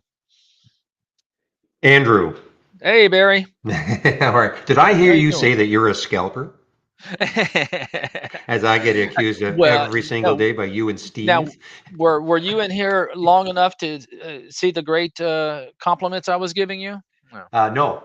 Oh, you missed out. That was just only a few minutes ago. But somebody was asking about, do I know any good trading rooms? And then went on to say that you're not going to find anything better than what you're in right now with Barry, and how well you are about uh, how a lot of these chat rooms, they'll pick 20, 20 different stocks, and one of them will go and they'll pound themselves on the chest, where you're more particular, looking at a few stocks. And not only that, you help them with trade ideas, and you explain, trading. Yeah, no, Yeah. well, thank you for that. Yeah, I mean, that's what Mhm. we try to do. And by the way, Orange Blossom, okay, you're sort of in a trading room. You're in the YouTube room, but it's not as active. I can give you a link into what I call the main room if you want. If you don't mind my doing that, Andy. No, go right ahead. Okay, let me just get that link in. You can. It's just a lot more active, and it is not just about me. I mean, we got some fabulous traders in this room, in the trading room. I mean, really fabulous. Makes my job so much easier for a couple of reasons. I mean, it's not a like everybody's got an ego trading, but I have found that in our trading room, and I'm not just trying to blow my own horn here, but I mean, we just got a bunch of guys who just try to help each other. It's really Hmm. that simple. Nobody's going, yeah, yeah, yeah, look what I did and you didn't, and all that nonsense that you can find in other trading rooms. I know Right. it goes on there. So we've just got a great group of people, and I throw out some ideas, but there are ideas being generated all day long, and you get to, and there are different trading styles. That's the other thing. There are different trading styles in the room. So, if you're a new trader, you may not know what your trading style is. You probably won't, because how could you know? You don't know if you want to be a momentum trader. You don't know if you want to be a pullback trader. Andy likes to see things maybe breaking down and then starting to come back. You don't know until you try, and that's why we've Right. got our great simulator. and you can practice trading in our simulator and to kind of understand, yeah, I kind of like the look of that sort of a chart or that sort of a setup. But you can't possibly know until you start to practice. I'm sure, Andy, when you and I when we first started, I had no idea that I wanted to be a momentum trader or Hmm. concentrate mainly on day trading. I had no idea, Sure. but over the course of time, I developed, I kept seeing things that, geez, I really like the look of that. And after a while, that's all I concentrated on. And it doesn't mean I never ever take a pullback trade or do something different, but I would say that 95% of the time I'm just concentrating on what I like to see, and that's Yep. it. Everything else is kind of is sort of noise. Absolutely, absolutely. And Barry, I just now realized, so when they're in the YouTube, they cannot see the chat in the live room, right? That's correct. Okay, so that makes sense. Yeah, you definitely, the Orange Blossom, need to get in that, hit that link and get in that room with Barry. The YouTube room is fine. If you just want to hear me and maybe see my Hmm. screen and not a lot of interaction, I know it's easier to get into. That's fine. But if you truly want some more interaction among other active traders, certainly come into the main trading room. And By all it's also means, a yeah. lot easier for me to hand out links and things like that than in the YouTube room. So, but it's your choice. Anybody's. I know there are people that just stay in the YouTube room, and that's fine. Sure, Perfect circle. sure. No names. I'm Oh not going to man. mention any names, but Well, anyway. Barry, So you, it's looking kind of dire out there. As I look at the spies right now, it looks like we may go test lows again. But yeah, we had about one, two, three, four, five, six, maybe an hour and a half of kind of flatlining. uh-huh, But yeah, I'm just seeing this latest 15-minute candle, and it's looking maybe a little ominous. And uh-huh. so, yeah, we may be heading into, let's see, we're down 800 in the Dow. Wouldn't surprise, I'm sure it wouldn't surprise anybody if we finish 1,000 plus Uh-huh. down by the end of the day. Good. Good, And very so well. people can stare at that number all weekend. All weekend, yeah. Get home from work tonight, what, pour himself a Yeah, cold one. Yeah. exactly. Yeah. Oh man, but what we've had, you got some. I think I caught the tail end of your discussion about trade ideas and the scanning. I mean, I don't. I mean, obviously we are biased. Yes, we do work for trade ideas, but I've had access to many scanners in my trading world, trading life, and yeah, for me, there's nothing like this. I mean, Mm-mm. for the real time alerts, and sometimes there's a learning curve like any other software program. But once you understand, if you want to create your own alerts, alert windows, I mean, once you understand how to do it, it's really not that big a deal, and you can create your own style. But we've got tons of scans that we've created for everybody in our Mhm. channel bar, and the ones that I'm sure you hand out, and of course in Sure. my homepage. Sure. So you don't even have to know how to do anything from scratch. You can take a look at what we've created, and you can modify them. You don't like a price range, you don't like a minimum volume, you can always modify them, but we try to make it easy anyway. I think for people to get started. Right, right. But even so, if you want to take something serious, and you should take day trade, I mean, or trading serious, whatever you're doing, you really want to spend some time and learn the product. I mean, in any profession you go in, okay, it's going to take time and study and learn something. And so I'd advise, because once you get in, to the open up the hood and get in there and start working around with some of these incredible filters and alerts that we have. I mean, it's blind mowing, mind blowing what you can build. Yeah. I think it's time for you to have a Yeah, I beer. think so, man. Yeah. All right, Barry. Well, listen, have a good one, buddy. And you You have a too, great, Andy. Have a great great weekend, weekend. and we'll probably talk to you on Monday. All right, bud. Bye. Take care. Bye bye.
How am I muted? You know, there's something going on there. You're right, Perfect Circle.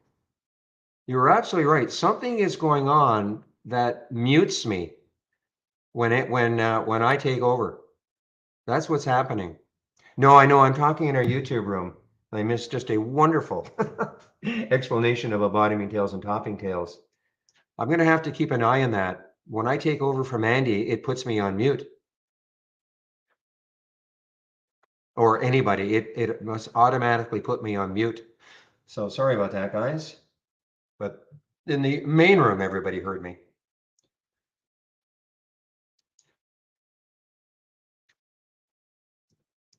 So 2 out of 3 you were right, Perfect Circle. Now 2 out of 3.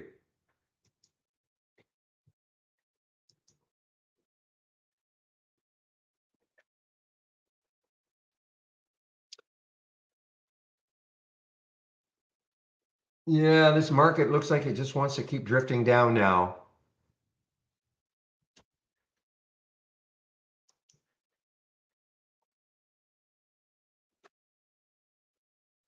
Yeah, I don't think this would have been easy to get this. Well, maybe. Yeah, actually, it wouldn't have been that impossible to get this AVD.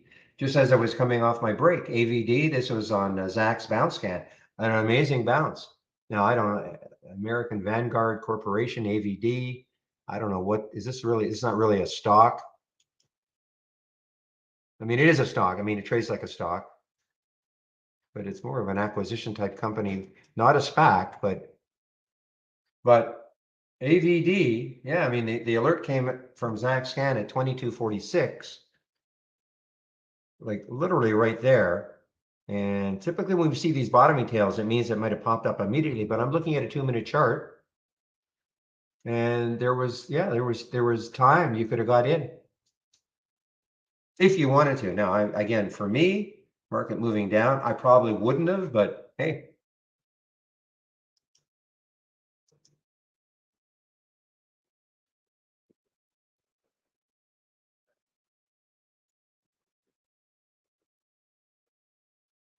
Let's see, Shady and Starbucks. Let's take a look at Starbucks and see what Shady is looking at. SBUX. Yeah, so when I look at the chart,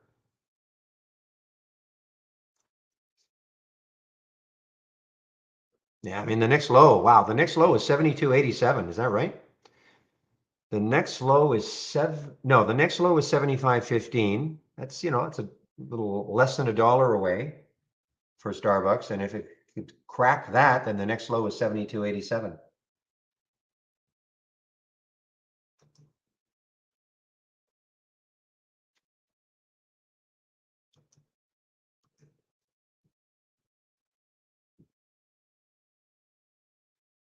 Now, somebody asked me, I think I just saw somebody asked me, well, what scanner would have shown COGT? Are you still in the room? I'm talking about in our main room, as I call it. Are you still in the room? Somebody asked, I think it was Jose. Are you still in the room? I'm just scrolling up now to check for some questions. Yeah, well, I'm not trying to be too flippant, but yeah. But I don't know if Jose is still in the room. First of all, COGT was identified in the pre-market, number one, okay, as something that was that was up. That was, so you would have, if you, plan, wait, I don't know what time. First of all, it's Jose there. But just in general, there is some value to doing pre-market work. And, I've got 4 scanners that I use in the pre-market. So COGT, we were already aware of it in the pre-market, number one. Okay, so that's number one. Number two, yeah, I mean, it's COGT would have appeared here. The reason, it looks like it's at 11:05. The reason is that I had to do a reboot of my program because I accidentally closed it out. But I don't know when it would have shown. It probably could have shown 9:35 and just a basic new highs, just basic new highs. My watch list, it had it. I'm not sure when. because again, I had to do a reboot. So all these times are all, this is just telling me when I did my reboot, when I had new alerts from when I did my reboot of trade ideas. Yeah, AERC, I mean, just talking about those bottoming tails. Now, is it going to last? I don't know. I don't know. The next high looking left on the daily chart is 1210. So, I mean, in theory, it's got room until it hits that next high. But you see how the bottoming tails can kind of give you a bit of a clue as to what might happen.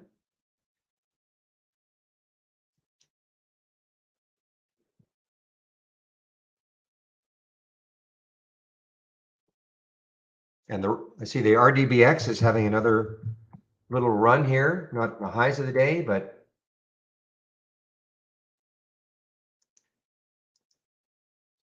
what did it get to up here? 1467. So it's still got about $1 to go to the highs of the day. And there it goes, guys. There, I mean, there it goes.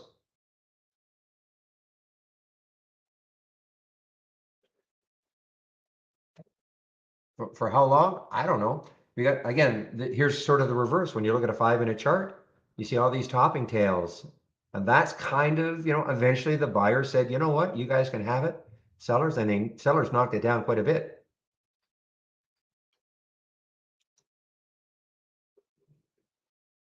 On, oh, DRTS, okay, DRTS. Isn't that a,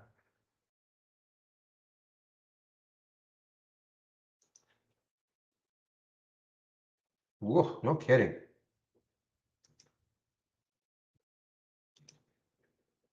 Not a super low float though. 37 million. It hasn't traded that much. I mean, it's 1.6 times normal, but all the volume is coming in now. Let's see if there's any specific news on it.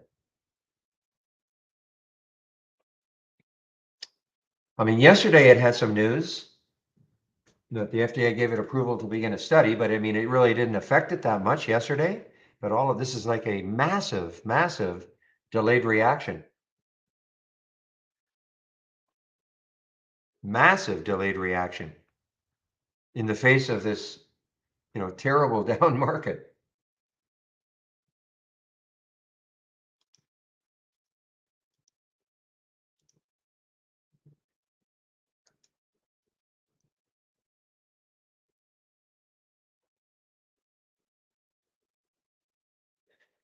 Yeah, the spread is pretty tough, guys. I mean, 11.11, 11.35. I mean, it's a very tough spread to have a lot of confidence in. The spread won't matter if it, puts on $3 or $4, but do we know that? Of course not.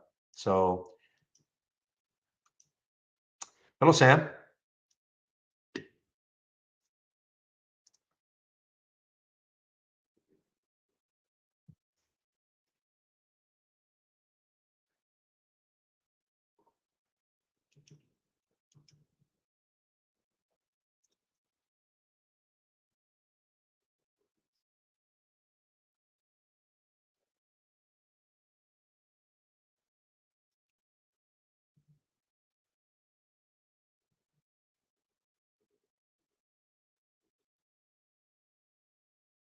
Is there a good place to find FDA approval news?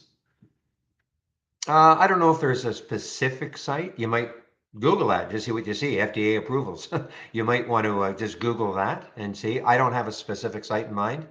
Basically, what happens with me is in the pre-market, when I see something that's moving, I'm clicking on the alert and then I'm looking at my IB headlines. And a lot of times it's going to show me right there. That is the reason for the move. Now, so for instance, this is what we would have seen on the 8th. But I looked at this, we saw this yesterday or the day before. We saw this and I thought, okay, big deal. I mean, FDA approval to begin a trial. I mean, it's not even phase 1, this is right at the infancy, but doesn't matter, I guess, what we think. Doesn't matter what we think.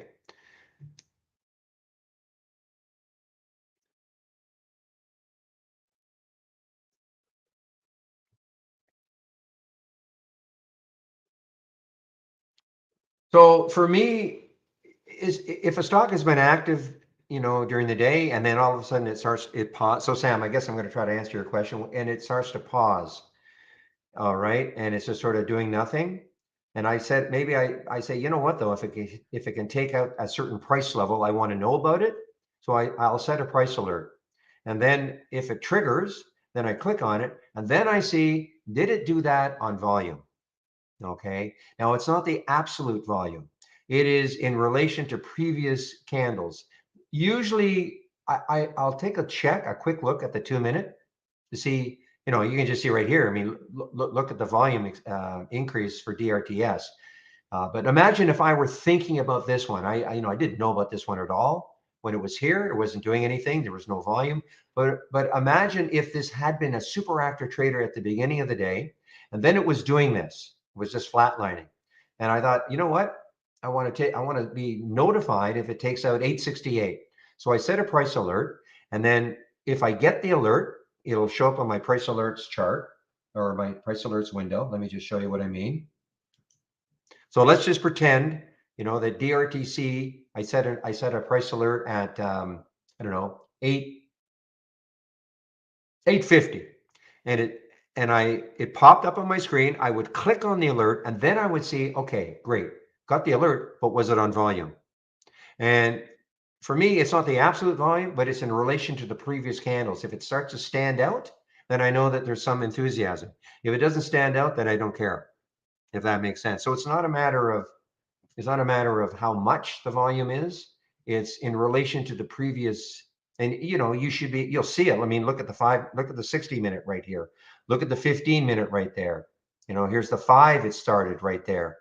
So it's not it now, of course, it has to be a minimum volume just in general. I'm not going to trade something that has 50,000 shares. So I think most of my minimums are 400,000 shares. And typically they're trading way more than that. But, I don't want to put like 2 million shares. I mean, some people say, well, I don't want to see anything unless it's traded a million shares. That's fine. But you might miss the ones that are running at the beginning of the day en route to a 100 million share day that are, at 500,000 shares. So I don't want to limit myself at the beginning of the day. So I'll put most of my minimum volumes are probably around 400,000 shares, probably. I think without looking. So does that make sense?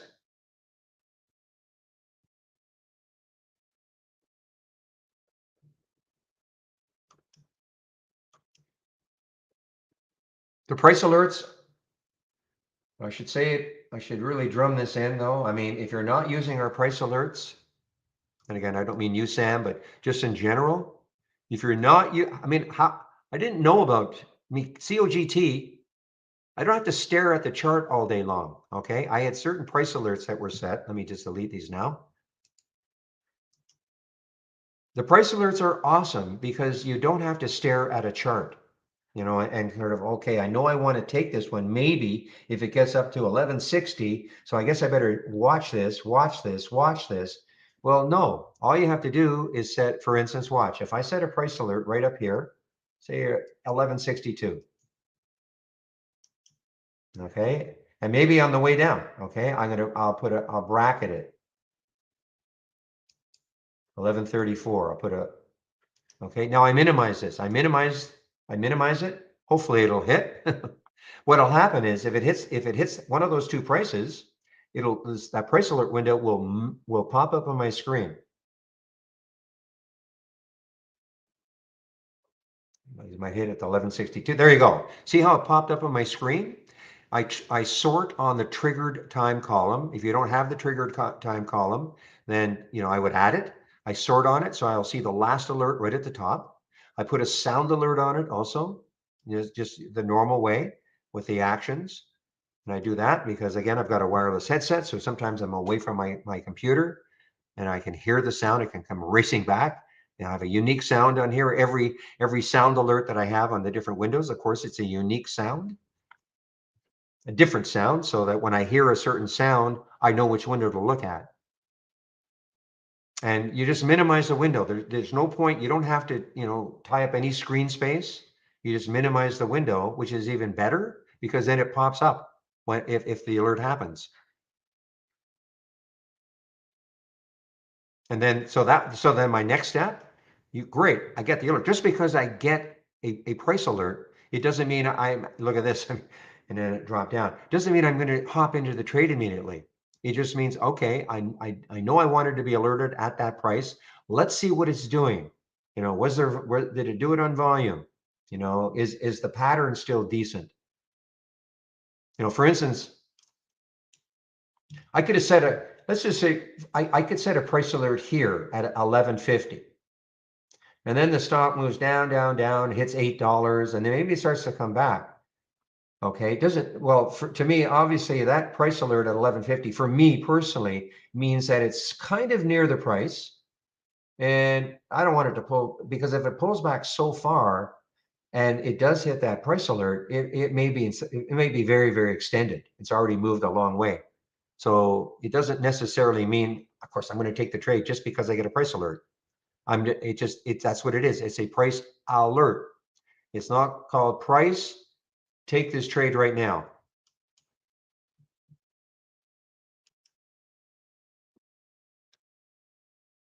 That's okay. I'm happy to show other people, what I was talking about, the AERC, the bottoming tails.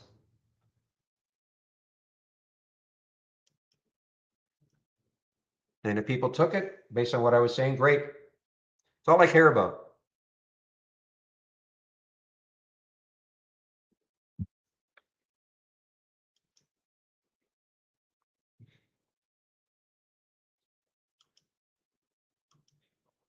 There's always another one, Vicky.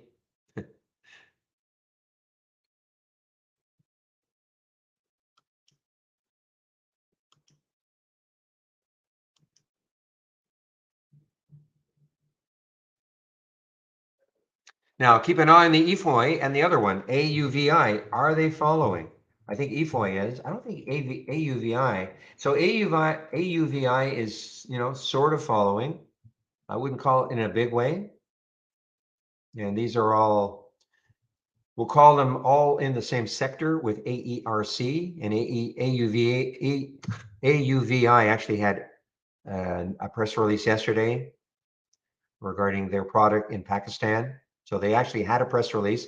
I mean, look at the gap, because there's where it closed, the day before yesterday, 177. It got all the way up to 331. It did pull back. EFOI still is not, I keep saying they should, whatever they can do to come up with a press release.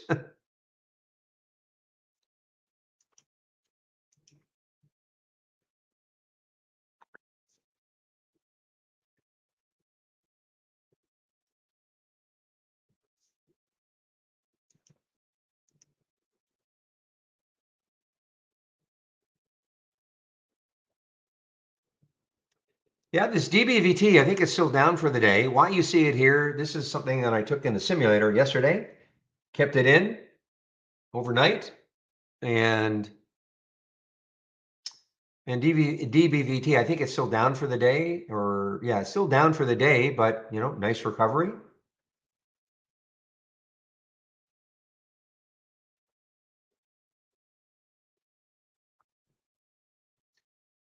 And it's getting actually close to yesterday's high. And it's down for the day. Remember, it had such a tremendous pop right here.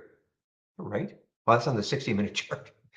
Let me back out on a 15-minute chart. Yeah, so I had a big run at the end of the day.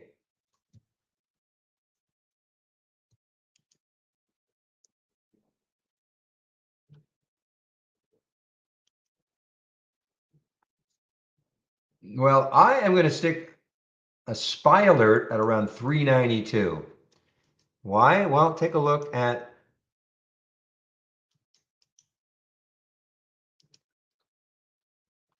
right up in this area here, a couple of 15-minute candles at this high. So it is kind of been chopping around. That looked pretty ominous. It looked like it was going to continue down, but the buyers are somewhat stepping in.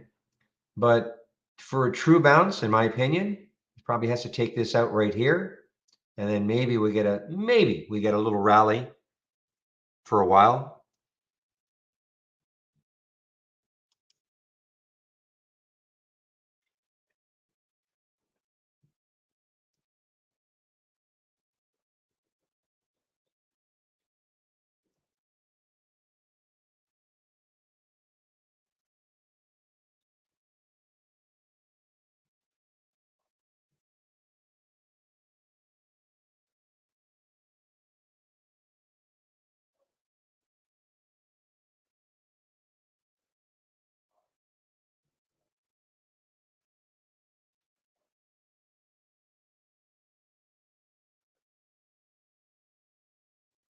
No, I see that the AI tried to short this one. You can see that down arrow. Nope.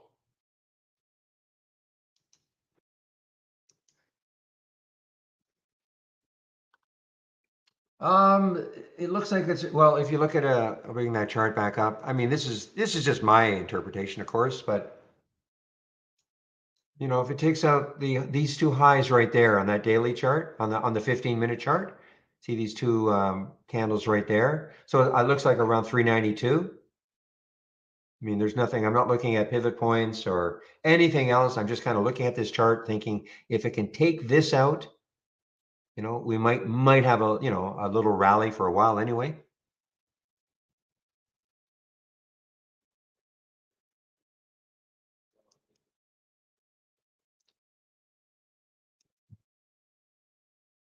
Yeah, that AERC again, fabulous on that on those bottoming tails. Now, if you're in this one, you know, you got to be aware. Well, it's still a ways away. 1210 is the next high looking left. That was yesterday's high.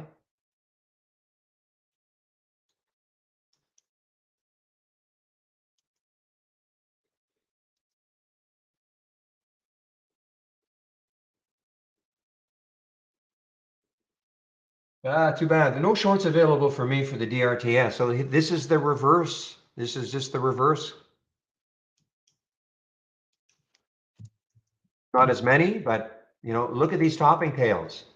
This is just the reverse of the bottoming tails. Now, you know, I mean, there was a huge bottoming tail here, and then, but imagine this one here. I mean, look at these topping tails. The buyers, you know, had it up here. The sellers knocked it down. The buyers tried, and they almost got it up here. The buyers tried again. The sellers look like they're still in control. They know they've knocked it down, and eventually, again, the buyers will give up. They'll just say, you know what, you guys can have it for a while, and we'll look for something else to do.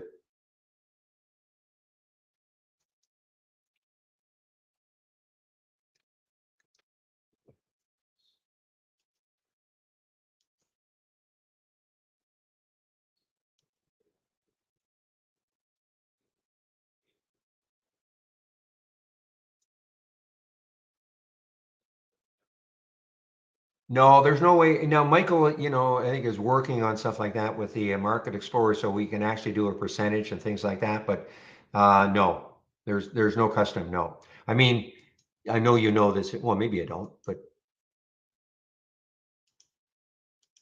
if you search on bottoming, you know, so we do have the 2, 5, 10, 15, 30. You cannot. So we do have these, but and you have to look at the definition. It has to be at least what, two in a row.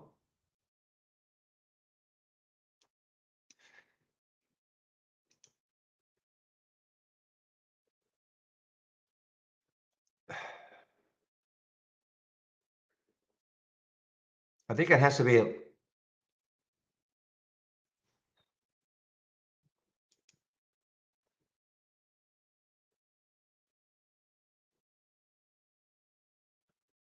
Yeah, maybe not. I thought there had to be at least two, and then the third one. I mean, at least two, and then the third one was your bottoming. I haven't looked at this for such a long time, but you can try that. Okay, well then I guess it's a no go. Hard to believe a 2 minute would come an hour after. Really? 2 minute? I mean I know some of them. Okay, I mean I know some of them. You know, rely on volume also. But I wouldn't have thought if you used a 2 minute, that would be an hour later.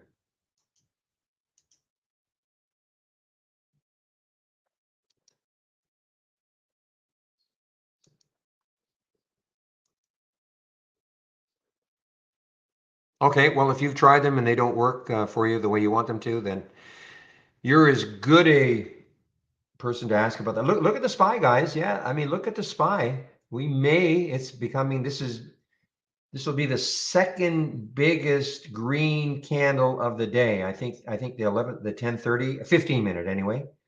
Now, here's the key. Can the next one be green and take out those highs and maybe get a bit of a rally going? We really haven't had, I mean, I'm going to dismiss, we really haven't had two solid green candles in a row up today. Not solid.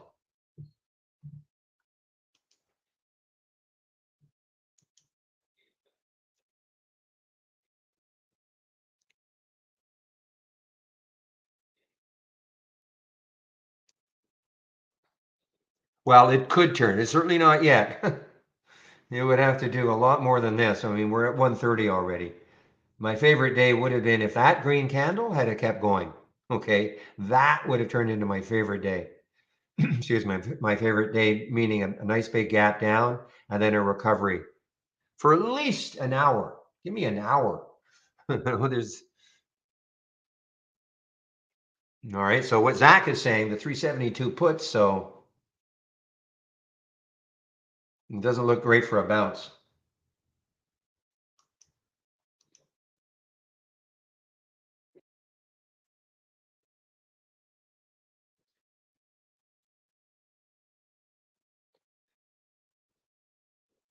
Reno, I haven't seen Reno at all. Are you kidding? Are you guys kidding me? Is that really a stock or are you talking about the city? Oh, okay, yeah, it's way, way, way, way, way under. I mean, it is on the penny stock explosion, I'll give you that. But this is something I just don't trade. All right, watching the DBVD is the DBVT if it can take out 3 again.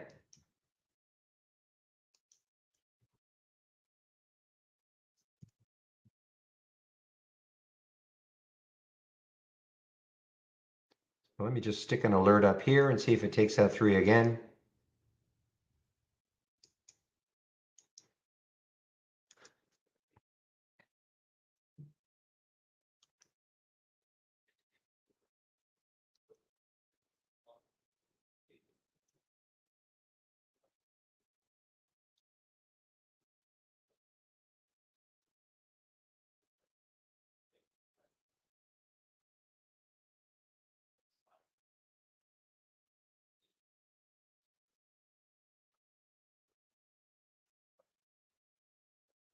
Yeah, I mean, you're right. The PBTS isn't a long consolidation. I mean, this one is still, to me, an amazing one that it has not had way more profit taking coming from 37 cents yesterday or 34 cents yesterday.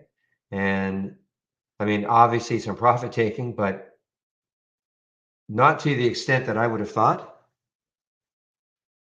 and especially with no news.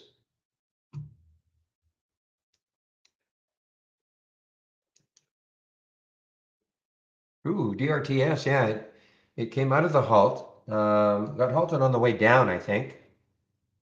Halted at 1125, and it is above that level now.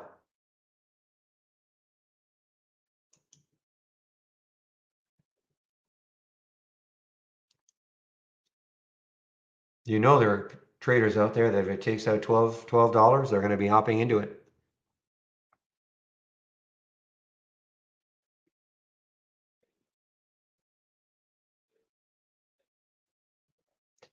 IPO or a SPAC? Looks like it's a SPAC, Cam, just based on the price. Well, so X-SPAC, just based on the price.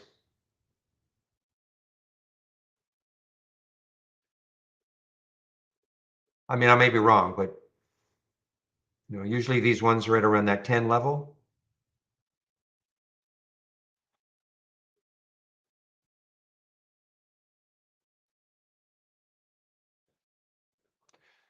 SWTX, that is from Zach's. Shoot, yeah, you're right. 2090, 2087, the two alerts. All right, okay, guys, DBVT is above 3 again.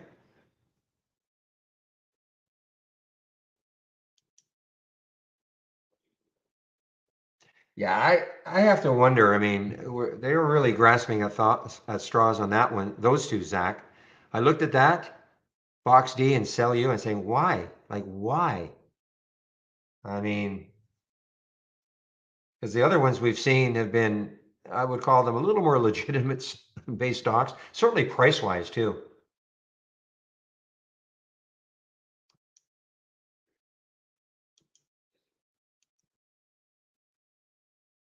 Hey guys, AUVI was lagging AERC a little bit, and now look what's happening.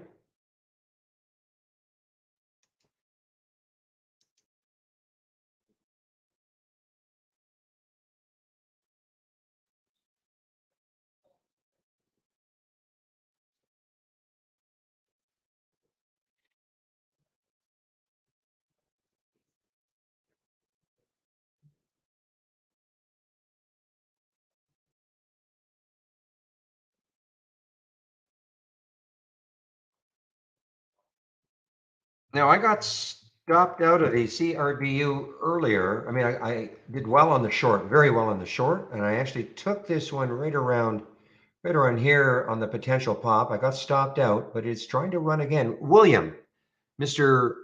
Mr. Bio expert, what does your back of the envelope tell us about CRBU? Any idea?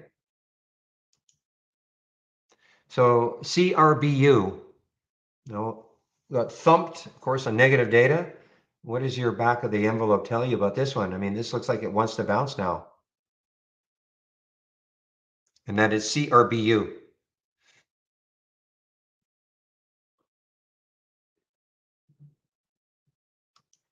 And whatever Williams says, I mean, this is just his, his idea. It's not take the trade or anything like that.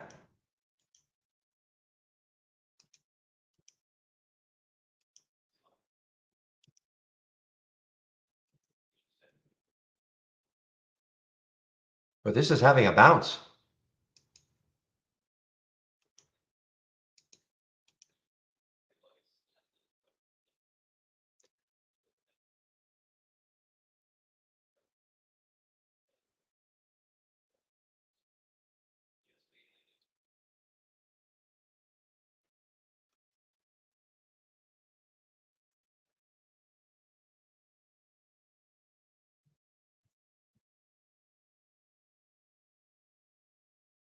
Yeah, same thing though. Look at all these topping tails. I mean, this is the ominous part. I mean, look, if this 15-minute candle, what time is it? 1:38. So it has another 7 minutes to close. What you want to see is maybe getting close at least to these highs on the close. Otherwise, look, it's just the reverse of what happened with the AERC. You got all these topping tails, and the buyers are really trying. The sellers aren't letting them.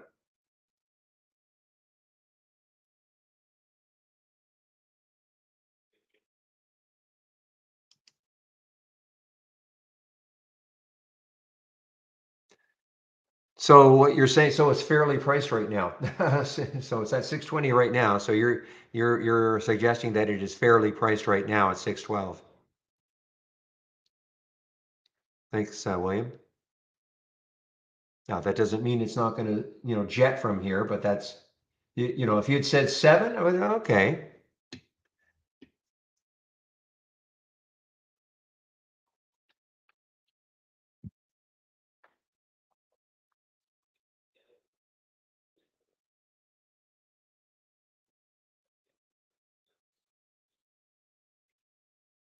No, so that would be valuation, blue collar. It's not a price target. It's a value, I guess, valuation. Like what exactly he does, I don't know. But I mean, and as I say, back of the envelope. Like the deals that used to get done.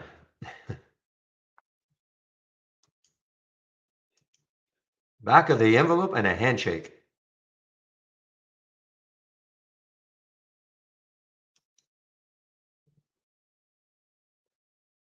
Yeah, I want to say a cocktail napkin, but that's where the deals really got done.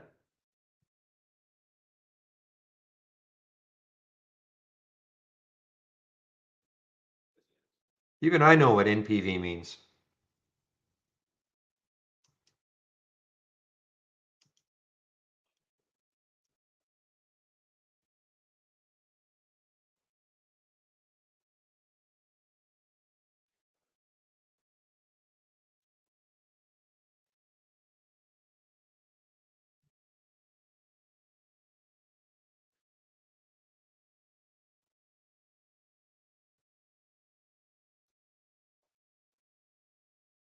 I'm sorry, Morrissey. After a while, listening to you, I feel like jumping off a bridge. Just sorry, my music.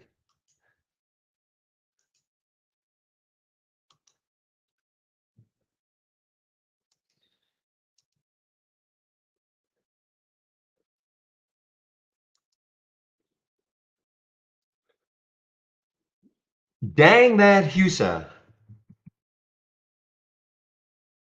Yeah, no, okay. Now there's a look at that. I mean, what a great looking bounce from there. A little bit of consolidation for a while, and what a bounce off that 661.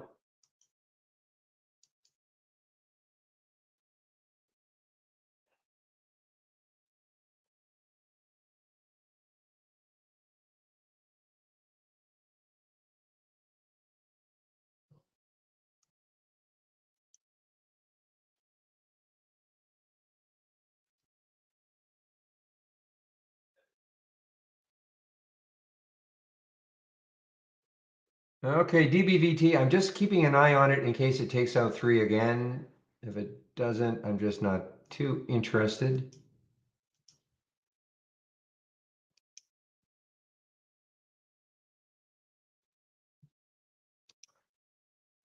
Wow, well, CRBU is definitely moving here, guys.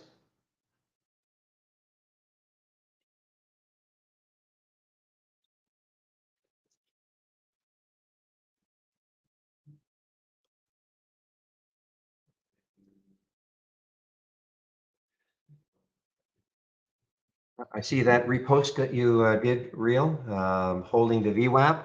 Sorry, holding the VWAP to, sorry, 690. Break and hold the VWAP, 690.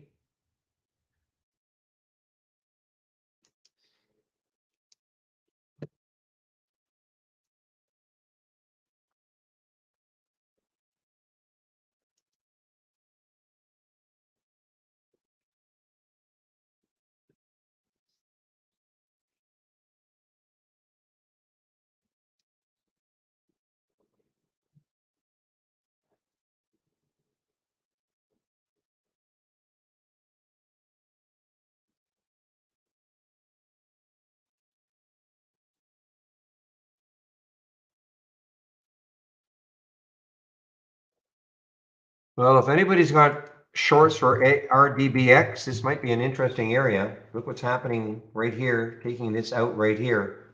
I have no shorts, so I could not join in, but that looks pretty bad. Lower highs on the way down, takes out this area right here.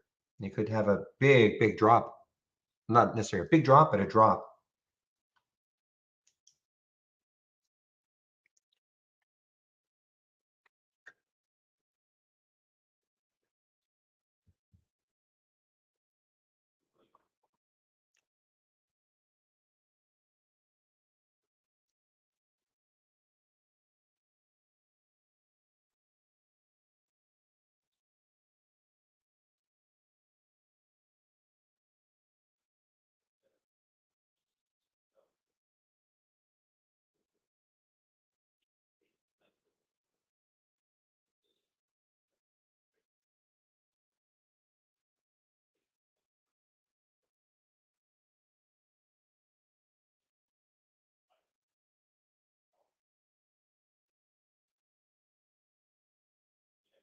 Wow, here's another. I remember when this used to trade a lot. The VVNT, the smart home, all time low for VVNT.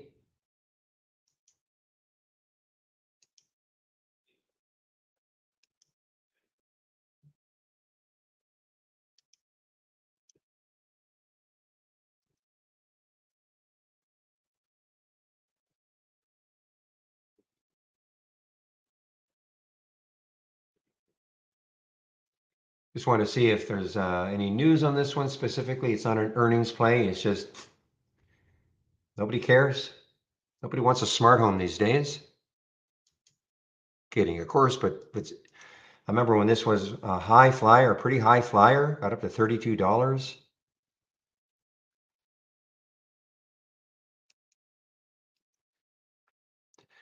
Well, I actually tried to short this one at 446, but they won't fill me that uptick rule. So they're not filling me, so I'm just going to forget about it.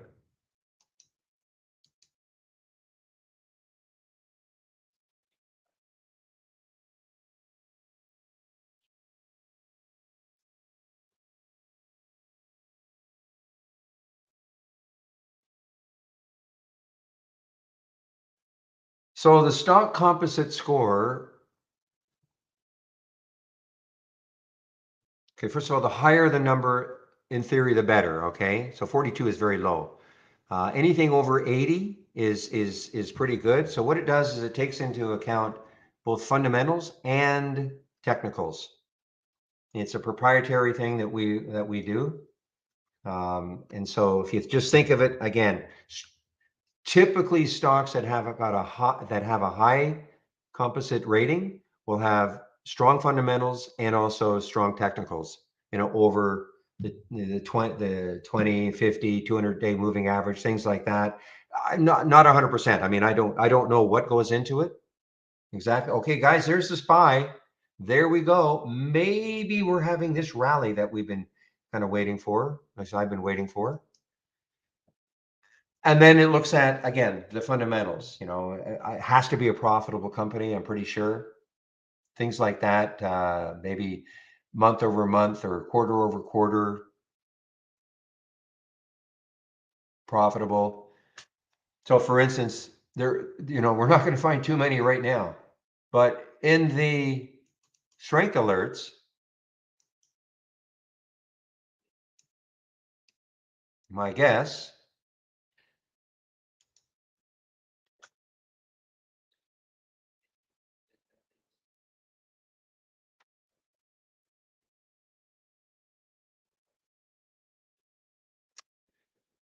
see, I don't know how well, of course, this was generated on Monday.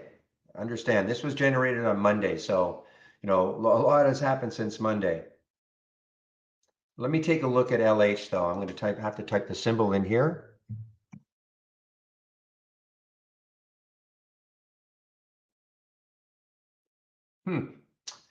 Unless something really, really, really, really changed, I would have thought the strength alerts would have a fairly high stock composite rating, unless it's just destroyed it. It might have. Let me take a look at another one that's from that.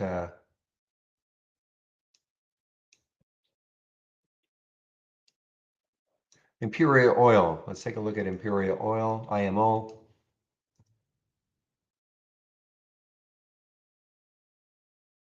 Yeah, so there's the stock composite rating of 80. I mean, even though, it's been dropping, of course, but, probably strong fundamentals. At the time when this was chosen as one of the five, I'm sure the technicals were pretty good over, various moving averages. But that's the principle behind it, okay? And so something with a very low composite rating is probably something that's just been beaten up.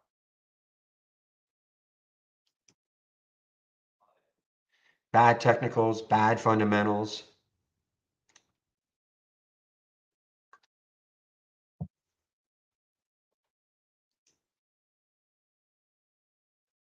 I actually have file load from cloud.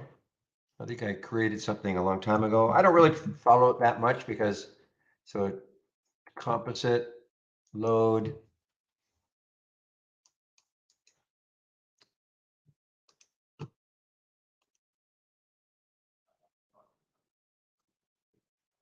Now,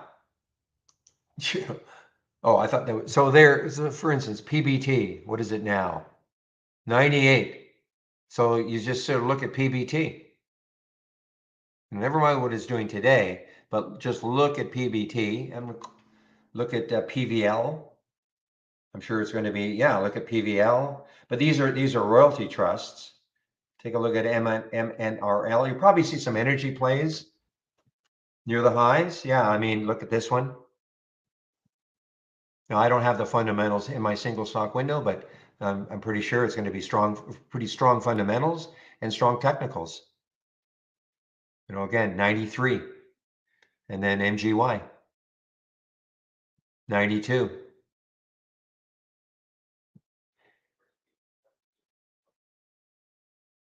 So even though they're all down for the day, but that's the principle behind it anyway. So if you're looking for strong stocks, for potential maybe swings, this is maybe a place to go. The other way you can use it, though, of course, is just flipping it. Let me just do something like this. I'm sure we're going to see a lot.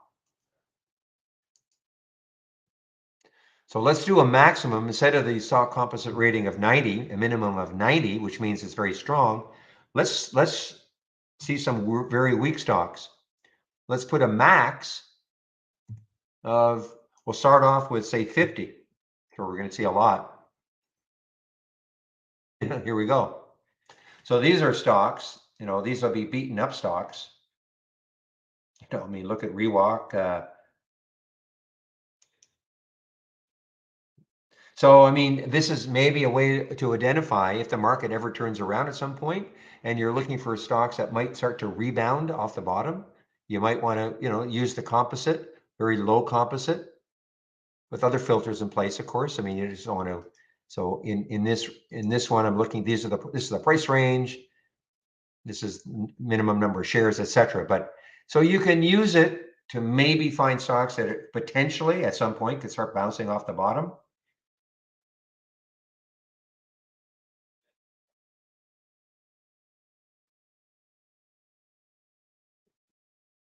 Okay, so I don't use it, but doesn't mean you shouldn't or anybody else shouldn't.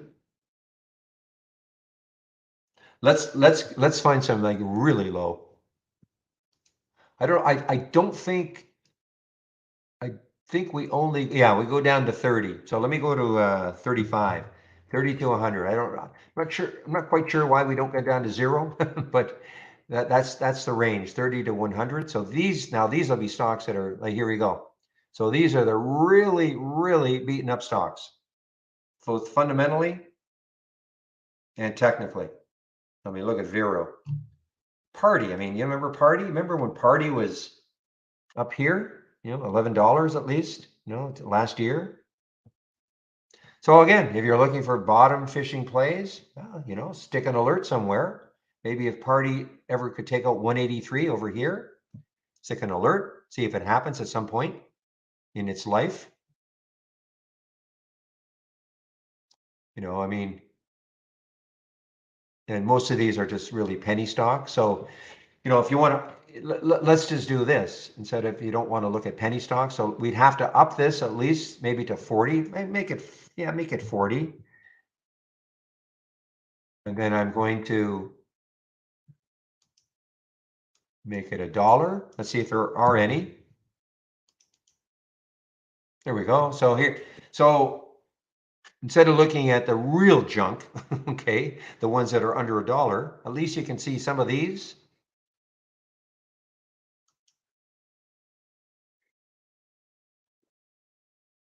And, again, I created this a long time ago when I was still kind of hung up on the change from the close. I would be using the change from the open exclusively now. Change from the close is okay in the pre-market, but change from the open is the way to go, in my opinion. So that's how you can play around with it.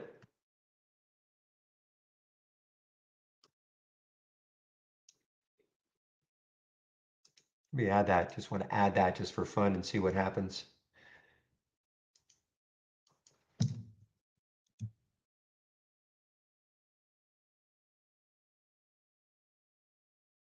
So change from the open, and I'm going to I just want to show the column. I don't need a filter. I just want to show the column.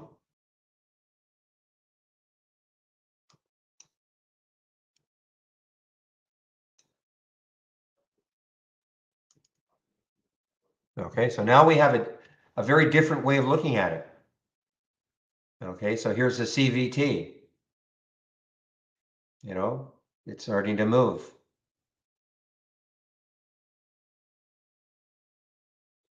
So even though it's still down 8% for the day, but it's up 25% from the open.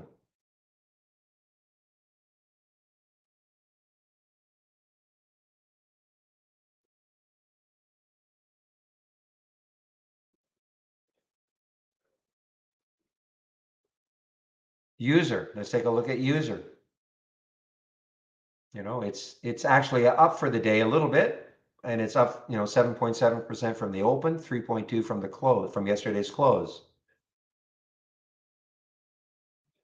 I mean, CVT is kind of interesting. I mean, it's still down for the day, but trying to recover. So anyway, there's no right or wrong way to use it. You just practice with it if you want. I can give this to you and anybody else who wants it. And all you have to do, if you want to see the ones that are strong, just change the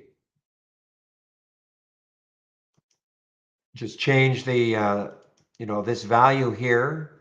So it's there's a maximum of 40, but if you want to see the strong stocks, you might have to put 80 or 85. I probably wouldn't put 90. Would not see too many.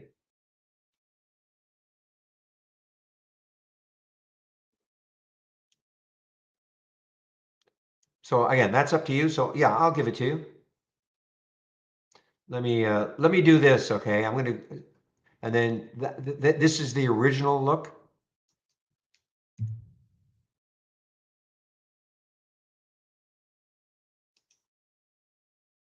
And I'd probably add the change from the open.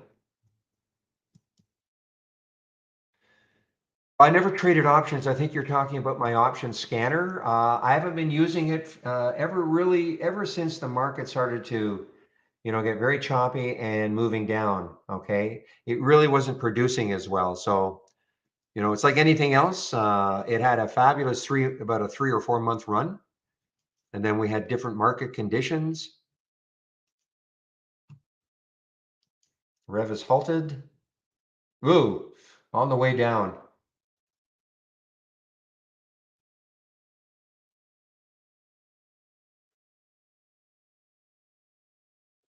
Revlon. Chapter 11 as soon as next week. Yeah, this is what right here Zach is posting. Wow. Revlon.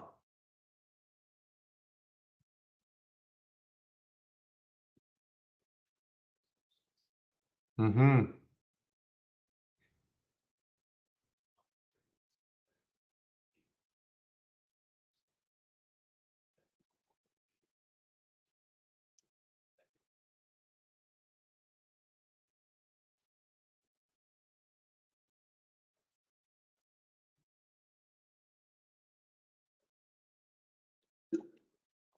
I get my lipstick from Amazon.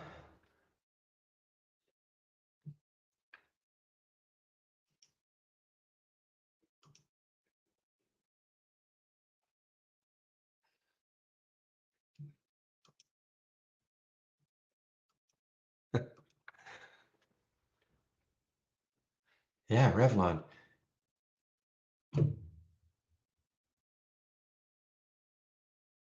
Now,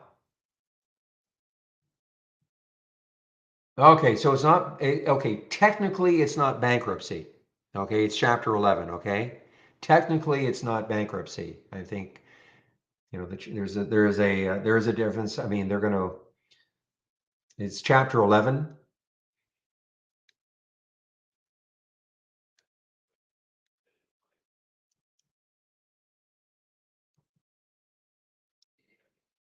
Yeah, I mean, it gives them a little bit of breathing room, I guess, maybe to try to do a reorganization and all, but yeah, I mean, it's not,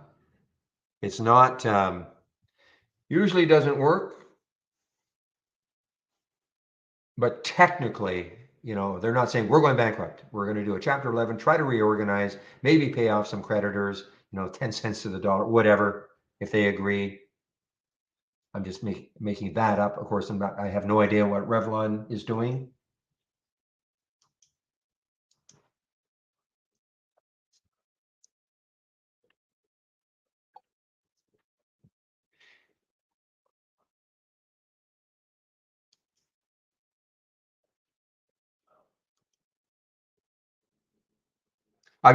Calvin, I was just going to say Hertz. You beat me to it. I was just going to say, I was trying to rack my brains about one that did, and I guess Hertz, yeah, HTZ.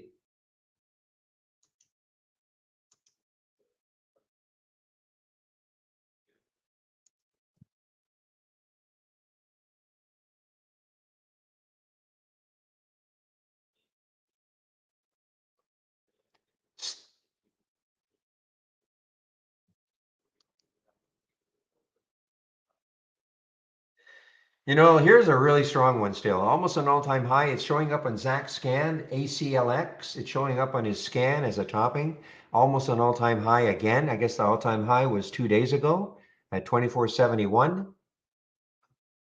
And it's showing up on Zach's topping scan.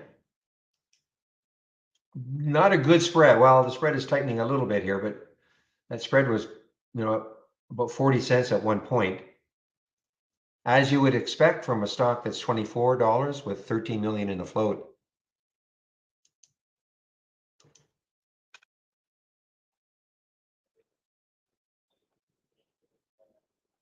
Okay, well, they're telling me now. You're telling me to buy Revlon from your scan.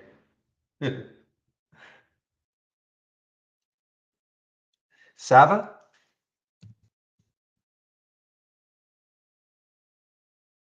Oh man, again the Sava saga. Hey, it's good. Sava saga continues.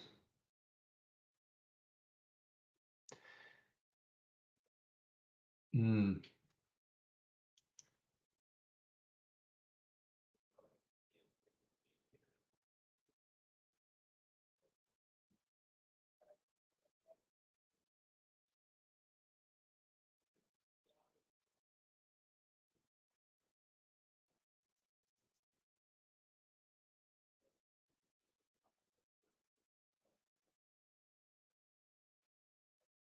I mean, look at this one. Energy.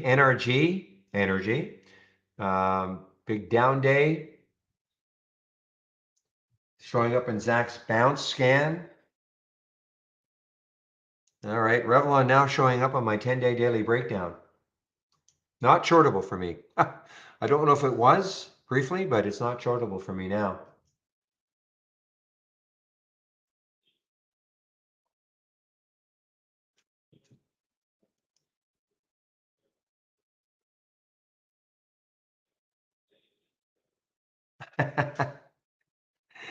Doesn't have the stupidity filter. Funny.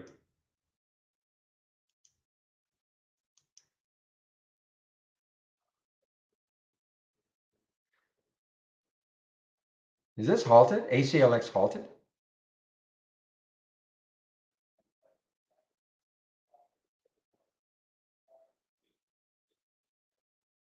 The reason I say that, okay, no, it's not halted. The reason I say that is that the spread was a penny and it wasn't moving, which was very strange.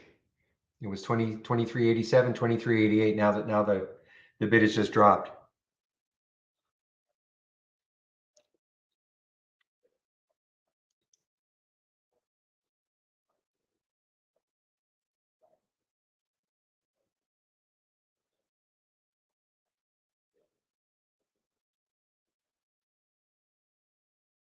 Is this a pink sheet stock now or something? REDU? It's because it's not showing up in my bid and ask in Interactive Brokers. It's just not showing up. I can load the symbol.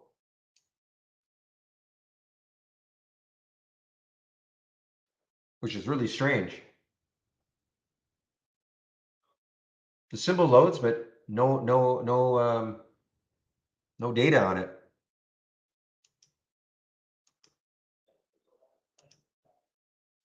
I didn't think it was OTC, but I don't know. This is what I'm getting for nothing. Even though the symbol, like if I click on it, no, it's not even loading.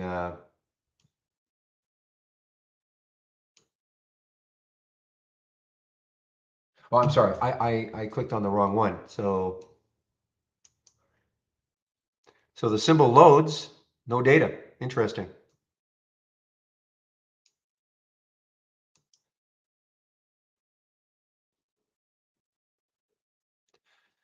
Well, if you had shorts for REV,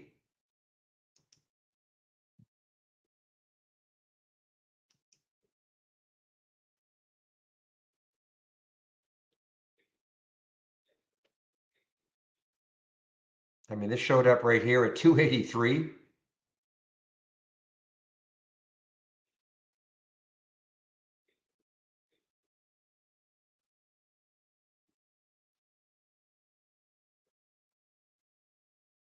And again, if you're wondering, well, why so late? Whatever some filter blocked it until then.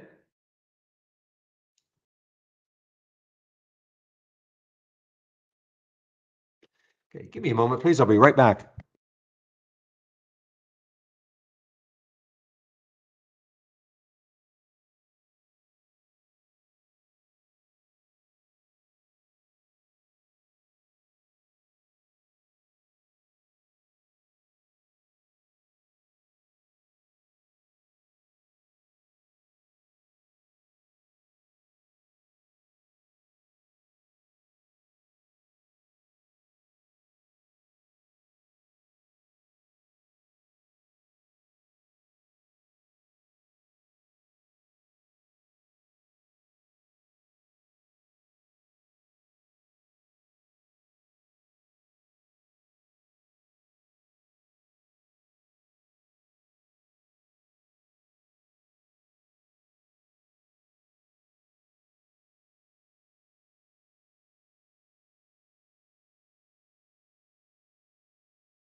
All right, guys, I'm back.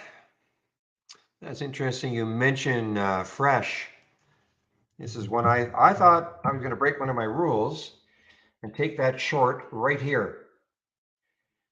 And I'm glad I didn't. One of my rules, meaning not trading in the first 15 minutes. I mean, this looked like it was going to just completely and utterly crater. It was an all-time low. I mean, that's why I did it. It did not come on the 10-day daily breakdown. One of the reasons is that the relative volume was too low. I think I have 8 in that 10-day daily breakdown. But the thing is, I'm glad I didn't. I mean, that just bounced so quickly. I said, look at that. Look at the bottom tail. Got all the way down to 1151, and then it got up to 1328, and it closed down here.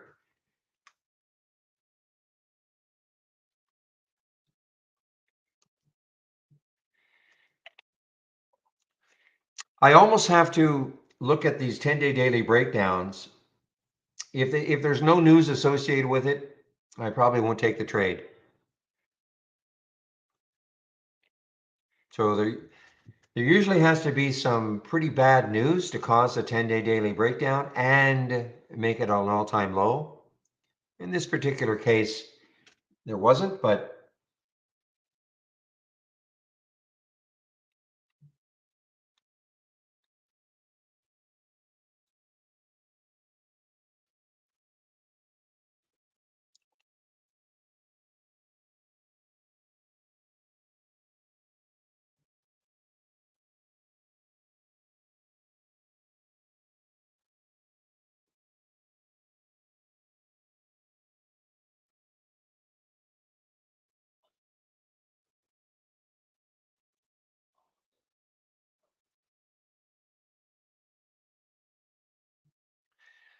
That was pretty scary then for you, having to phone and get it. And wow, look at Rev now, guys. Whoa. So even though you would consider that a very late alert, 283, 256 now, and who knows where it's going.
And now for some comic relief. There is zero chance of an impending recession. Zip, zilch, nada. Now is the time to be bullish. I've never been more certain of anything in my life. Who said that?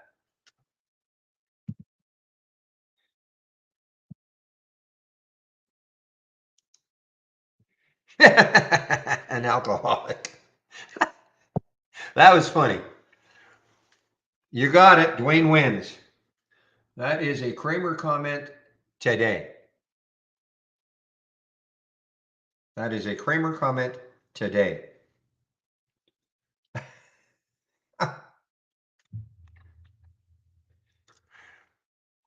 An alcoholic. I love that one.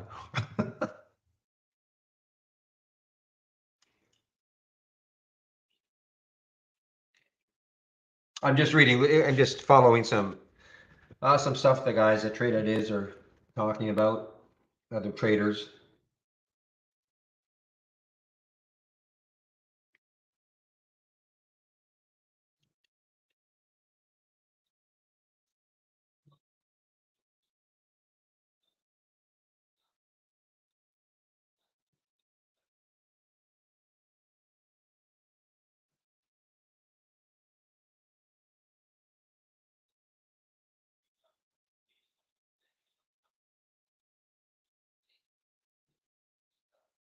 All right, guys, let's see. Whoa, that's CRBU. I wish I'd taken it. Why did I listen to William telling me it's only worth 612?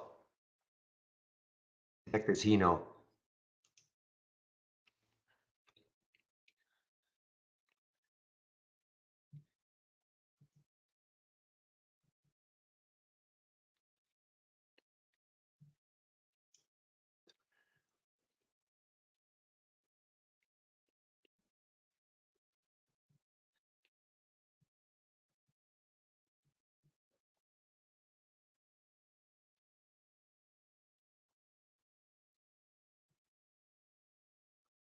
Yeah, for him to be that emphatic.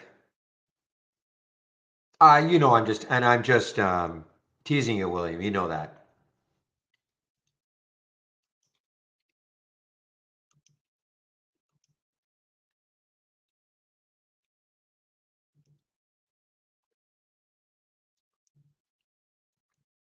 Yeah, that's a late alert. That doesn't often happen.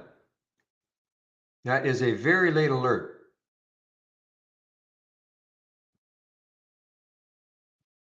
I would not take this unless I'm not necessarily going to take it at all, but it would, to me, it would have to clear this area, 226, 227. I haven't seen a late alert like that in a long, long, long time.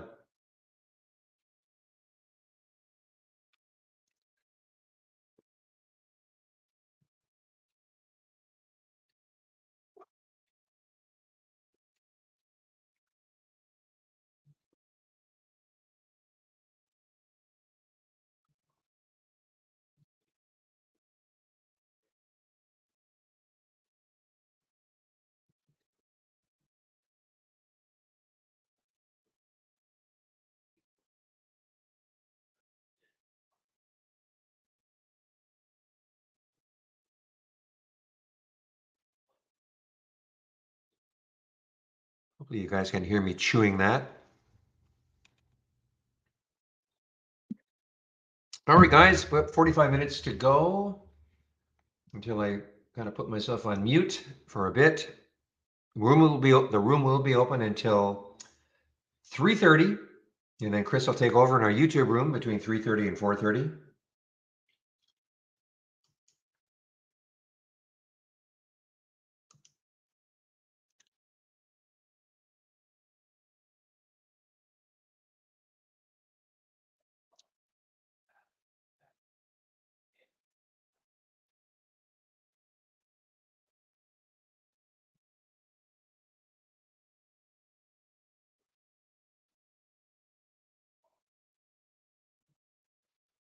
Okay, guys, as we're winding down this week, just one last look at my homepage and all the great information you can get from my homepage.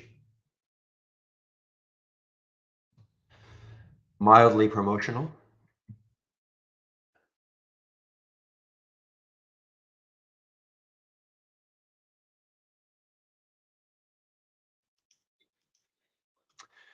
Okay, so you click on my link, my homepage link. Of course, if you want to take out a subscription right now, here's a promo code you can use to get 15% off the first month only or the entire year. Right here, click on Get Trade Ideas. We have the 4 plans, the annual, monthly, premium, and standard. So the premium, the big reason for premium, anybody wants it, is to take a look at the AI. Really, actually, looking here now, this Val shorts, not too bad, 3.5%. But very kind of a quiet day for the AI for sure. So that'd be 2,000 less the 15%, and the standard is 1,000 less the 15%. You don't have to go annual. Want to go month to month? That's fine. You'll get that discount for the first month only. So you know, after that first month, this is what you'll pay. But at any time, if you do want to upgrade, I shouldn't call it an upgrade. If you just want to go from a monthly to an annual, you can do so, and we'll honor that 15% promo. Mandatory. Before you start anything, if you take out a subscription, do the Let's Get Started. 10 videos, starting off with the download and installation. It takes you about 30 minutes. You can sign up for my stock market or stock recap video. I should get them. I know I keep saying that, but anyway, you can sign up for it right here. I do it at noon Eastern. It's Trade of the Week. That is sent to you before the market opens every Monday morning.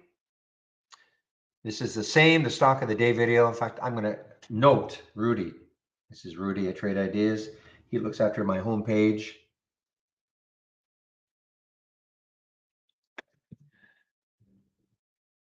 And the education, all the education is here. Nice big user guide. Don't get hung up on how much there is there. Just concentrate on these first 4. You know, if you're just starting out, that's the getting started. As I mentioned, you should know what the channel bar is, all the layouts that we've got there, all the scans that we've created. You should know what an alert window is and what a top list window is. At the very minimum, this is what you should know. After that, everything is gravy, okay?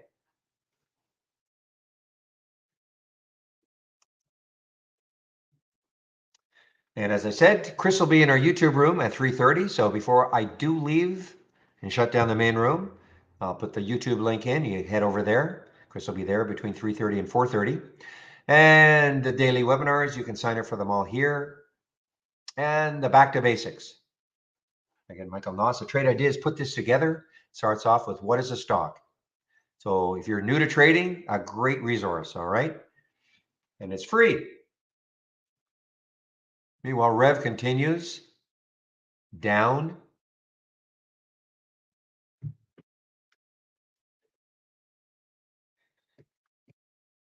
And of course, you want my scans? Here are my scans, including the beauty, you know, the 10-day daily breakdown.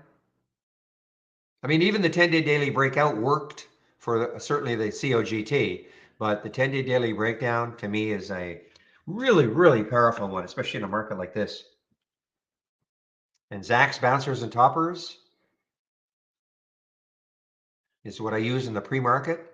Pre-market actors up and down, and the gap up and down. These are what I use in the pre-market. These four.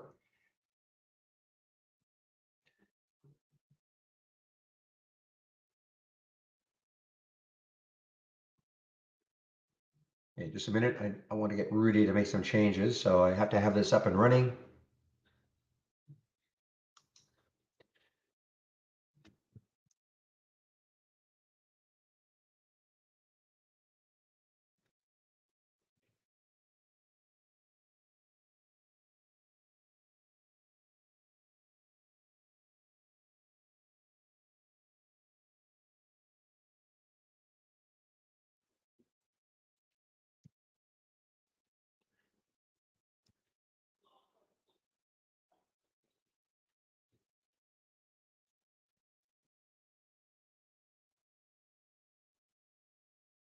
Oops.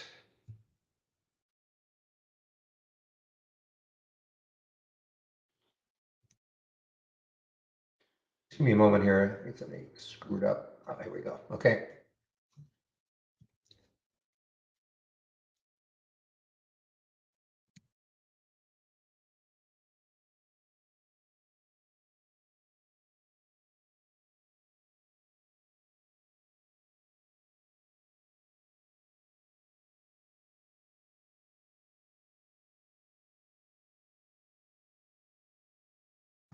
Type. Just give me. I'm going to put myself on mute, guys. Just give me a moment.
All right. Wow. Rev. I can say it now. Stupid IB. Why did we not have shorts for that one? So again, you can see the ones that really work well on the 10-day daily breakdown, either maybe an earnings play, bad earnings, a lot of the bios with really bad results, or Rev filing for Chapter 11.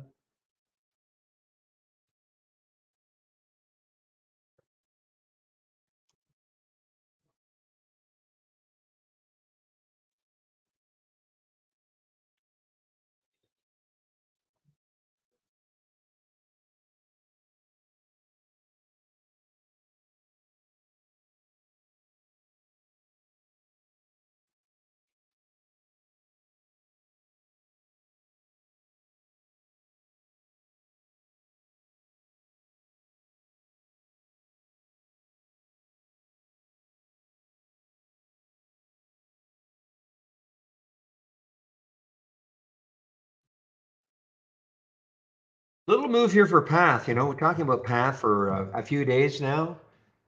It finally had a little bit of a tumble yesterday. There was a great earnings play, and then it had a nice, well, not so much the following 2 days, but then the following third and fourth day from earnings. Kind of rested yesterday, coming into maybe a support area and maybe trying to bounce a little bit.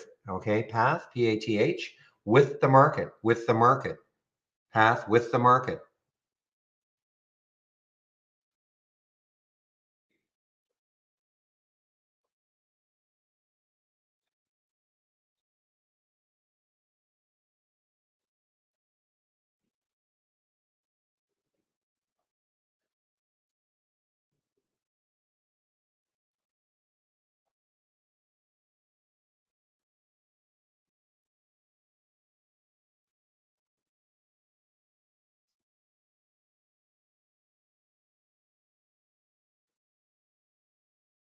Peloton. I'm afraid to look at what the price is. Is it over $1? Barely. Man.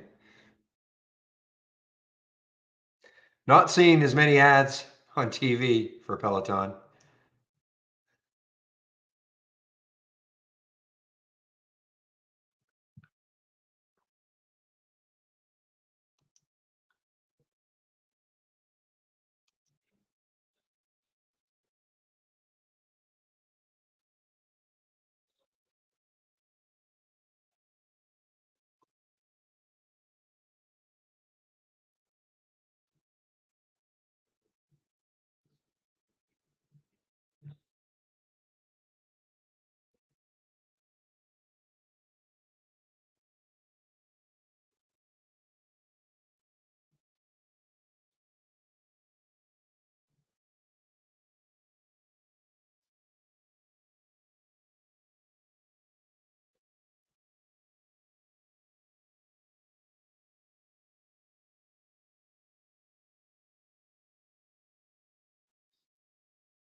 Well, CRBU just continues to inch its way up.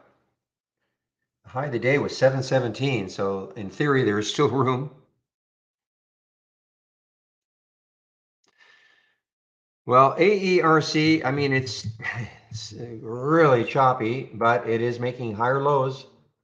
But it is very, very choppy, topping tails, bottoming tails. I just have a difficult, real would say, well, okay, just as long as it doesn't break the 8 EMA on the 15-minute chart, or maybe even the 5, probably pretty wide stops then to keep you in the trade.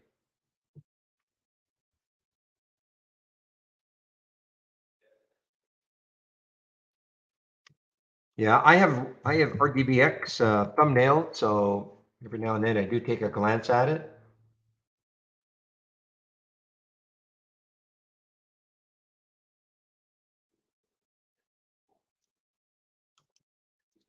You know what? I mean, the AUVI is moving and a little more calm than the AERC, a little more, or calmly.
Okay, guys, I'll be right back.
All right, guys, I'm back.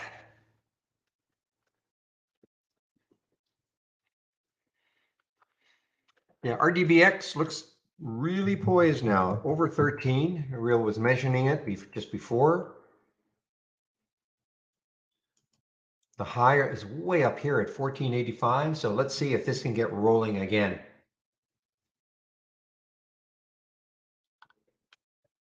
Some pretty wild. I mean, you know, the low down here is 1219. So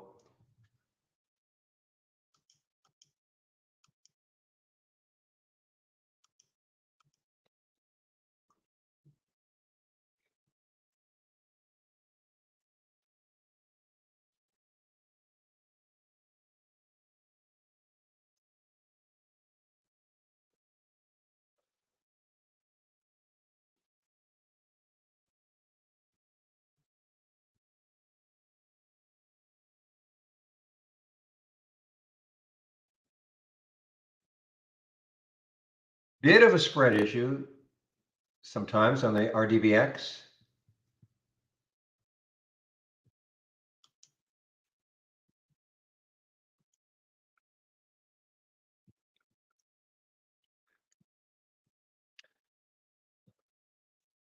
I guess Revlon must have had a pop. I'm just looking at my pulse resume, so I see it's at 252 now. A little bit of a pop for Revlon, REV.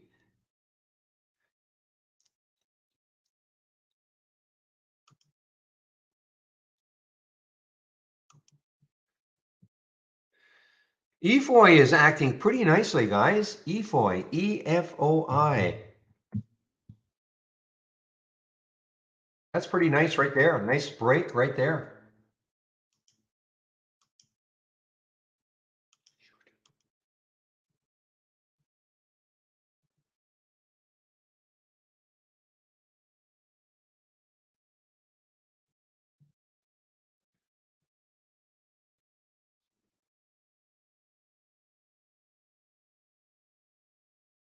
And the high is way up here at 273 from 244. Not saying it's going to get there, but pretty nice looking break.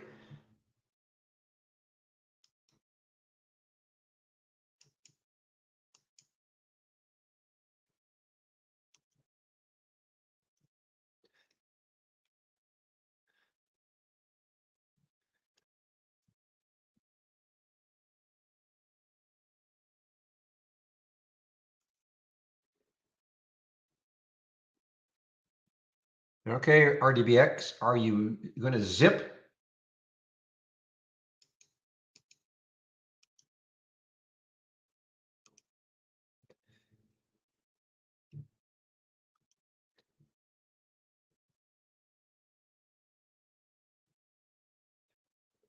Fate is not.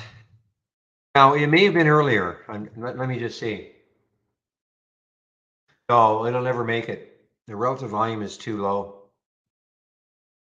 Okay. I mean, I know it's a 10-day daily breakdown, but the relative volume is too low. My filter is, I think it's 8. Yeah, so my filter for that is at least 8. That's why I don't get very many.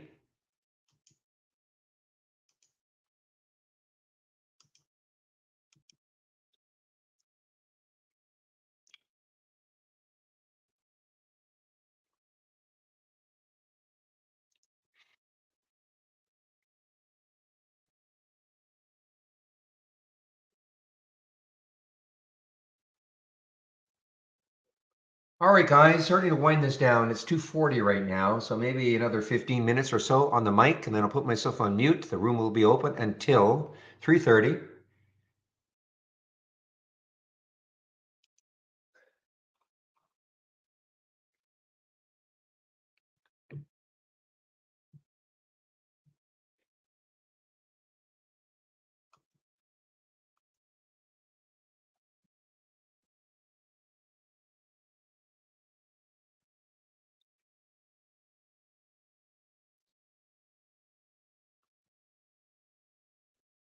Had a hula, you too. Did you ever put that stock in? I can't remember if you did way back when.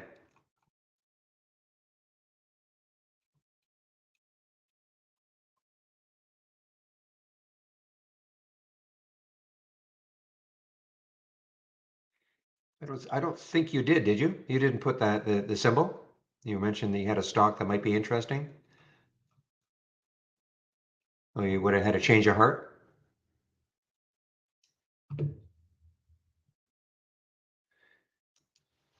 That's, well, GSK, okay.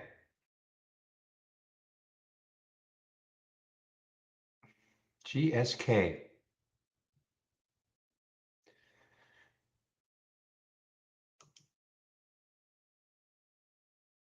Yeah, so that's Glaxo, right? I mean, I guess they've changed their name. Isn't this Glaxo?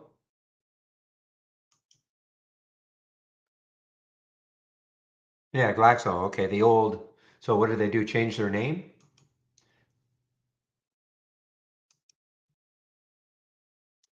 All right. Well, I guess we'll see. I mean, it's really stuck in this area here, but hey, we'll see what happens going forward, I guess.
A million volume in 5 minutes. So that would require a custom formula, Sam.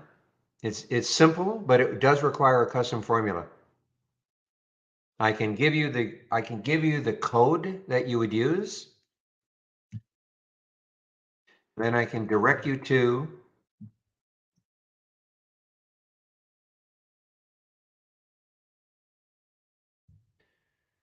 okay, I'll direct you to how to make that, but that's what it would be, V up 5, okay? And let me direct you to how you make a custom formula.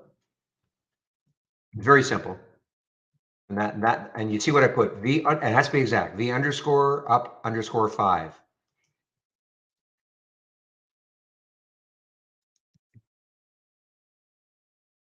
If you go to my home page,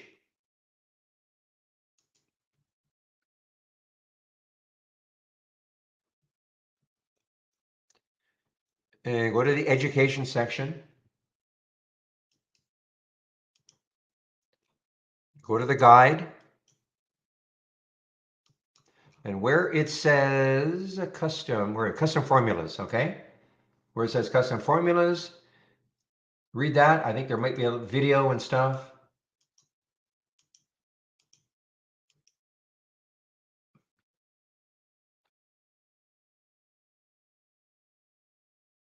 Okay, and it'll show you how to create a custom formula. And then that is the formula to use when the box pops up. It looks something like this if you do it correctly.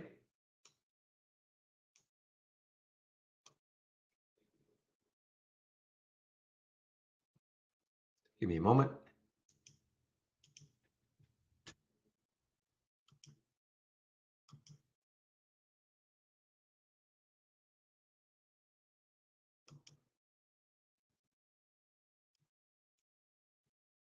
So if you create it correctly, this is what when you're going to see a box that'll pop up, and there's the source, and that's where you type in or copy and paste. It has to be exact, okay? V underscore up underscore 5. Give it a name. You want to call it, volume in 5 minutes, something like that, and then you save it. And if you've done it correctly, it'll save. Otherwise, you'll get an error. And then it is a filter. If you've never done one before, it'll be assigned. Um, It'll be called U0. You see that says U0. And why I say that is, and give it a name because you can search, give it a name that makes sense to you, because you can search on it. Because now, right click, configure, search. So for instance, I think a long time ago I had so I had some float turn. I don't need it anymore, but I called something, I created a custom formula called float turnover.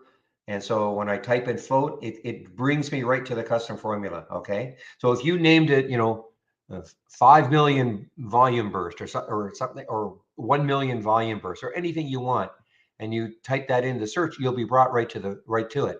And it'll be just like any other filter. Okay. With a min and a max.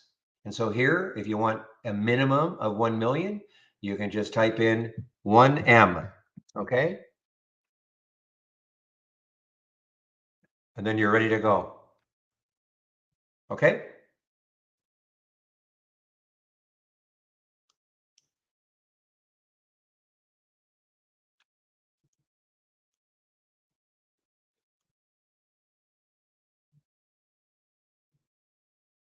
And you can do 1 minute. These are let me just show you.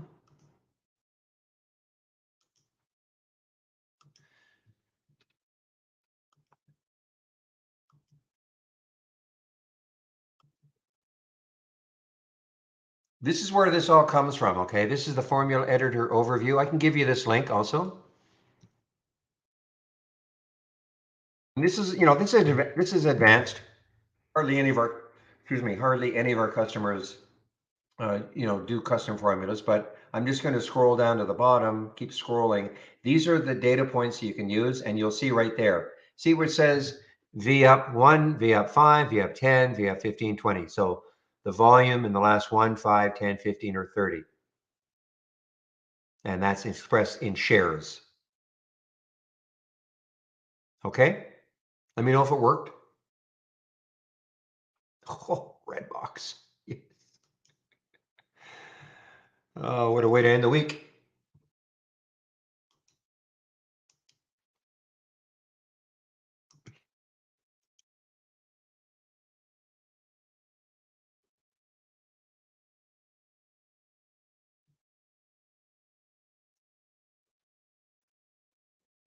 I did actually take a peek at GME earlier. I haven't looked at AMC for a while. AMC crash and burn? Not really. I mean, it's down 4%, but certainly not a crash and burn like the market.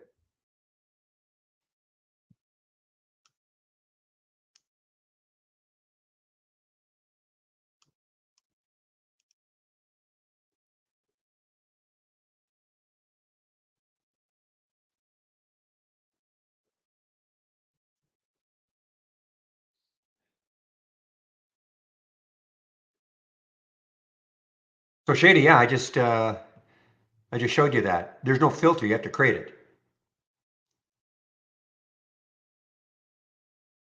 using that V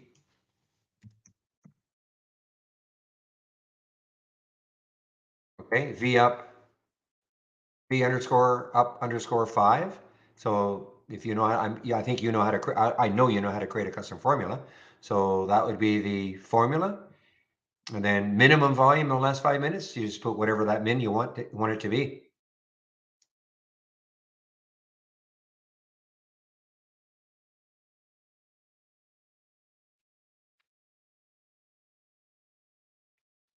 Yeah.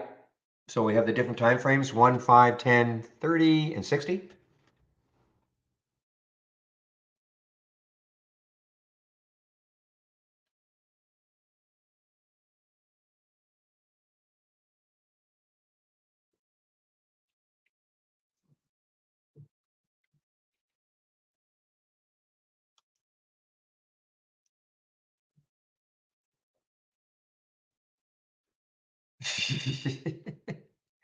Kramer is buying Meta.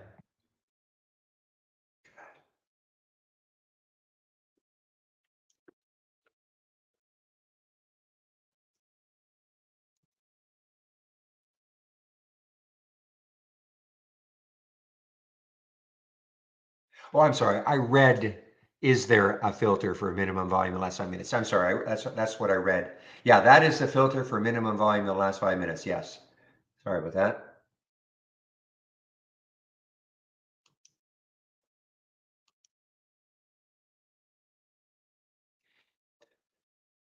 Okay, guys, I'm just going to put the announcement in, getting set to mute myself in a bit. But I'm still here, so if anybody has a question, I certainly will just hop back on the mic.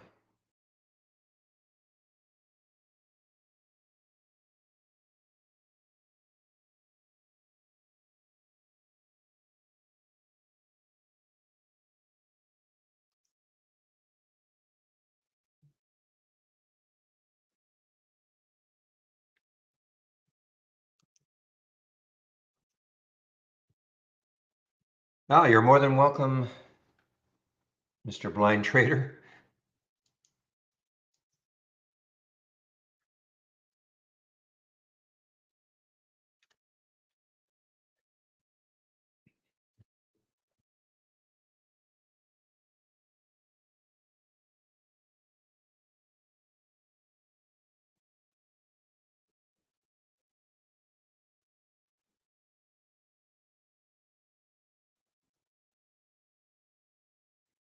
All right, guys, I will put myself on mute right now, but again, I'm here, so any questions, I will pop back on the mic, hop back on the mic, pop back on the mic.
So these are the guys, CSSE, these are the guys who are, is the right term buying red box, RDBX, CSSE, merging, has an interest. Is that correct? Ah, okay, Zach. Oh my goodness.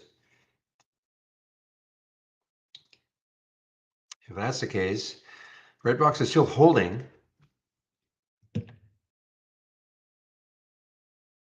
because this is a volatility halt, not a news halt. Very low float, 6 million in the float.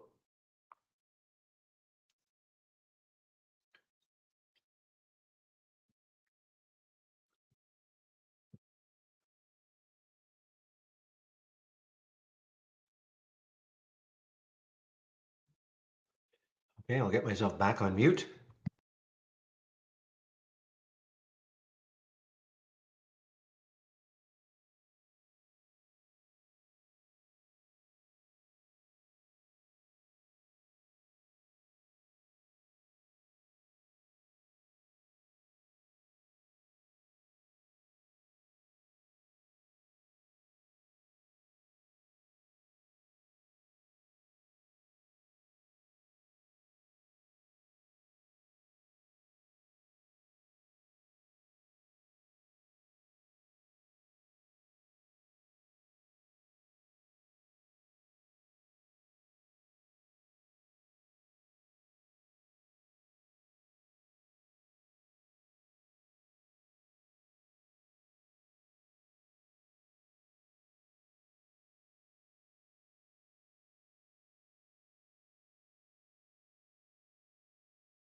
look at this AERC. I mean, they're just playing. Look at that. I mean, I guess it pops up to 185 and then immediately drops $1 back down to 1079.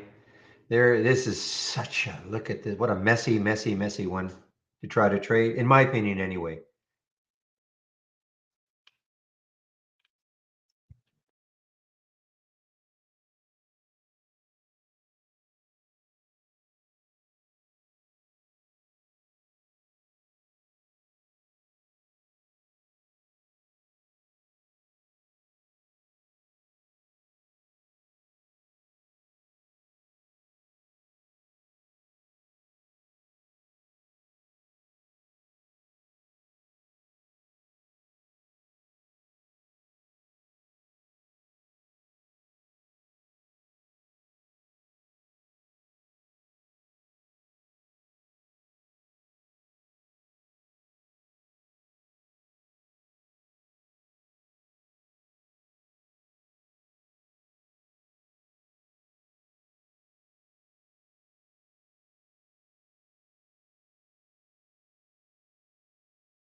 Okay, guys, so I'm going to put the YouTube link in. Chris is not there quite yet. I'm sure he's going to show up anytime now. So I'll put the YouTube link in. And I'll be shutting the room down. Give me a moment here.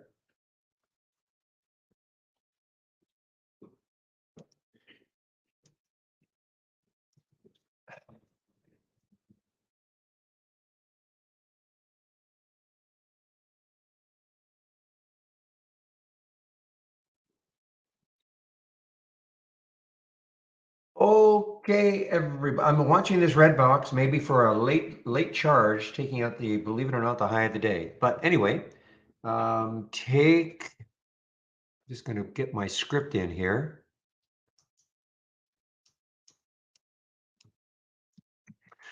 All right, everybody, thanks a lot for all the help all week. I'll open the room Monday morning at 8 o'clock. Have a great weekend, and we'll see you then. Bye-bye. No, I'm in the other room now, so just a minute.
There you are.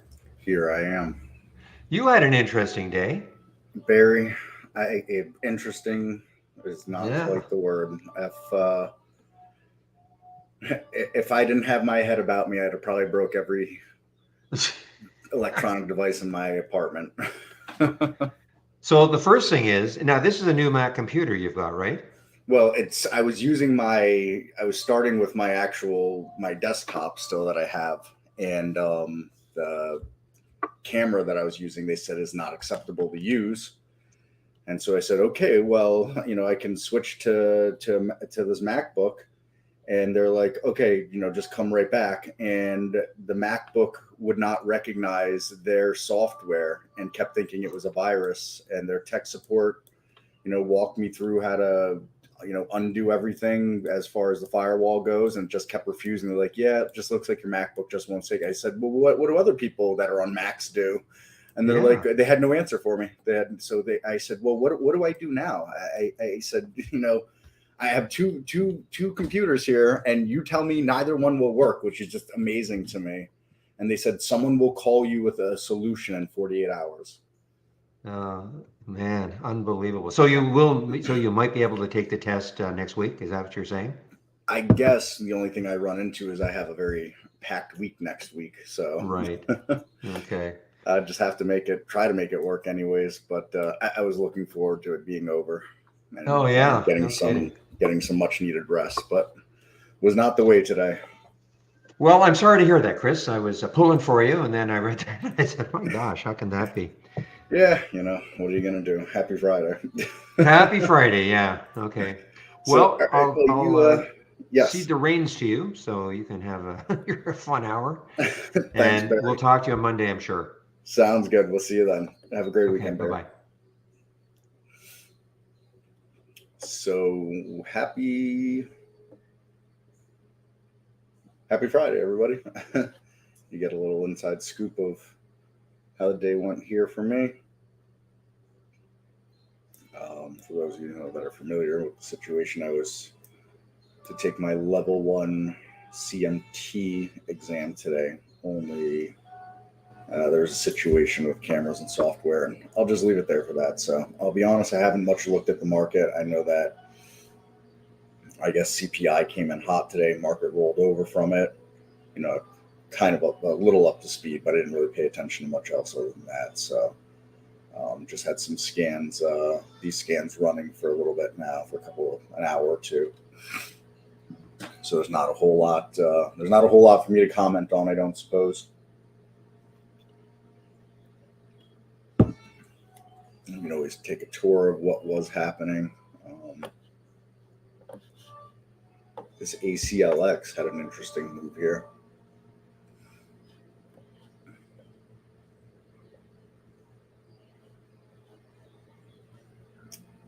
Let's see, Barry just mentioned something here. What did he say? MICS. First day took it off his watch list in 2 weeks. So what happened? It means it went one direction or the other bigly. Oh, yep. Oof.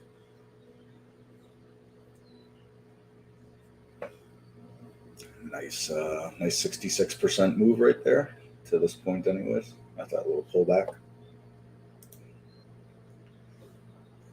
Thanks, Will. Like I said, I just kind of like a punch in the gut after so much preparing. I was pretty ready today to go. I guess, as long as I can schedule it to kind of my convenience next week, I can take that as a go over some review of things. But I also, I did a lot of massive review the last couple of days and really stuffed a lot more in my brain, and I don't want to lose that either. So anyways, c'est la vie. IMTE. Now this is fun. You saw this here. My drawing tool. Where are you, drawing tool?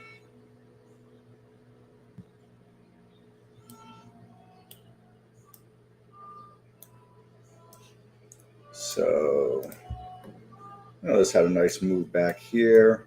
This beautiful swathing move here, and started to do something big and beautiful here. And talk about a rug pull. I mean, that thing went from about $13 all the way down to its low of $2.25, give or take. So, I mean, that's the inherent risk of these things. And when the cookies are there, deciding whether or not they should or should not be taken. Let me take a look at my liked list. I haven't looked at this all week, essentially. Start killing some stuff on it. We'll do this together. And of course, if anybody has questions, fire those away for me, preferably software related, but we can look at a chart or anything else anybody would like to look at. TIGR. So I'm going to say that one's done for now. A nice little trade that I had the other day. Double RX. You're gone.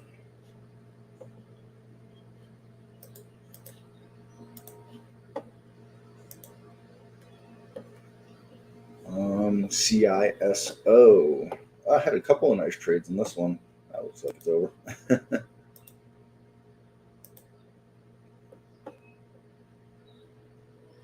MLCO. I don't know. Let's hang on to this one for another day here and see what happens, just for fun.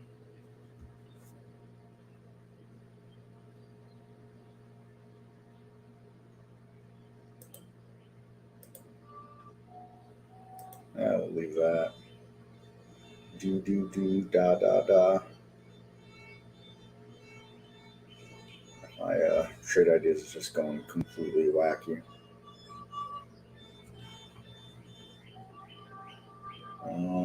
Offshore drilling. Let's drop that one.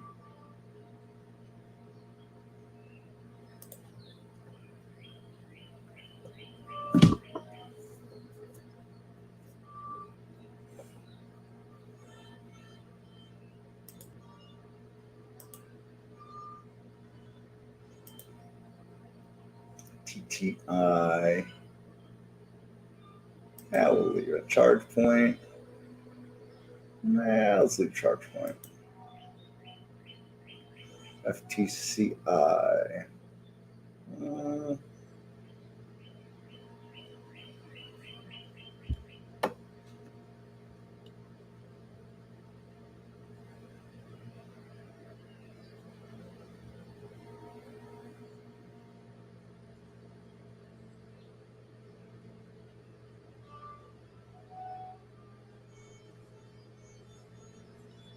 Let's get rid of this.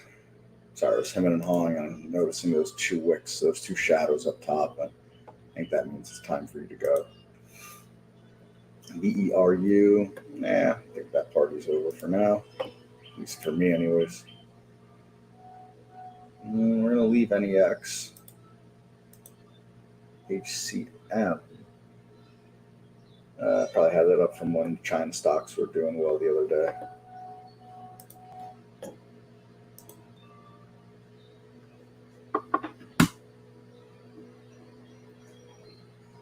COGT. Take a look here. Let's see.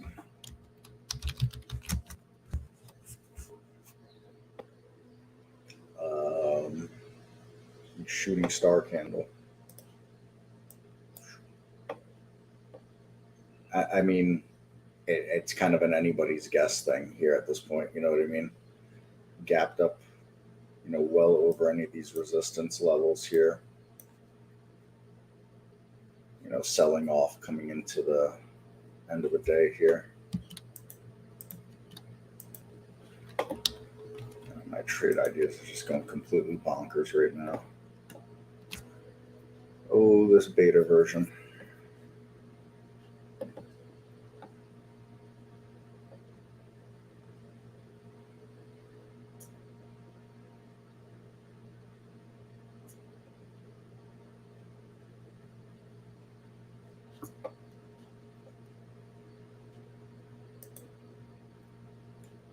Sorry, this is just, it's changing my charts on its own. I can't make it stop.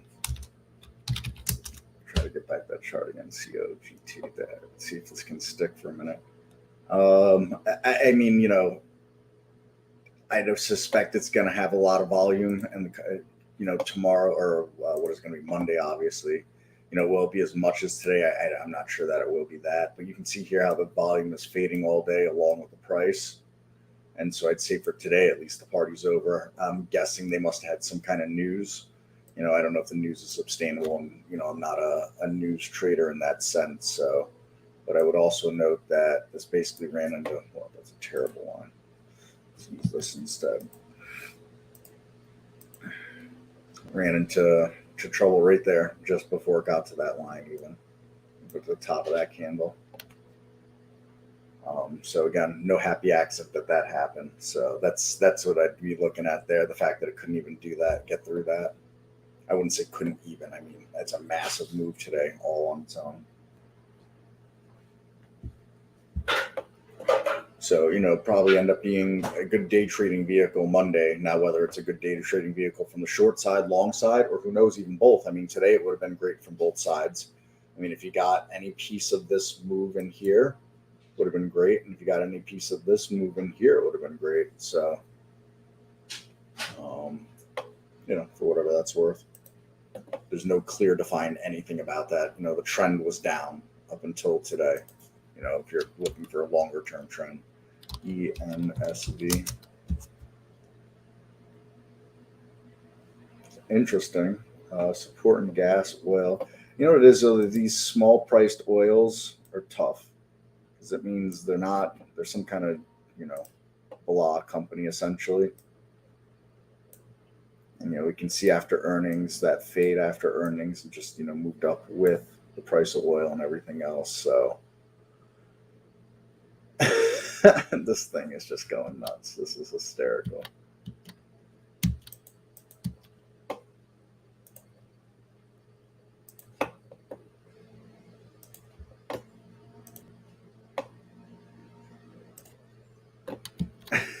I can't stop it from doing this. All right, let's see if I can kill this external linking.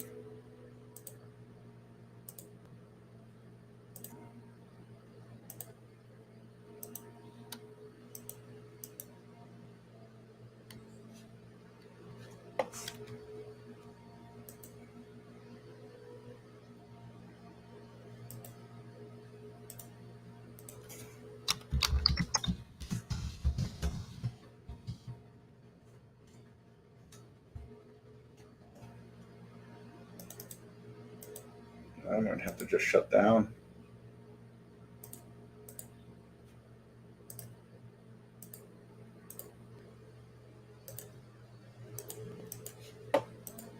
And bear with me here, folks. I can't seem to do anything. All right. I got all the linking shut off. All right, let's see what happens now. Sorry, we were on EN SED. Try this again.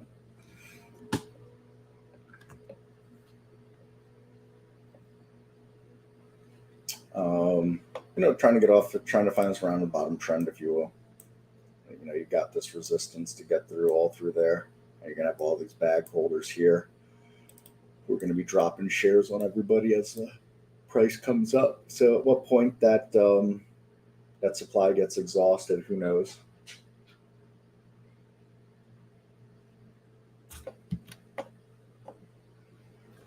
How do I set a scanner to show previous day runners that are now holding a 2 or 3 day VWAP?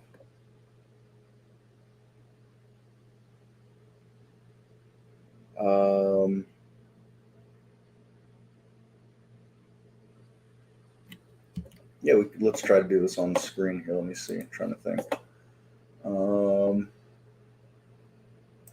Let's build it as a top list. So let's see. Search.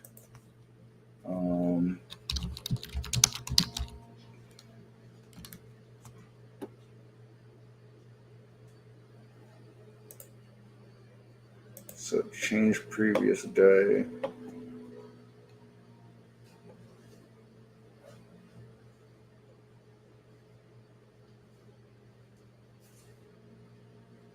So yeah, let's use this. Change in the previous day. So something that was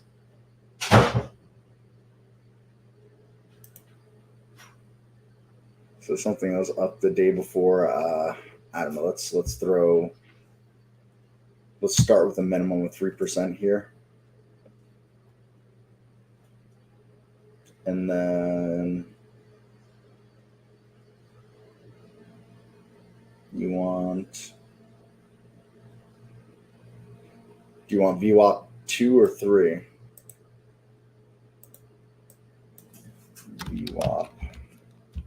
If you want 2, we want distance from VWAP 3. If you want 3, we want distance from VWAP 4.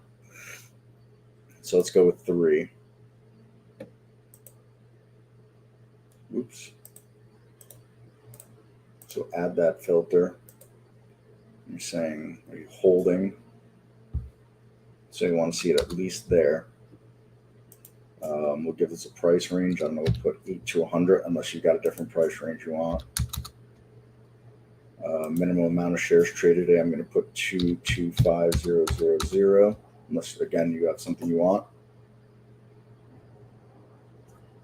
You can, I guess you could do both. I don't think doing both will be conducive to the scam, but there we go. So, all right, so this is the basis of it. We'll call it up yesterday.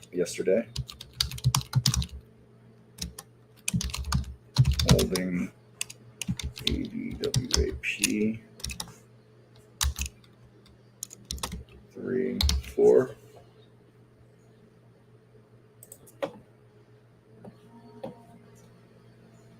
So this is what you'll have. These are the things that will be coming through right now.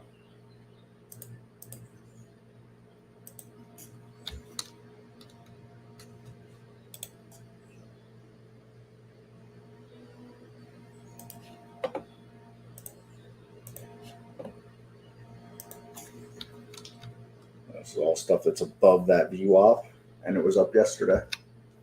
And then, you know, going to have that price range that I just threw in there in the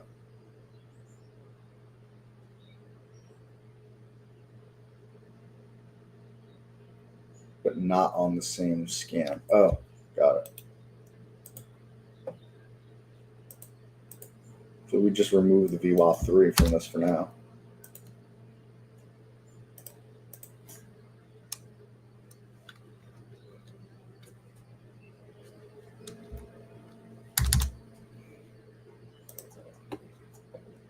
I don't think that really did anything to the scan, to be honest. I think it looks about the same anyways. So yeah, these are all the things that are going to be there. Going to be a whole lot of inverse. ALT, that's interesting.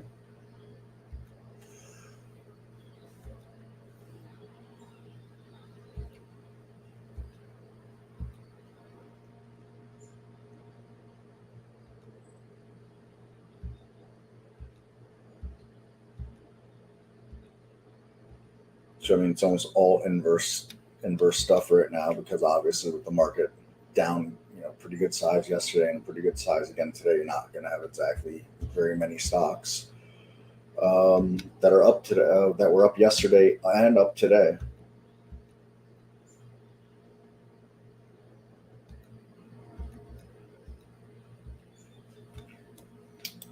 Let's see. Increase the record count just to make sure we got a good data size here for you. No, that was the full amount. Let me put that back on 100. So that's you know, the short and skinny that night. I'm gonna save it and share it to the cloud with you. You know, you can take it and please save it, and then anything you want to readjust in that, add or subtract or adjust. There you go. And then you can take it and duplicate it. You can right click, duplicate, and then you can come back to the configure, and you can get rid of that VWAP 4 if you want and sub it for the VWAP 3. So distance from VWAP 3. You know, add that filter, and then put the, and you know, if you want to see it a certain amount above the VWAP, you can put that amount too. I was just using 0 because you just said you want to see it above it, so that's why I went with that 0. You know, if you wanted to define, you know, minimum and maximum too, you know, above it, but not, you know, X amount, more than X amount above it too.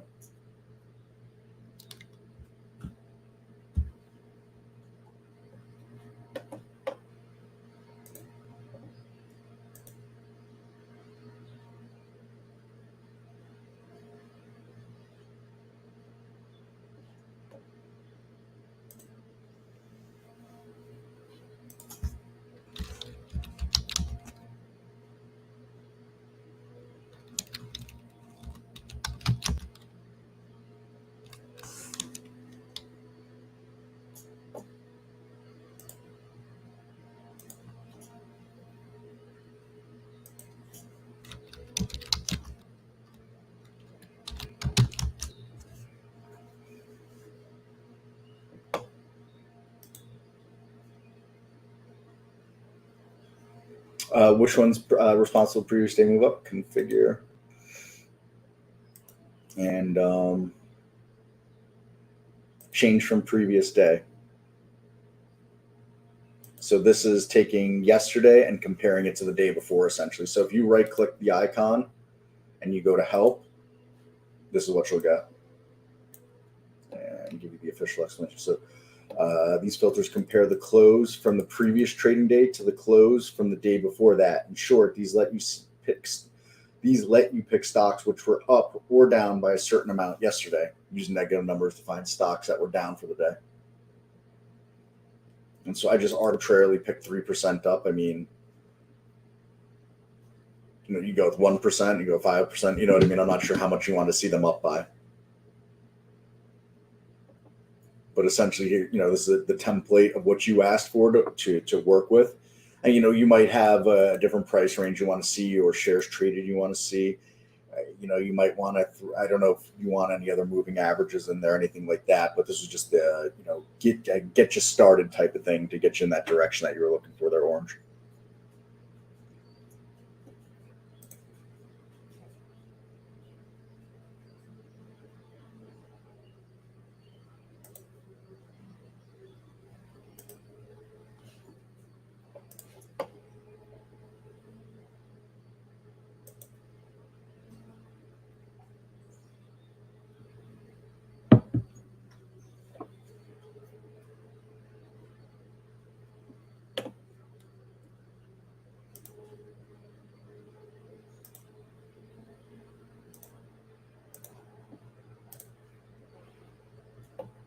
Makes good sense to me. All right, perfect, excellent. So, it's not a filter I use a whole bunch. Just a few times. I created a layout that was like supposed to be a simple starter layout for users, and I created a scan that was similar to what you mentioned there. I definitely used that filter. I can't remember what else I used in that. Here, I'll share that. It's a docked window, actually, as a layout.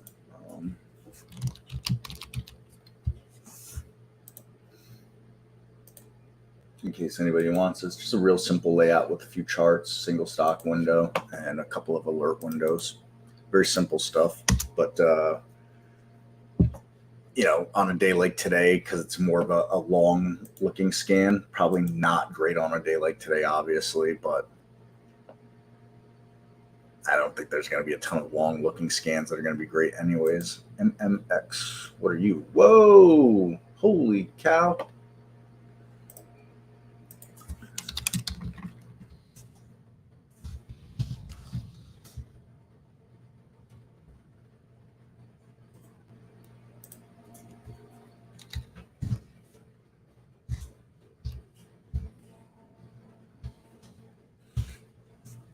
That's a heck of a move there.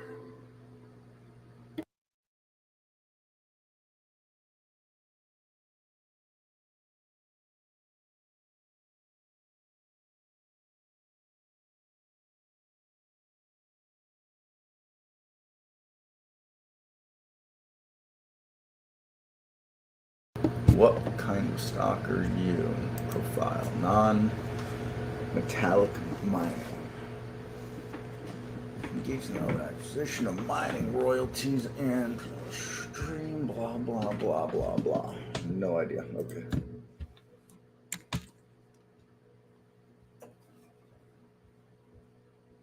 It's a heck of a move, though, I'll tell you that right now.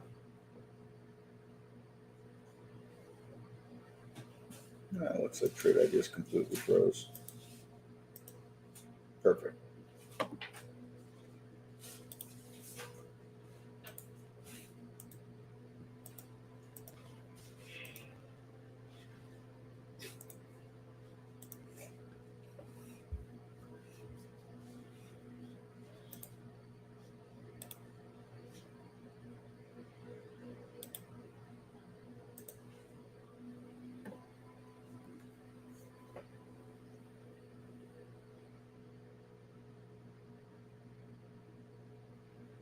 I don't think you're going to have too many people driving like you think, Michael Anthony, or I don't know what you're thinking, but there can be a lot less of that. I'll tell you that right now. I know quite a few people that have already adjusted their summer plans with what's going on.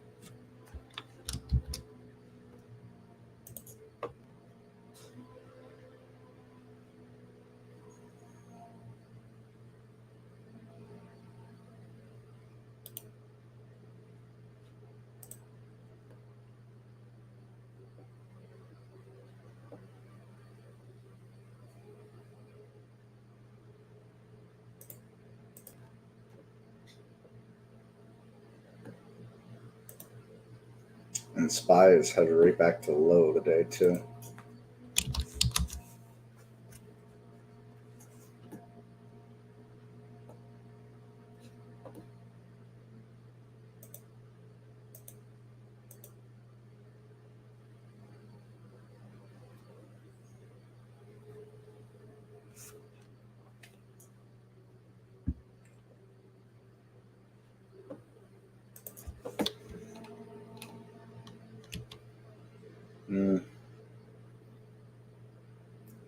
we'll see how much short covering gets done on Monday.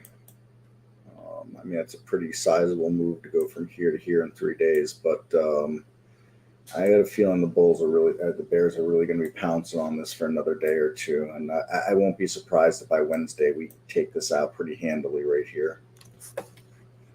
Do I think it's going to happen? I have no idea. It will not surprise me if it does.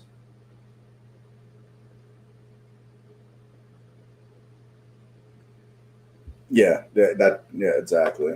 I mean, I don't, I work from home, obviously, and I don't drive a ton anyways, but it's already adjusted my driving, all of a sudden, when I'm going on a shopping trip or anything like that, I'm making sure that I more than double up on the things that are non-perishable and whatever else, so I don't have to make a second trip out or anything like that. Because you just don't know what, nobody really knows what's going to happen, obviously. And like everything else, this too shall pass. The world is not ending or anything like that. But, you just want everybody, a lot of the average people need to be very cautious, or even more than just the average people.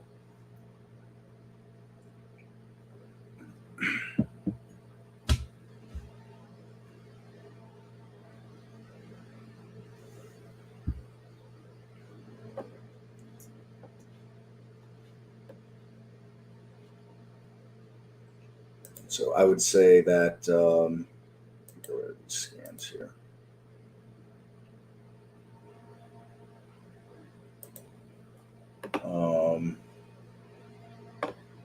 Now I do find it funny that silver and gold are having a nice day today.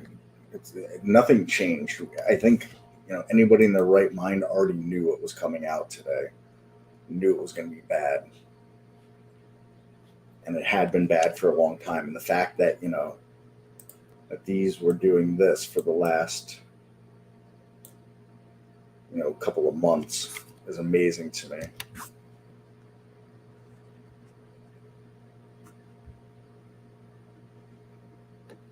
Yep, there you go, 3 times what. And this wasn't a gradual increase either. I mean, as the saying goes, slowly and then all at once. That's literally what happened.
KC.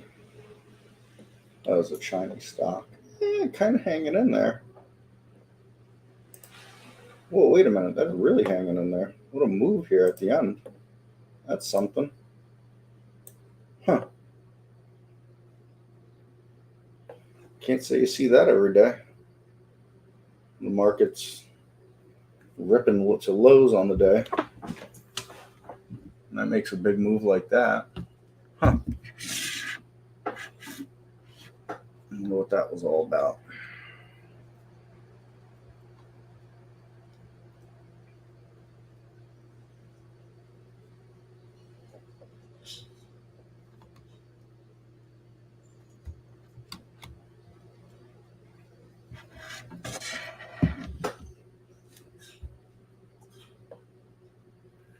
Red box, yeah, wasn't that it was doing something earlier, right?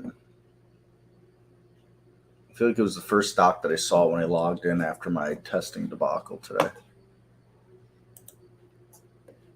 Red box. Not really understanding this at all, to be honest. There's something that I don't know. Did they make a pivot to pharmaceuticals? I'm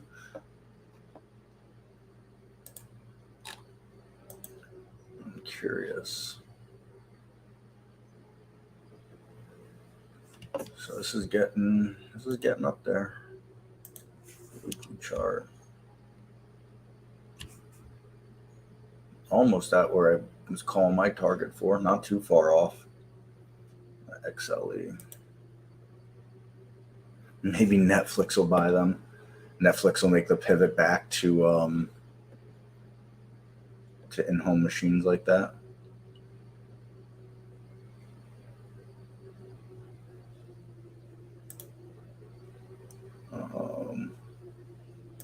Uranium. Now that ripped the other day and has gone right back even below where it was. That's hysterical.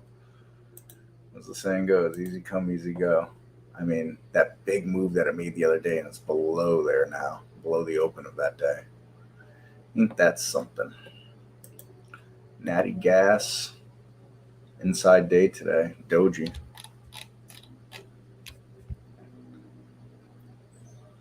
That sets up for a real bullish Monday on natural gas, I would say. If I was trying to find bearish move or bullish moves, that's what I'd be looking in that direction.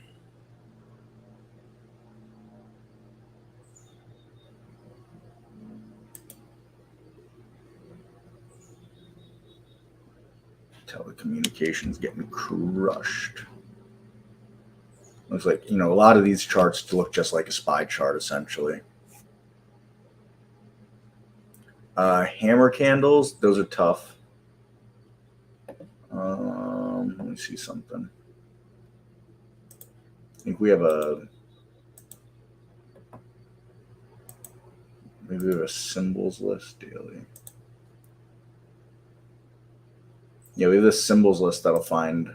So let me see. Let's go new. Top list.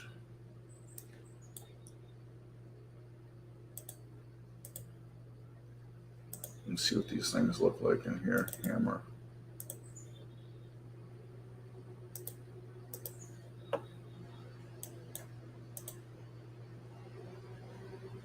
That is not a hammer candle. Oh no, it's going to say yesterday was a hammer candle. Okay, yeah. Oh, look at that. Hammer candle. Hammer candle. Hammer candle. Hammer. Hammer. Hammer time.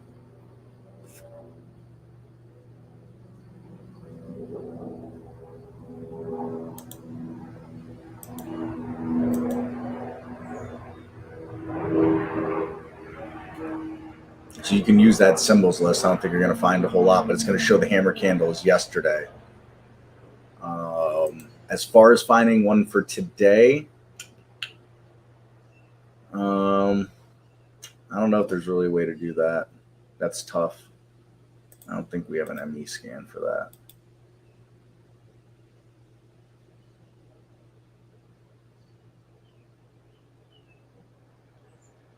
Inside bars.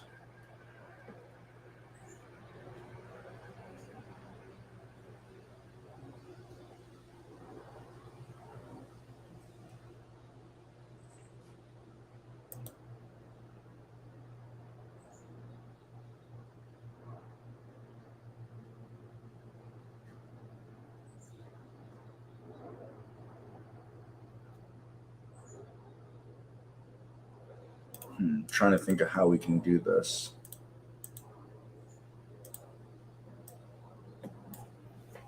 The trick is finding that big tail, that lower shadow.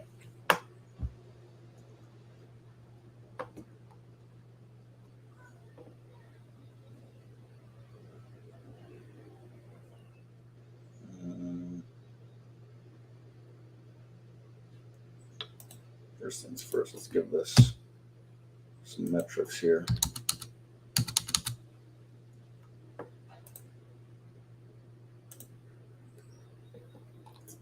And let's see.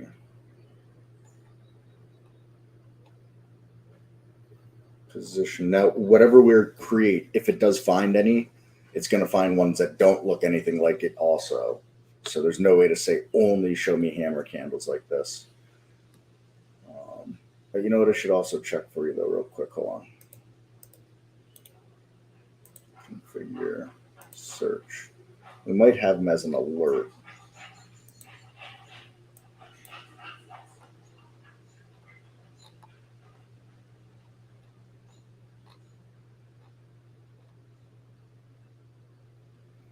So we're going to have these ones here too that you could use as an alert, Orange Blossom. So 2-minute hammer, 5-minute hammer, 10-minute hammer, 15, 60-minute hammers. Not daily ones though. Piercing dark cloud cover.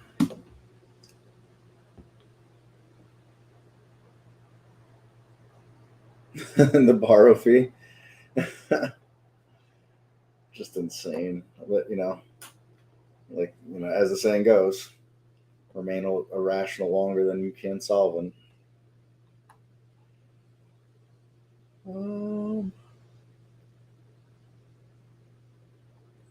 Let's see. All right, so that's going to do it on pre-done hammer candles. So those ones that I just showed you here on those time frames. Then the daily one, it'll be the day before, obviously. And then let's see. Racking my brain here how we can do this.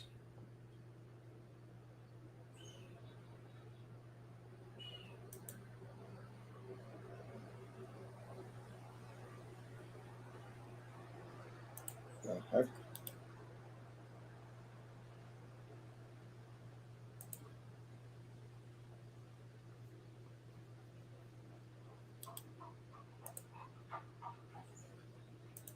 Oh, that's why. I was wondering, that was crazy.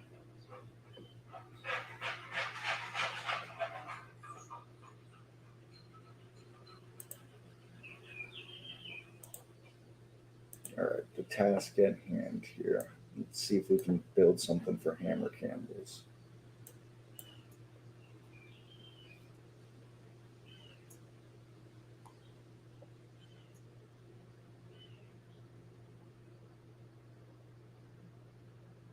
Let's start with position in today's range.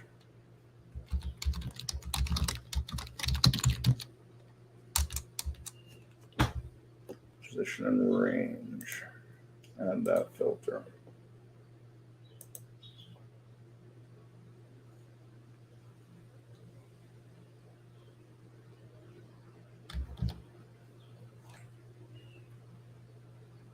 $75. All right, search, change.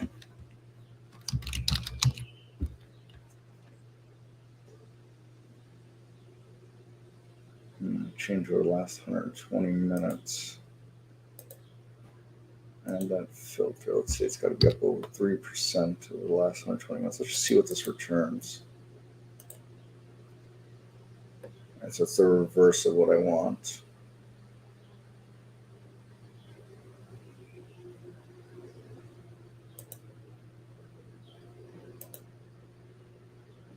And the trick will be trying to eliminate these upper shadows.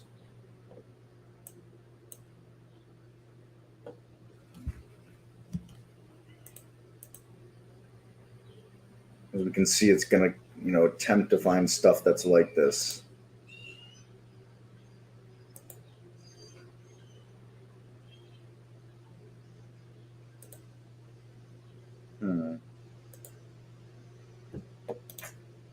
Let's see, configure.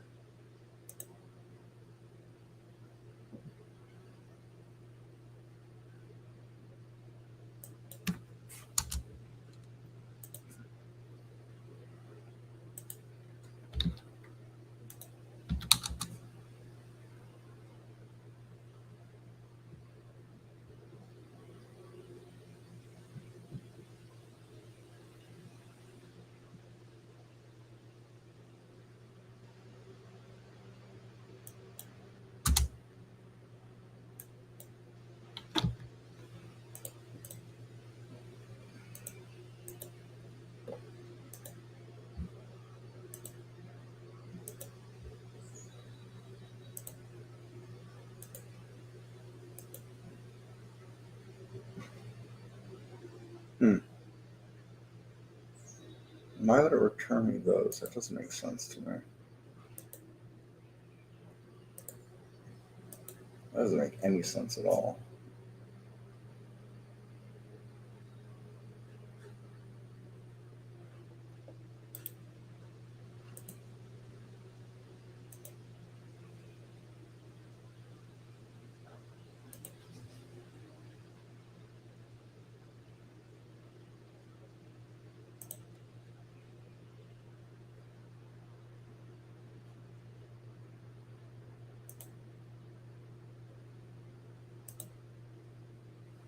That shouldn't make a difference.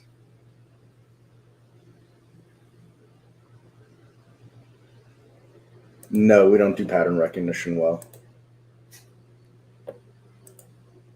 Pattern recognition is very subjective. Like hammer can't. Some are more subjective than others. What I'm not understanding is why I would see a stock like these two in the scanner. That doesn't make any sense to me whatsoever.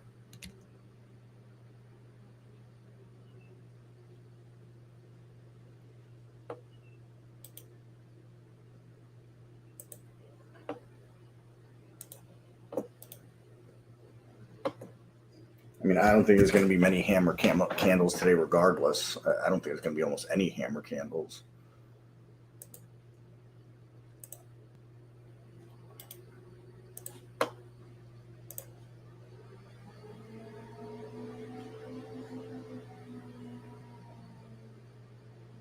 What we can't do is compare intraday candle or compare candles, period.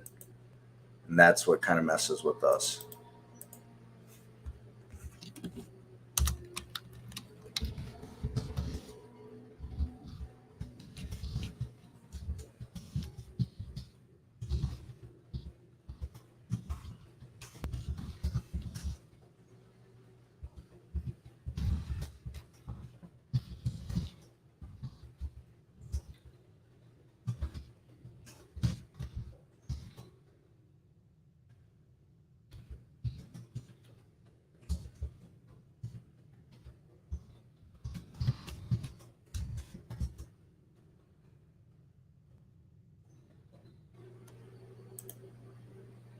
Sorry, I've reached out to someone because my brain is shot, and I do not understand why that's on there. Like, you know, we found this. This is pretty close to a hammer. I'd like to see a longer tail here, but, you know, the idea is there. Like, we're on the right track with some of these for sure. But then that doesn't really make sense. That doesn't make sense at all.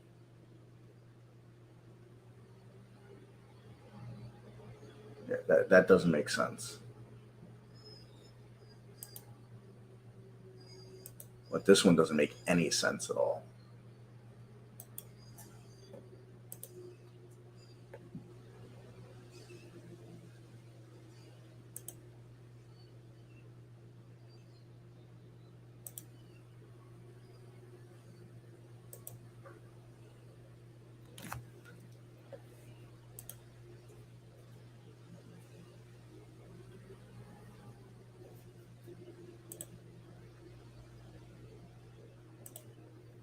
But what I've tried to do with this scan here, to give you an idea what I've tried to build, is, you know, finding stocks that close near almost at the high of the day and also had moved up in the last 120 minutes, 3% at least. So that's what's causing the tail.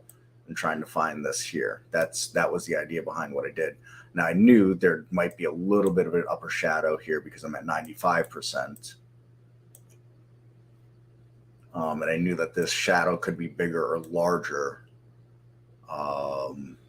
just because 120 minutes isn't, you know, isn't as not much of as much time is not as much time as I would like it to be for that move up. But it's the largest we have on that filter on change for intraday, anyways.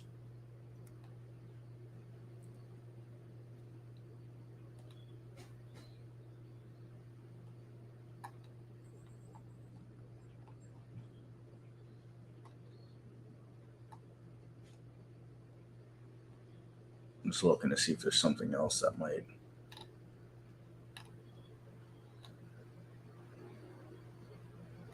fit this here. Position range on the previous range pre-market.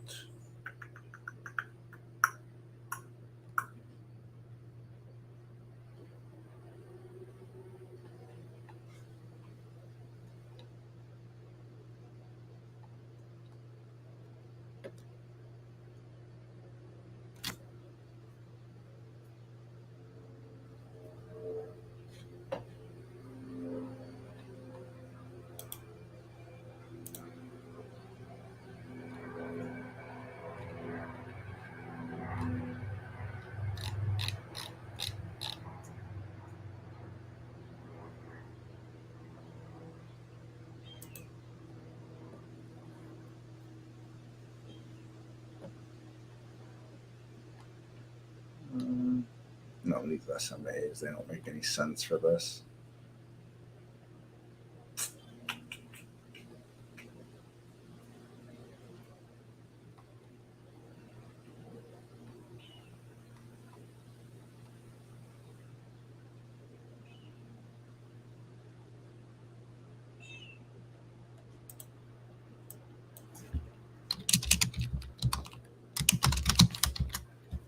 All right, well, we'll name this out and share it with everybody if they want.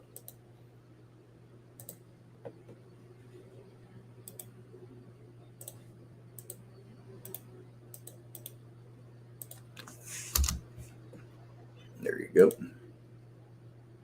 Still trying to get some clarity from someone whose brain is working better than mine, how this could possibly be on the scanner.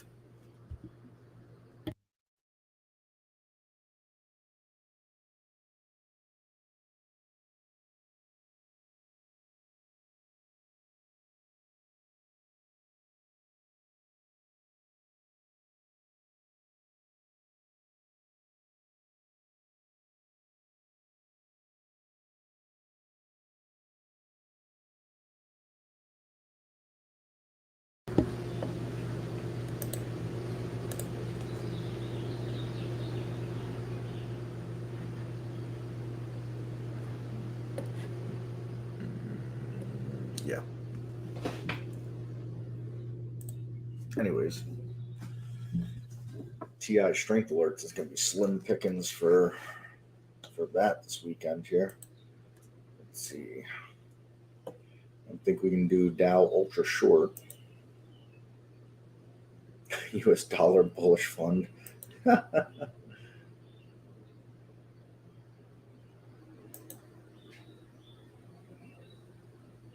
DBO oil. I don't think that's going to fly.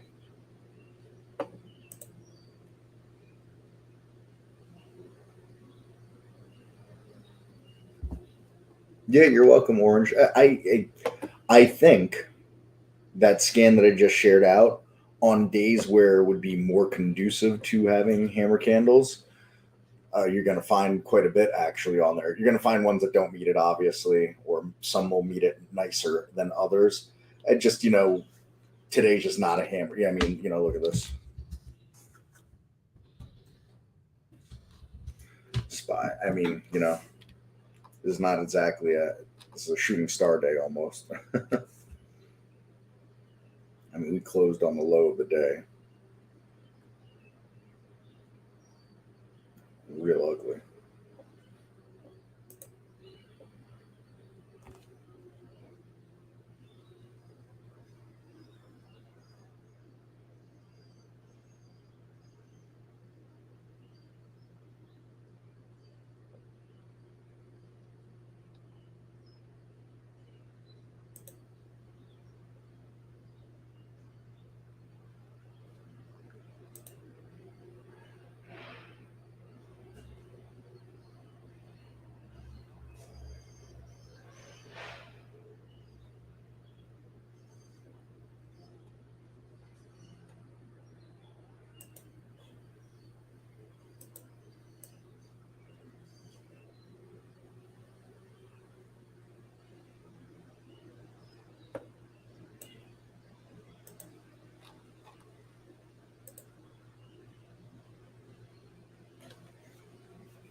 Let's see, Hess. Ooh, Hess looks all right.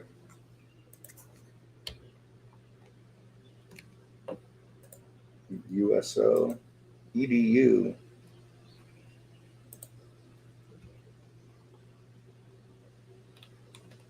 I think that's something.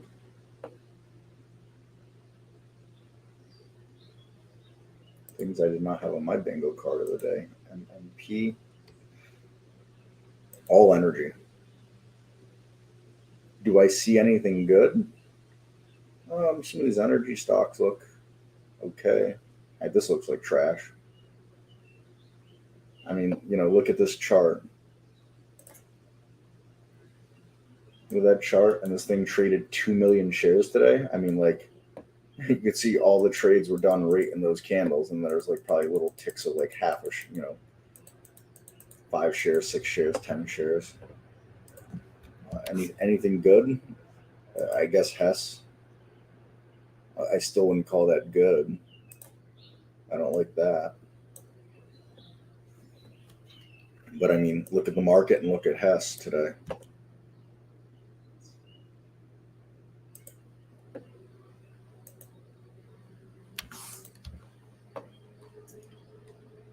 I don't really care for that chart.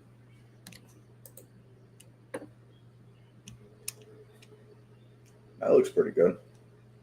Already parabolic, but yeah, and also that range is kind of blah.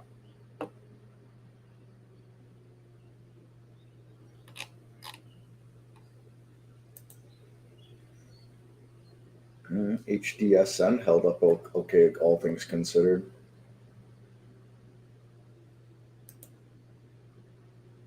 It's a buyout.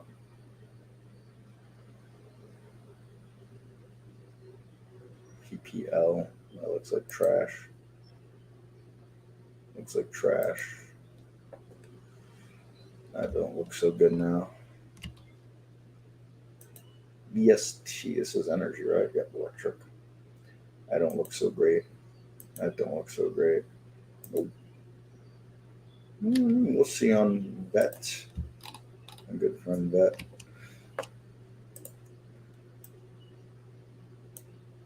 Does this become a cup and handle? Perhaps.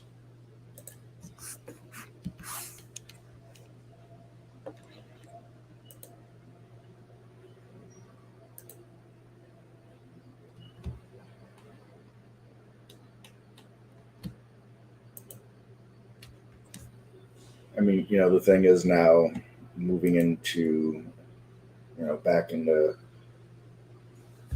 to technically bear market territory on the SPY. I don't know if we're there yet. If we're not, it's like 0.5% out. But I mean, anybody that tells you we haven't been in a bear market for the last 2 months is a fool, or they're just looking to pick an argument.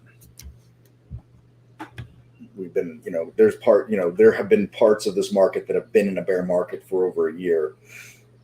But I'd say the whole market has been in a bear market since probably March. Does that sound right? I don't know. What do you folks think? Does that sound right? Yeah. I'd say we've been in a bear market since here, the whole market itself. And I had, like I said, oh, well, technically 20%. Okay, well, technically don't talk to me. That's what I would tell that person. Technically, I don't want to talk to you.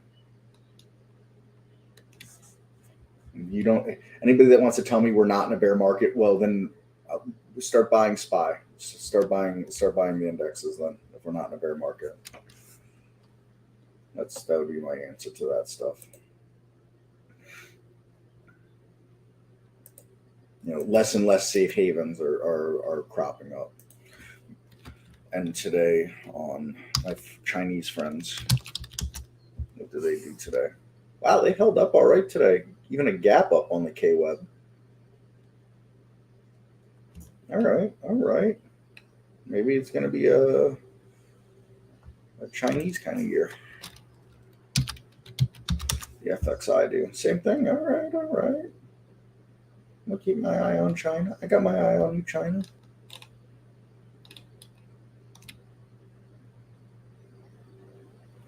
Yeah, you got to decide. Do you want to take the profit that you have? Do you think there's more room to run in it? Only you can decide that. Oil's working, but I mean, look how long oil's been working for with the XOP. This thing has been going since October of 2020. You know what I mean?